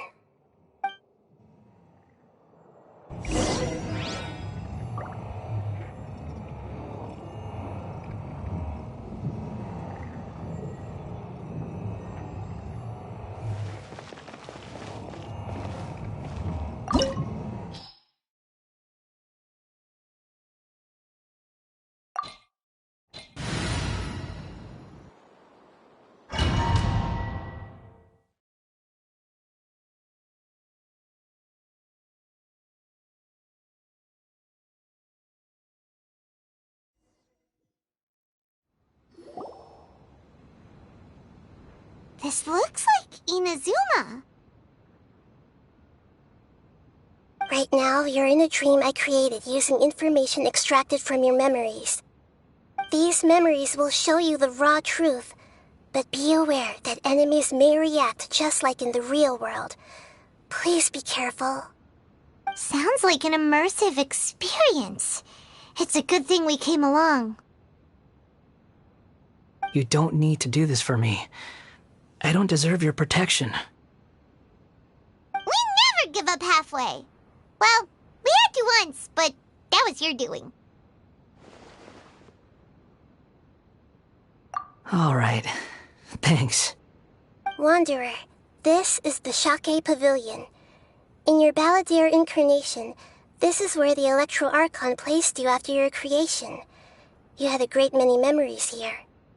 Is that because this is kind of like his birthplace? You could say that, in a sense. You'll see why shortly. I hear footsteps. This place is huge. I can't believe the landslide didn't fill it in. I wonder who built it. The Crystal Marrow Miners? No, there's no way. Look at this exquisite construction work, and so well preserved, too. No mining crew would be capable of this. There's someone passed out on the ground. Who are you? You're awake. What happened? How'd you get stuck here? Are you injured? Not a scratch. And these fine clothes. Who are you? This man is Katsuragi, deputy to Torichio's adopted son, Mikoshi Nagamasa. He found the Balladeer in Shake Pavilion and took him back to Tatarasuna. And the rest is history. Well, it used to be. In the original version of events, Katsuragi was ultimately killed by Nagamasa. Let me get you out of here. Our people are nearby. Hang in there. During the Tatarasuna incident, Niwa was murdered by the doctor disguised as a mechanic. The Balladeer, then known as the Kabukimono, disappeared not long after. As the second in command at Tatarasuna, responsibility for what had happened fell to Mikoshi Nagamasa. But Katsuragi had sworn lifelong loyalty to Nagamasa after the latter had once saved his life.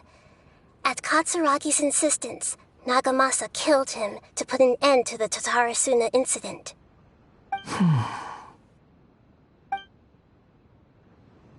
Katsuragi seems like he was a good guy. He looks like a warrior, but he has a kind face. Why couldn't he live a long and happy life?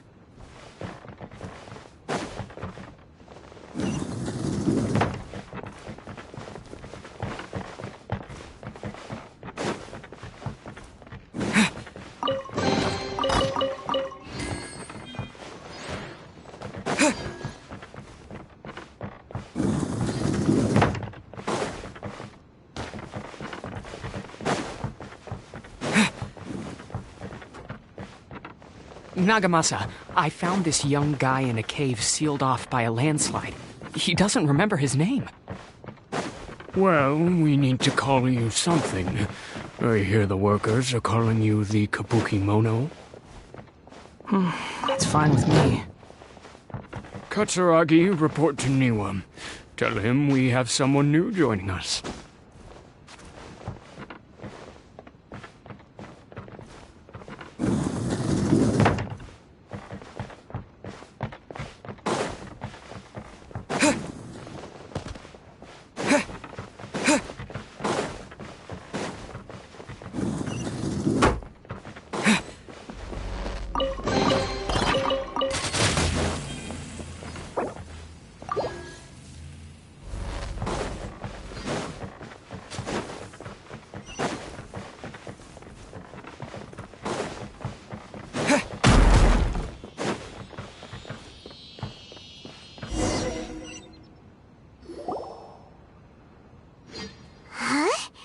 What are we doing back here?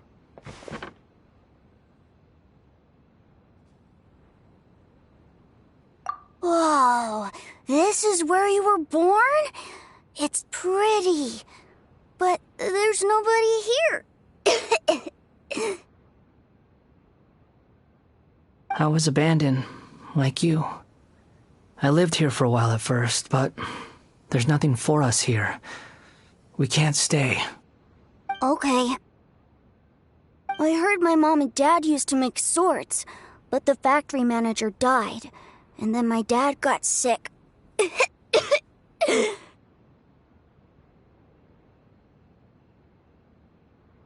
He kept coughing all the time, just like me. Then Mom started coughing too. But you can't. You promised me. Yup, we're family now.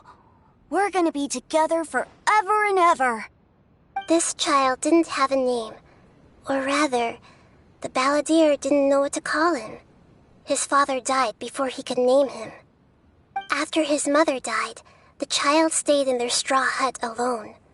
Some of the neighbors helped to raise him. After leaving Tatarasuna, the balladeer ran into this child who didn't have a name, just like him. They made a promise to live together. What happened to the child then? He died from his illness while he was still very young. The balladeer came home one day and found that he had stopped breathing.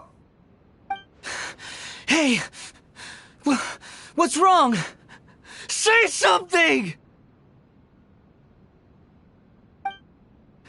You promised me we could be family! You're no different from Niwa and all the others. You betrayed me too.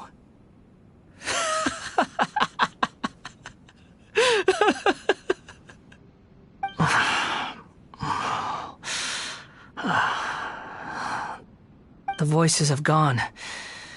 It looks like the memory ends here. Let's keep going.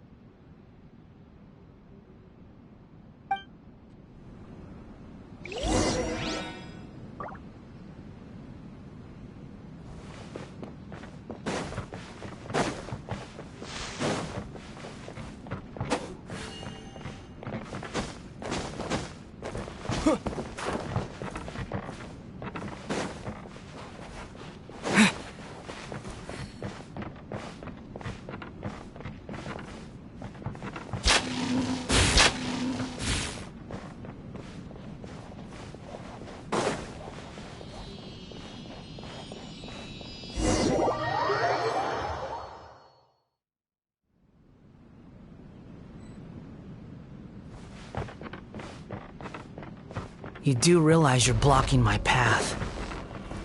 I come not to obstruct you. I've been waiting. What you are truly is a weapon. One wielded with an iron will. Or you could continue to drift aimlessly. Are you trying to win me over? Long-fated rebellion has begun. Why not take your place at the banquet and join those who shall feast?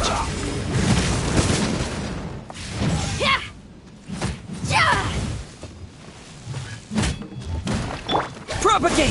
Let's end this quickly! Freeze! This is bad! Here! Germinate! Shred till I'm dead! This isn't good. Dodge this! Use this first!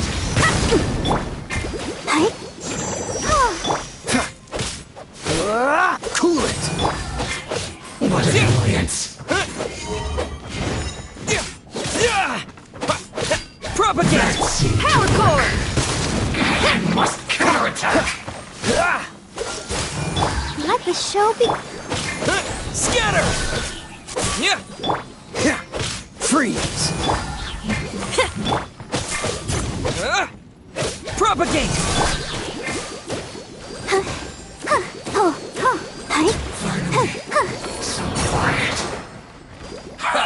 Well met. Put your back into it. You can't run. Well, neither can I. Dodge this. Oh, so sorry. Don't be a killjoy. We've only just begun. No slacking off! Power cord! Cool it! You can't run! Scatter! Well, try. I see through you! Freeze! Don't be a killjoy! We've only just powerful! Miscalculated! Dodge this! I'll protect us. Pyrotechnics!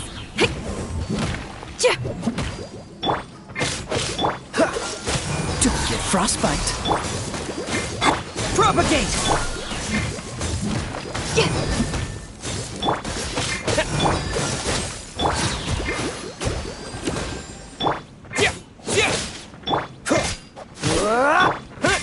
Scatter! Power cord! My duty at an end.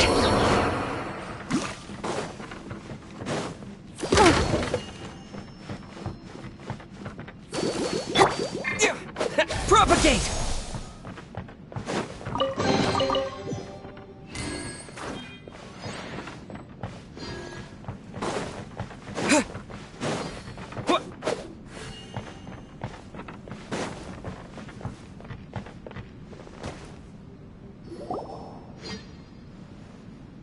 This place is dark. Paimon knows this place. It's the Delusion Factory in Inazuma. In the original version of events, the Traveler once encountered the Balladeer here.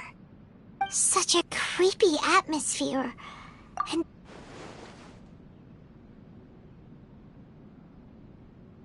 Hey! Look over there! Well, well, my fair lady. Is this rundown factory and these incompetent fools all for me? Wow. You shouldn't have. Huh. What do you have to gain from belittling your subordinates? You might not want to admit it, but you are a part of this plan. Perhaps you find fighting in the Abyss to be a more meaningful use of your time? Oh, but of course, even this pales in comparison to being experimented on by the Doctor.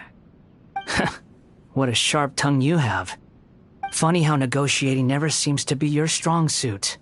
For the task ahead, I suggest you keep your true feelings to yourself. Save your breath. I know what I have to do. I'm sure you think so, but I still think you need to hear it. Don't start thinking you're invincible, and don't let your emotions get in the way. Surely you're not worried about me. I just can't have you getting in my way. You and Child never fail to find ways to complicate things. I'm merely lighting a little fire in this chaotic nation. But you, being tossed out like trash, must make you want to destroy it completely. Do you remember the last time you were here? That was a lot of swordsmiths you killed. I'm sure the descendants of the Raiden Gokaden are still suffering the consequences now. Look at you. Oh, don't get so sentimental. Now, give that poor little tongue of yours a rest and stop pretending like you're above everyone else. Bye then. See you at the victory feast. Poor little tongue? She's playing with fire talking to me like that. Who does she think she is? Forget it. Someone might find me here any minute now.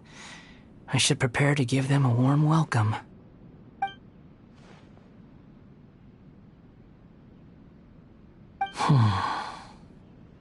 The plot does not end here.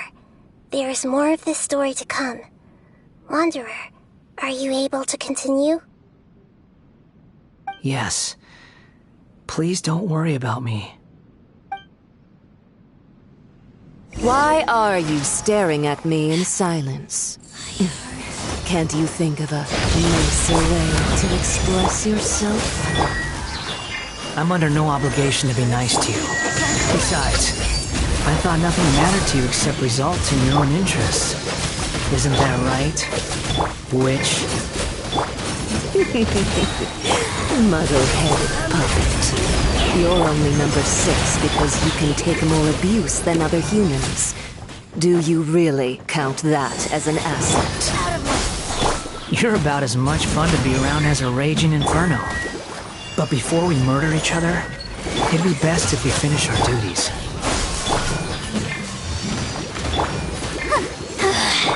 Mirror image. This body belongs to Ice. Freeze! Let me amuse myself a little. Scatter! Blink!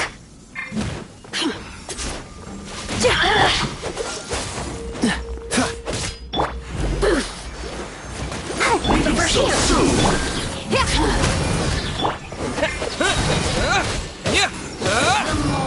Springboard!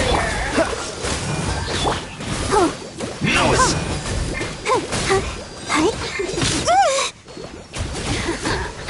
Let me amuse myself. Oh, now Propagate! you've got me worked up. This moment will be frozen. Let the show begin. Time to rock! Power cord! Dodge The this. The merrier.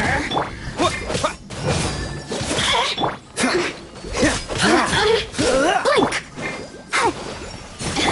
Scatter! Let me amuse myself a little.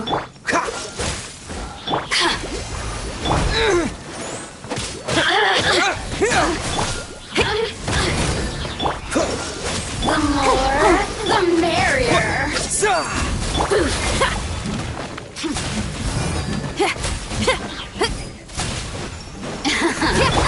Let me amuse myself. Propagate!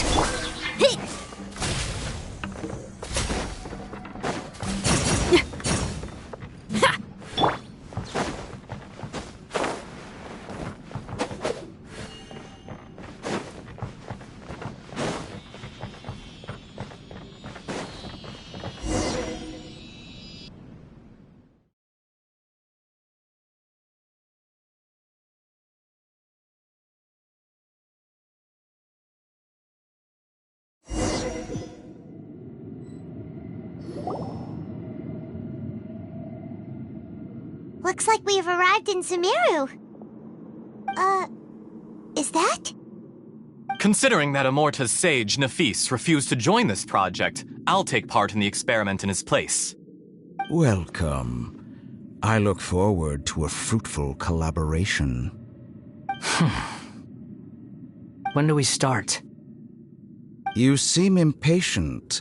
You should know that becoming a god is far from a trivial affair. The biological transformation is a lengthy process.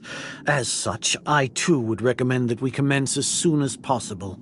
In the event that a successful connection is established, his body will become permanently bound to the machine, and he will be unable to move independently of it. Nothing worse than what I've been through before then, Doctor. You were the most resilient test subject I ever came across. Thanks to you, I was able to garner a great deal of information. Alas, after that, you were under orders to remain in the Abyss. We barely saw each other, and it became difficult to further refine the knowledge I had gained.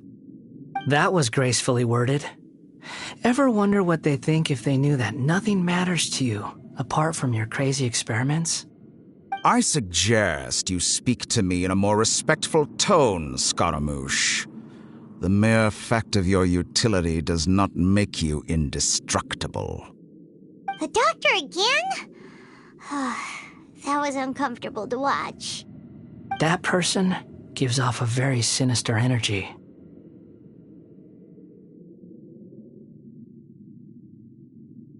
It's normal for him to give you the creeps. He scares the bejeebers out of Paimon.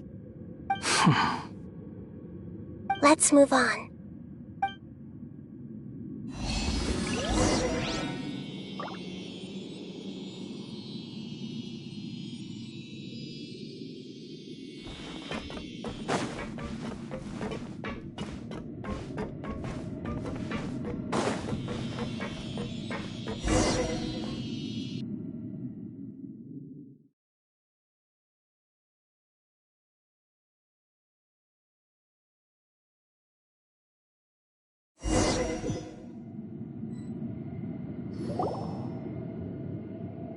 You're a god. Do you think I'm evil? If you accept that he is you, just as you are you, then yes, you are evil. In your eyes, are there any differences between humans and puppets? Do you think there are any differences between your present self and your previous and future incarnations? If not, then what are the differences between humans and puppets? Whoever has tasted the joys and sorrows of life in the human realm is human. Whoever has loved and lost, cried with grief, howled with rage at the tragedy of death that eclipses the miracle of life, they are human too. I've seen enough of my past. If possible, I'd like to reclaim the sins that are mine to bear. No matter the consequences, I won't run from blame or punishment.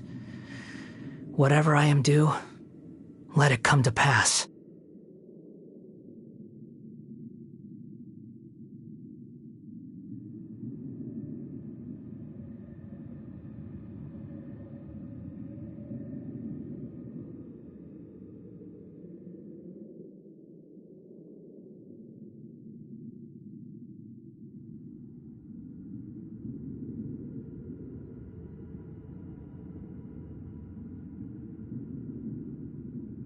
Can you return my memories to me? Huh? But won't that mean you'll lose your current identity? I've always believed that human lives follow a set of rules, with each person being a collection of past experiences. As a puppet living in a human world, my life is subject to the same rules. Regaining your memories means reverting completely to your previous incarnation. All the emotions that you discarded will return to you. Are you sure you want to do this? I've lived with the void in my chest my whole life. My creator didn't need me. And ever since I awoke, I've just drifted from one place to the next. But then I met you.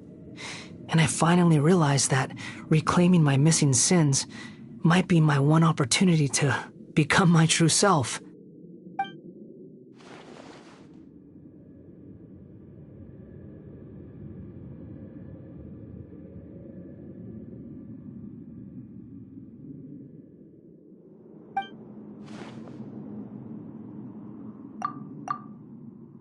I've always felt I have an innate tendency to yearn for something more, in a way that goes deeper than for most people. But for all my soul-searching as a Shugenja, I've never fully understood it. Looking at it now, it seems that I brought this curse upon myself. So I beg you, grant me this opportunity to gain a purpose, to change my destiny, and end my wandering. Very well. Since your mind is made up, I will return to you that which is yours.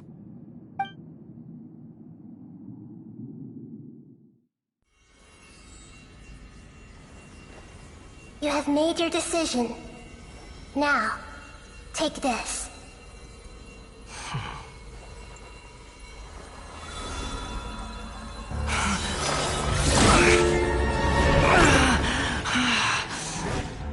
Set him free. A puppet? What's he doing here? You're a human as far as I'm concerned. Everyone's here. Wonderful. What a fine blade. Nagamasa will be thrilled. This is my...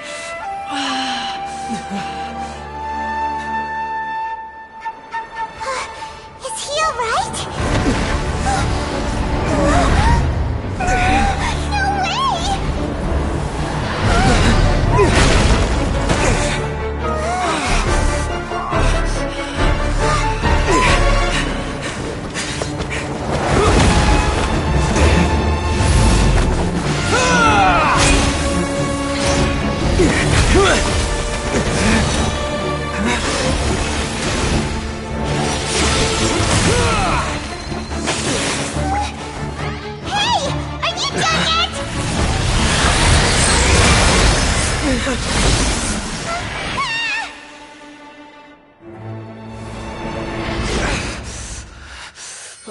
worthless dross will be purged.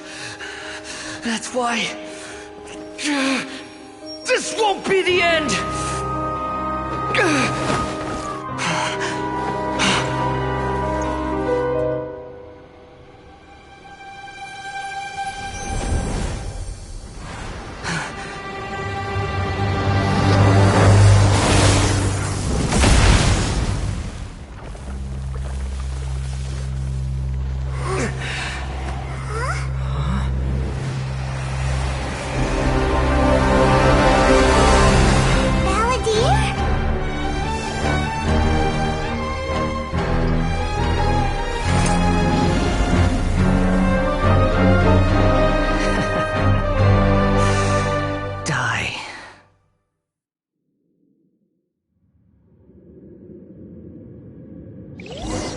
This is trying my patience.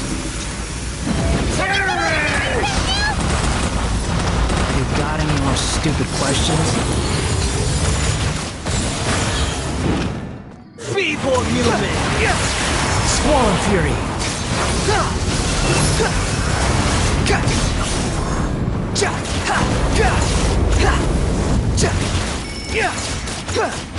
Behold!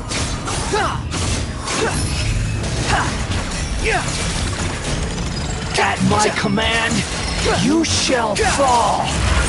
The wind rises.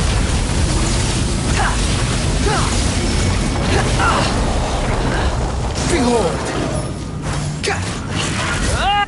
Insignificant pest!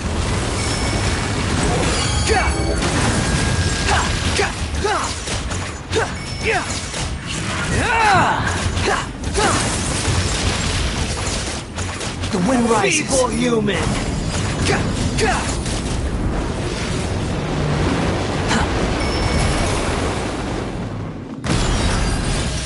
Behold!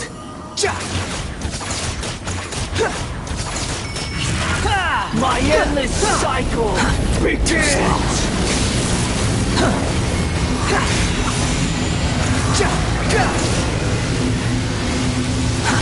Too slow.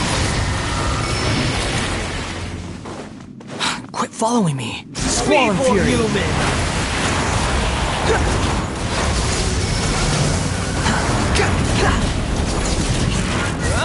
Behold!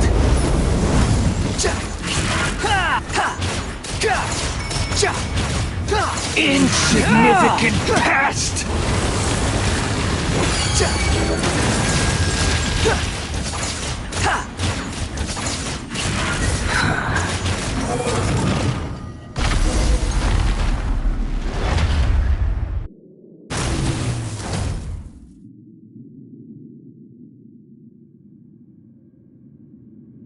Imbecile! Get out of my sight. It disappeared. Did we win? What did you expect? I'd never lose to that. There's the tone of voice again. You're definitely back to your old self. Wait, but it was you inside that thing too. What have you got to be smug about? Sorry. I'm harsh on myself and everyone else. Just the way I am.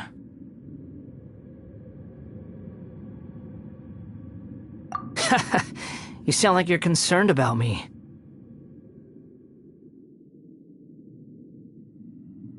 But don't worry. Thanks to you, even if I didn't change a thing, at least I now know the truth. The memory recovery seems to have been a success. This dream has served its purpose. Come on. Let's continue this outside.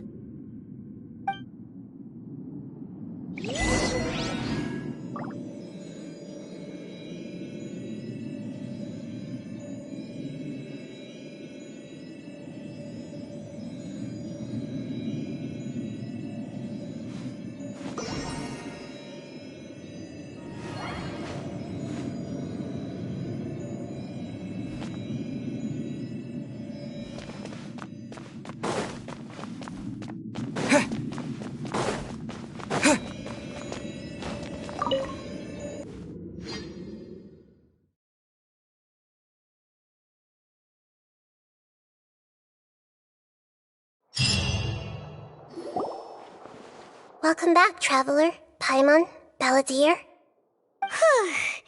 It feels like we just went on a really long journey. Paimon's exhausted. You don't like being addressed by that name? It's fine. But I was just thinking, I should probably change it.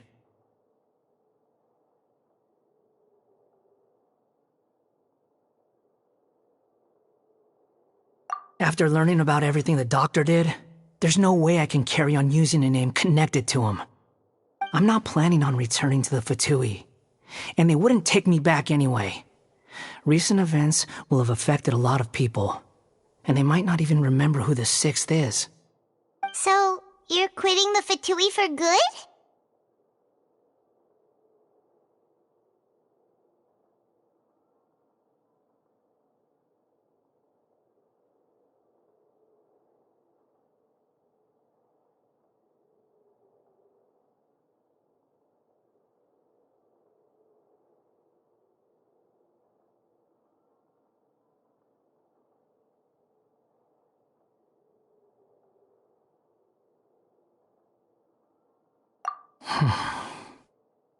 It's like you said, Lesser Lord Kusanali. Everything may look futile, but it wasn't completely meaningless. At least I made a lot of people forget about me. But that doesn't mean your own past has disappeared. Of course. And your main goal, for which you gave up everything you had, you weren't able to achieve it. I hope you can see and understand that. Changing the world, changing the past, changing the fates of other people, these are not simple things to accomplish. What you are looking for is complete annihilation. But this is just a fantasy. Even if the Balladeer is removed from existence, the world will not heed your will. Indeed. How ridiculous. Do you regret doing all that when you've gotten so little in return? Even if I'm completely worthless, there's nothing in the world worth regretting. Lesser Lord Kusanali, you purposely left that information in Irminsul, didn't you?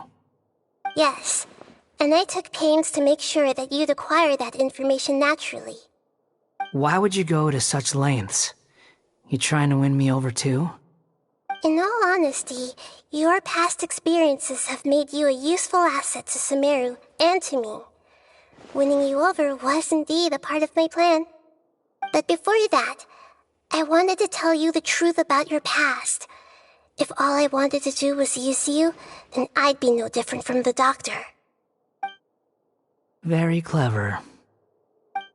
I guess you could say that's one of my virtues. Utility to others is what gives me worth. So if embracing my sins is what it takes to make me useful again, so be it.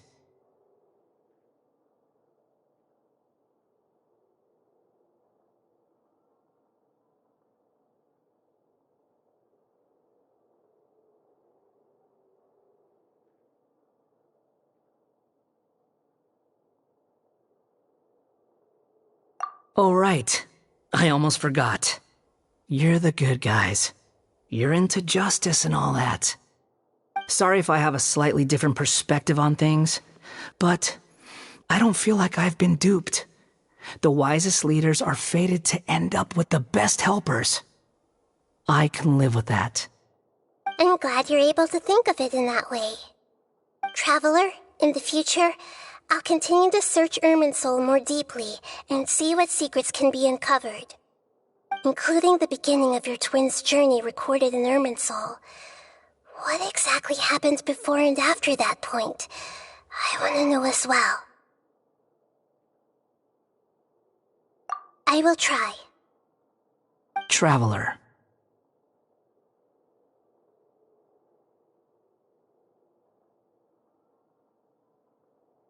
After I dove into the information torrent in Irminsul, why did you go to Inazuma?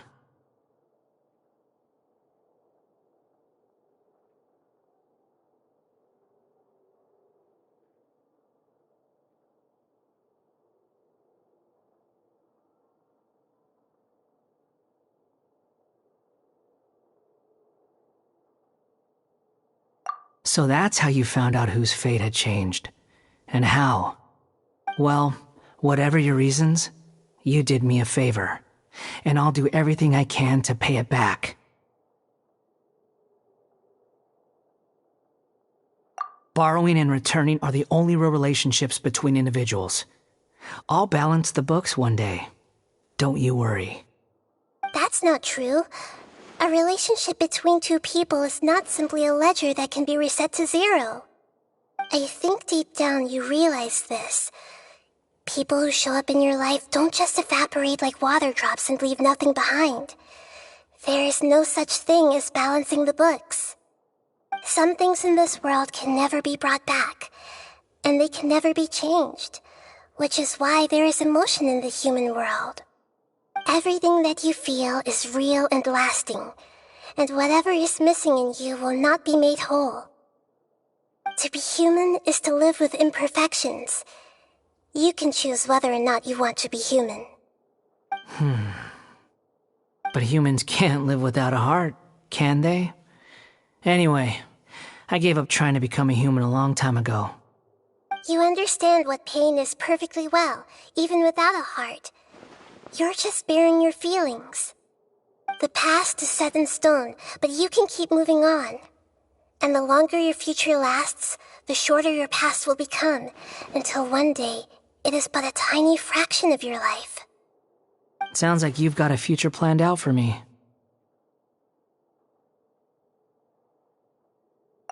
Everything's ended up being pretty darn complicated. Paimon doesn't even know where to start, but the most important thing now is that you need to follow Nahida. Otherwise, all our efforts will have been for nothing.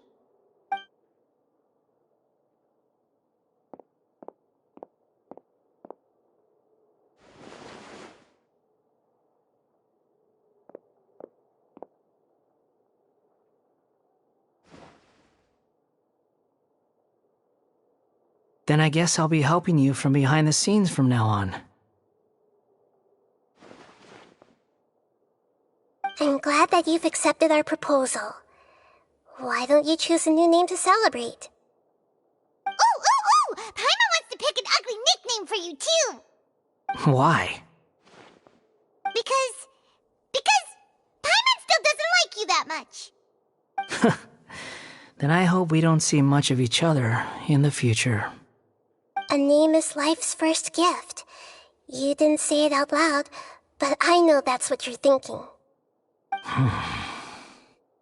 The Traveler and Paimon have helped you a lot. If you can't decide on a new name, maybe you can ask them for ideas. No! Paimon only does nicknames! If it's a serious name you're after, it's all yours.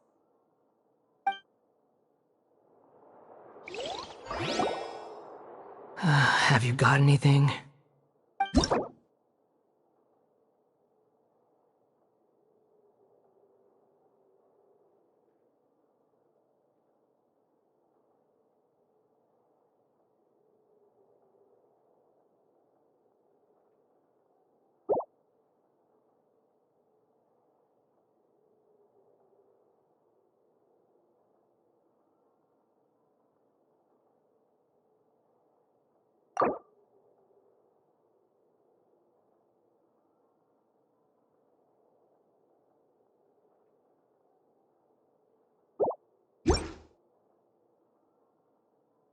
Are you sure?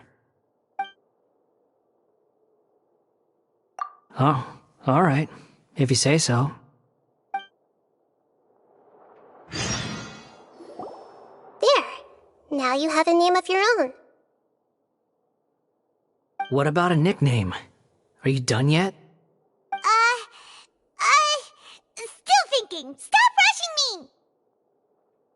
Take your time. I don't need to see you again until you've thought of one. Everyone who manipulated me and made me suffer will have to pay the price. You mean the Fatui? The doctor, at least. Now that your stance has changed, I believe your future path will change accordingly. But it won't be immediate. You still need some time to compose yourself. One more thing. There are still some descendants of the Raiden Gokuden living in Inazuma. Some of them know. Well, they ought to know about the connection between Raiden Gokuden and myself. I don't plan to leave Sumeru for the time being. If you see them in Inazuma, please tell them that I was the one responsible for the Raiden Gokuden's downfall. Even though the events have been erased from the world, they still deserve to know the truth. I see. That is up to you. Huh? But if we do that, then... It's fine. Let them stab their blades into my chest if they so desire. Maybe that's how it always should have been. What's that look for? Don't make that face. I know what I'm doing. That day will come. Alright, we're done here. Goodbye, wise deity. And you too. He's gone. What he went through today would have been like living an entire lifetime in an instant. He'll need some time to calm down. Yeah, true. But even so, after everything that's happened, he doesn't seem quite as fierce anymore.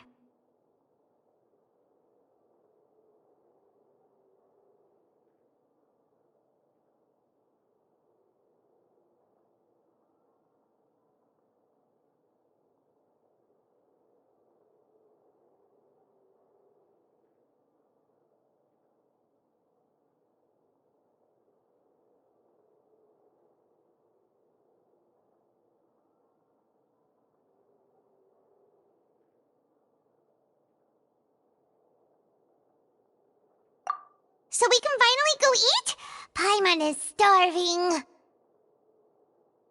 Thank you both. I hope you will find somewhere nice to go and relax for a while.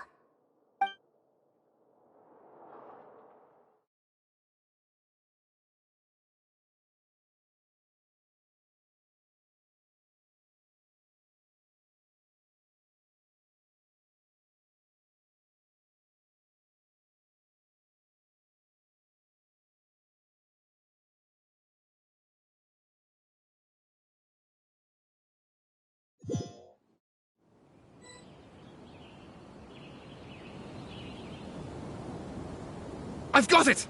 I can end my novel with some words from Mikoshi Nagamasa. You mean because everyone else in the story is dead? Yeah, I heard that Mikoshi Nagamasa died at a ripe old age. He's the perfect fit to be the narrator of the epilogue.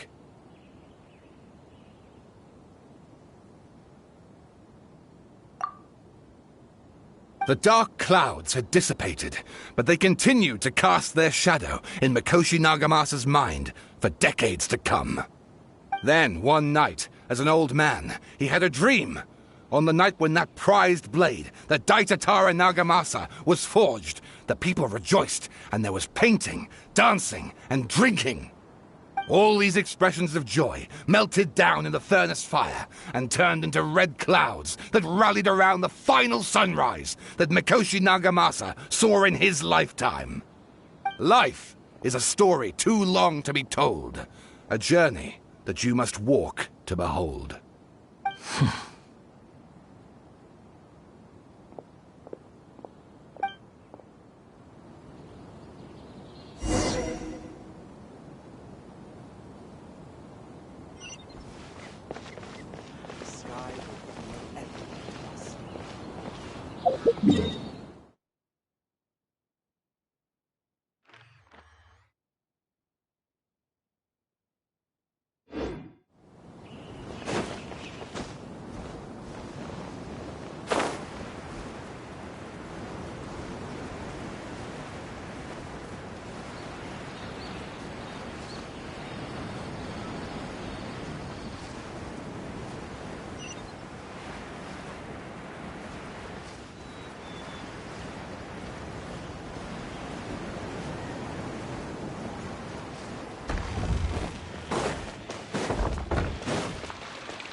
It's about time we had a break.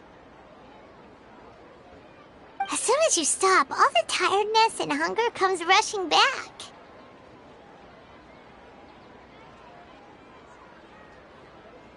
Wow, great! Huh? Look at the vase. Did someone break it while they were cleaning the room or something? But Paimon doesn't remember there being a cleaner.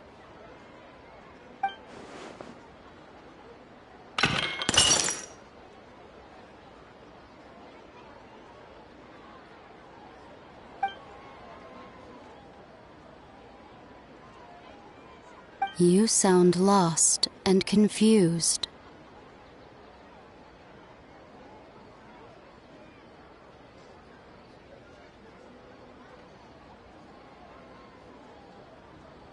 I know why you are troubled.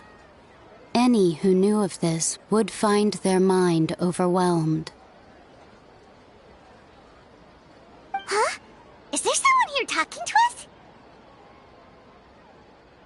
Unfortunately, the fate of Teyvat cannot easily be changed. Perhaps a god may have a slim chance, but for anyone else, who can say? When a small animal runs into a tree trunk, though the tree may sway, it is not displaced. The same is true of fate. Like a vase that falls to the ground. Whether it is broken by a cat or by a bird, the result is still a broken vase, is it not? Who are you? How do you know about all this? History does not change easily, but human hearts can. Believe your own eyes. Only that which you see is true. What is unseen is but an illusion.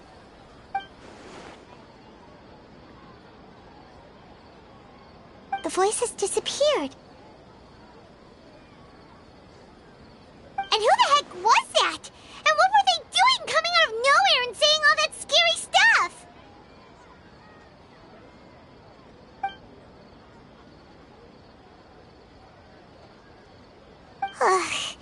Anyway, that vase is still lying there broken on the ground. Should Paimon go get someone to clean it up? It feels wrong just leaving it there. Just a moment. Paimon will be right back.